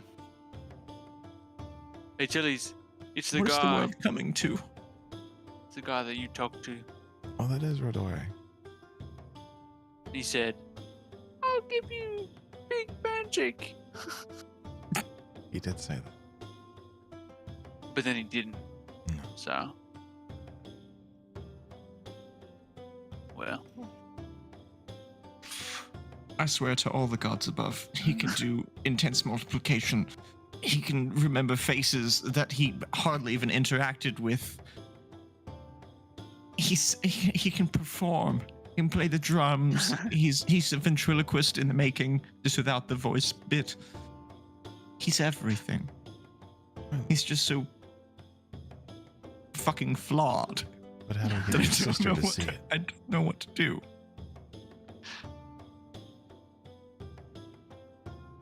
Guzark, what's up with the goblins? What's going on? Why are they Just- feeding you every time? Look, these aren't from camp, and they're really hungry. You just put their face in the mud and step on them. I mean, he tried vomiting on him. I did. That was I close. did. Is that Check why on it was so easy? Were they still blinded from your vomit? Well, if somebody puked on me, I think I'd be even more mad. So I like, think you'd be more slippery as well, lubricated. I don't know. I never touched them. well, Suppose my heel. Because, Just- I'm wearing a relatively nice dress. I would prefer they not come anywhere near me. just like, wasn't the gobber I expected, Gobbers at camp, easy. You grab them, just grab them by the head. Just like grab by the head. Just didn't work. It's a different kind of gobber. They're like city goblins, different. Small heads. Small head, city goblin. Not like camp. And tell us what the fuck happened with the goat. Well, it wasn't my I mean, goat. honestly. And he tried to kill me. Of course tried to kill you. You're a child, and you bested him at least once. Of course. I didn't know that was gonna happen. He promised that from the get-go. He was not holding back from the beginning. He didn't even wait. He was like, I'm going to kill you. I mean, I told you I was going to kill you. I was, of course, being sarcastic, but he likely wasn't. I mean, no one was gonna come help me. I was just kind of laying there. I mean, I helped you more than I honestly should have. Yeah, I'm just saying I could have died. Every day you could have died. We were out in the desert with no supplies. somehow that was the Water was. closest. I just don't think that the carnival jousting tournament is quite to the level of, I don't know, the Skiffer Herduna incident. Yeah, I wouldn't think so either, but it was. Tillis, you killed dozens of people and then befriended a dragon, rode on its back into a lava castle where your friend died, killed an undead serpent thing instead of leaving your friends to die. Is that what we have to do? Do we have to go back to the jousting place and put Guzrak's life in danger for you to, click? Do you just only work when your friends are going to die? I'm not really good about that martial stuff. You seemed just fine before. Put some crazy spell on a knife or something and just about blew the blasted head off of the undead snake thing. Why didn't you do that on the lance? You just made it all big and silly. You were playing games. You have to go for blood, Tillis. You want to win. I don't know how to hit with that thing. Should I have just shot him? Did you have a gun? Yeah. Then why not? I don't know. It was jousting. Right, he just jousted him with bullets. I didn't know that was. I mean, what I just did was That's wrestling. an option. That's a dope option. You have to understand that the name of the game, it does not mean that you play by the rules. As long as you don't break the rules, it's fine. The rope climb, I didn't climb the rope, I merely ascended it. The goblin wrestling, the goal isn't to wrestle the goblins, it's to pin the goblins, so I had them prostrate themselves before my magnificence and then stepped on them. And I've gotten rewards every time. The ring toss was admittedly a magnificent feat of skill, but what can I say? I'm just that good. I don't know how to feel. Maybe I've drank too much singing wine. I mean, I don't know. Maybe You understand these- my predicament, right? I mean, Tilly's tried really hard. Did he? just didn't win. He's just Last so I small. believe, his handgun is still loaded. And instead of using the gunpowder efficiently, he dumped it on the sand. Which, admittedly, was a genius play. It's a shame they didn't take out the goat's leg or something. I want to go home. Well, the trouble is, if they'll even let you in, hopefully no one saw this. Well, we can sleep in the garden with me. Or we could just go find somewhere to sleep elsewhere. I don't have any money now. Well, I still have some gold. Of course, you still have gold. Yeah, still got some gold. I did lose 100 golds. But I also got a puppet and a wand. And that's magic. And do you have an umbrella for the next time you fall? I do. I have 2 of them. You can fall twice. I could fall twice. Incredible. Do you know how many cliff sides there are between the manor and this place? 2. 2 whole cliff sides. And I could fall down both. You can And be fall just down both fine. of them with not a scratch. It's like you planned it. Well, I'm gonna get moving before they start setting off all that powder. Because I don't like that. And the festival Yeah. is getting ready to go into full swing. And as you're all about to step away, you see an elven gentleman dressed in finery, dressed in a nice tricorn hat with a long, elegant feather that kind of stretches out to a rather extravagant degree. And he says up, right. Good people of the Imperium, of Dreyfus, I have some news for you. The entire city has been wired with explosives as we have transpired a little bit of difficulties throughout your festival. And we have a very simple request. You will bring all your government will bring the sum of 3 million gold pieces here to the harbor district within the next 3 hours. If they do not, the city will detonate. It will be destroyed, and it will be unrepairable, I'm afraid. So, The word Do you're not looking panic? for is irreparable. Let's go Well, home. do not be afraid. Do not panic. Do not concern yourselves. Just make sure the messages get sent to the right people and the gold is delivered to the right places, and we will be just fine. Very well. Enjoy your festival. That is all I wish to announce. Etc. Etc. Goodbye. You know, I could really go for tacos. I just had fish. I did just eat a lot of custard. Well, you know, I'm not asking if you want tacos, but merely that I'm going for tacos. And So, like, this guy, is that like happen every year? That he Every says- year. Oh, sorry. Just in case. He pulls the trigger, and the entire Morloft Bridge detonates and falls and collapses, and it demolishes that entire massive area, all between the area right here. It all just falls in on itself. Just to clarify, Happens. Every year.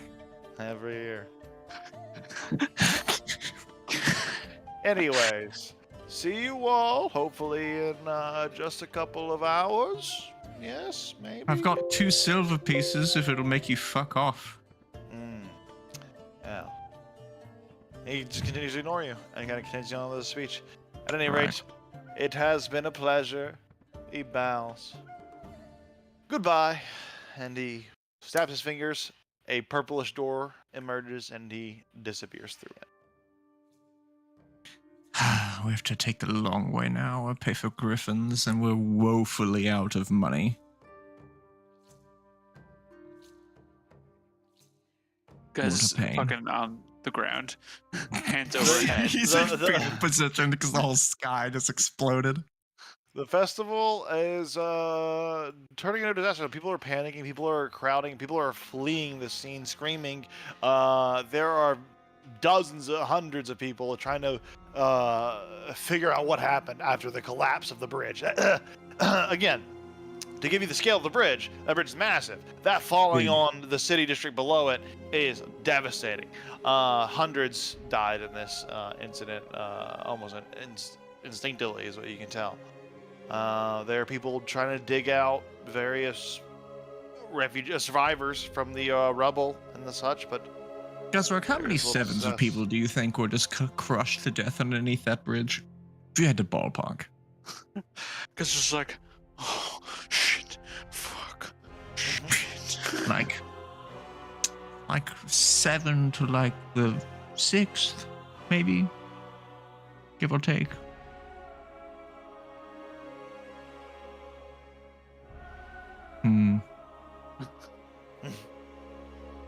Wait, is it just one? Yeah, What? just one big explosion. Oh yes, that was the man with the Well, potentially another one in 3 hours. well, right, the whole city in 3 hours. But I mean, what? Do you have 3 million gold? I don't. I don't have 3 million gold. So it's not our concern. I mean, Leave it to the palace, the rich nobles, Artemisia. Maybe this will give her some form of excitement. Maybe she's hungry. if everything's gonna explode, I think we gotta leave. it's the only. Okay, where do you want to go? Wherever it's not gonna explode. Well, it's 3 hours, and you said the whole city, so. Frankly, there's not much distance we can cover in 3 hours that would get us out of the city exploding. We could get You said you got a tacos and just eat them boat. on the bridge and wait for annihilation to come. You said you had a boat. A boat leaves the city. Oh yes, the family has the boat, but I would never taint her beautiful deck with my goblin-tainted heels.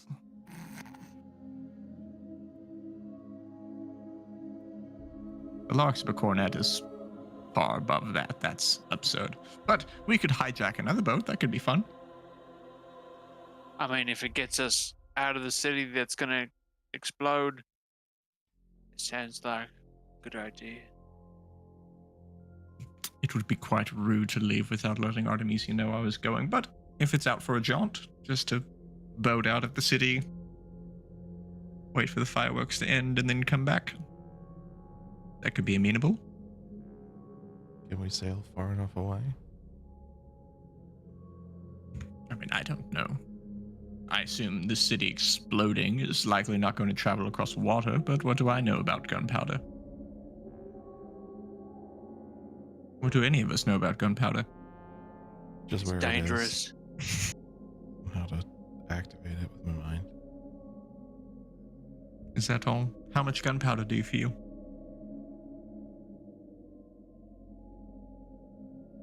I feel mine. You don't feel any gunpowder. Doesn't seem to be. Are you trying to sense it? What's the range? 120 feet. 120 feet? There's strings of gunpowder going various places. Actually, always. I think I'm sense just it. now noticing this. Yeah. You It's didn't something you feel have to it when we were It's crossing not the a passive bridge? thing. It's something you have to She tune doesn't into. know this. and, She's just shaming him. absolutely, absolutely. She's just kicking him while he's down even more. I don't think she's doing it on purpose. She's just speaking her mind. It I mean, just we were says you walking can across the magically bridge send for like containers Wow. and items filled with gunpowder within 120 feet of you. And Yeah, use an that's not action something- to use it. Yeah, it's an action to use it. It's a willful thing. No, it's, not an action something. to cause it to go off, not to sense Ah. it. Mhm. It's not something I'm gonna like passively remind you every time there's gunpowder in the area. Like that's not how I'm gonna do it. That's not how I'm gonna roll it because that's just not something I'm gonna do. It's something you have to ask me. Do you sense gunpowder? And I'll tell you if you do. It's not something I'll remind you of constantly. Besides, you would have sensed gunpowder here the entire time. You had no reason to suspect gunpowder. There's fireworks going places. There's fireworks going everywhere. There's gunpowder in a lot of this area. Et cetera, et cetera. Yeah, I sense it. I mean, that whole bridge that we waltzed across for quite a while was apparently lined with it. Yeah.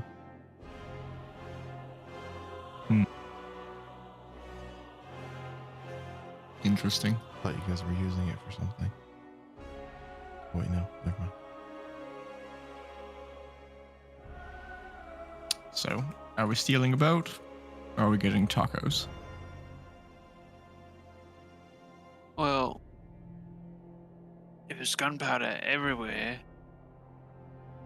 Or do we just find him, attack him? I don't know. I'm mostly drained from playing around with the goblins. And, well, putting effort into the jousting. But if we find him, we could attack him for fun. He set off all the explosives out of spite, blow up the whole city, and then we can take credit for that. I mean, there's something to be said about being the ones responsible for blowing up Traphus. But it seems like a little banal. You would want to blow up your home? No, I don't want to. Of course not. That's absurd. But for someone to be able to infiltrate and line the capital city of the militaristic capital of the planet, gunpowder, with no one doing anything about it, maybe Traphus is in for a wake-up call.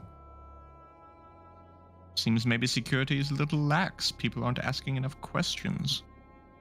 I mean, if a child can feel gunpowder with his mind, are you some kind of special evolution of humanity, or is this something that other people can just do as well? You think there should be people on the payroll for that? So, it's horrible, but it could be a little leap in advancement that Traphus needs. Burn it all down to the ground and rebuild it again, better, this time with more contingencies, stricter laws, heavier enforcement. Too much freedom in this city. look, I don't want to be here if everything's gonna explode. It's dangerous. And there's not much you can do after you get blown to bits. I suppose with the time we have, we could perhaps skirt the waterfront, go through Learmont, leave out the northwest exit of the city into the farmlands. I doubt they've lined that with explosives. It's not worth it. The property is not worth the gold it would take to line it with explosives. We'd likely be safe there. And then what? Go on to New Traphus? Well, I bet they have tacos in the farmlands. They might. And Good. yeah, I mean, we could go northwest. We can. There's the river between the farmlands and Slepos. We could. I'm sure there's some ferries, whatever it is. Or we could just wander. Should we help evacuate people? I mean, how many people are you going to evacuate? I'm sure people are just screaming and losing their shit in the background. There's, This is absolutely, pandemonium. absolutely, and they're rushing towards the ships, rushing towards the various vehicles that they have at their immediate view, trying to get out of the city, etc., evacuating a. This is like if your city, if you live in a major metropolitan area and there was like a citywide nude warning. Similar vibes. Who are they going to follow? The Ogrelon and the child atop a terrifying gigantic spider? Unlikely. They're going to go for the free-for-all. So you can waste your time trying to save these people who are dead set on self-destruction, or their lives are in the hands of the more powerful here. Maybe this will rouse Artemisia from her lofty chair now that the bridge is gone. Might have to come down here and deal with something. Maybe the palace. Good, like, Maybe the damned Wizards College will get their noses out of the books, lest they all explode. hypothetically, if the gunpowder's everywhere, we could like cut it off at certain connection points so that it doesn't all explode at once. I mean, you can detonate it with your mind, yes? Yeah, but that might do the whole city. I'm just saying, it wouldn't be the end of the world. It would just be the end of Traphus. And to everyone in it, presumably. Well, if we can find it, then maybe we could like pick a place that doesn't explode, and then we'll be safe. Yeah, it's called the Farmlands. You see the guard are starting to kind of come in and start to sequester people, and kind of move them into their various, trying to organize people a little bit and kind of control the crowds. As you see this, you see various people trying to maintain order, etc., etc. There's a number of, adventurers among the crowd who have been in strenuous situations who are all, actively trying to be kind of useful in this situation. You see that kind of general stuff kind of going on around here. So there's a general sense of urgency when it comes to like hurting the crowd, but when it comes to what is going to be done to combat the greater, risk here, seems to be yet to be revealed. However, we'll probably get into that next time, as it is Professor Time. We can kind of pick back up next week and react to this. I'm not going to say deal with this because it doesn't sound like you guys really want to or are worried about it, which is totally fine. Yeah. Let's be honest. We can't wrestle 2 goblins and some punts on a horse, so someone who can snap dimension doors in and out of existence and blow up a whole city. Probably a little outside of our pay grade. And I think we're all tapped of resources. At least 2/3 of us. Well, it'll be up to you how you want to proceed in the future. But you do bring up a good point in that there are a lot of forces working against whatever's going on here, certainly. So it's not like if you don't do anything, no one will try anything. Whether those things they try work out, we'll see. If they don't, maybe the city blows up. Who knows? One of us is hyper nihilist. The other one wants death to all the taskmasters, and this whole city's gonna explode and doesn't want anything to do with it. And the other one is horribly beaten at the moment. Horribly beaten, demoralized. Absolutely. Well, up to you Sorry guys. for fucking destroying the mood of the whole session, guys. But that's my whole character. You showed me your belly once. And now it's your ass. Time to shame you into mediocrity or excellence. One of the two. I hate how much the dice are just against Tillis and how much the dice are just on Tess's side at every possible chance. It feels bad because like all those games are winnable. Like I just feel bad. For sure. Like they very clearly felt unwinnable for you guys, and I feel bad for that about that because they weren't. It's just very bad. No, luck. the Tillis one was the guy's AC was like 13 or 14, and you just literally rolled like I was rolling really. 4 I was a always million hitting. times. Yeah, and it was a higher plus to hit versus the -1 to hit. Despite Well, he like has super high saves. Or he rolled crazy well because my spells weren't able to help. So all I could really do for that one was help you with Bardic Inspirations, which like doesn't even make up for lack of proficiency alone. No, it was a rough situation. The only thing that really helped you there is the animal handling check not fall off, but And even then, even that's relevant. yeah, But those d20s were not rolling well. not that it really matters who made it. I decided to include it, but this is like Witchlight stuff. This is all like using the rule sets from there, and the carnival games they have there. Yeah. So I know they were a fun idea, but it definitely felt like they were weighted against you guys based on practice. Felt like you guys had less of a chance to win, except for Cassandra, based on certain things. And look at them, the DCs are pretty high, especially for the checks they are. Yeah, unfortunate that wasn't as pleasant as I was hoping it would be. But is what it is. Well, hey, it gave me a chance to take this weird, like, happy and genuinely kind of cheery test, this like freaky thing that's been happening for the past couple days, and get back to the roots of just being an insufferable fuck that nobody wants to deal with. Yeah, absolutely. All my spells are about depression and doubt, so time to bring that back. I am certainly excited to get into the the rest of these sessions and such, and the game going forward. I just apologize for building up hype for that because I thought that was going to be more fun, and I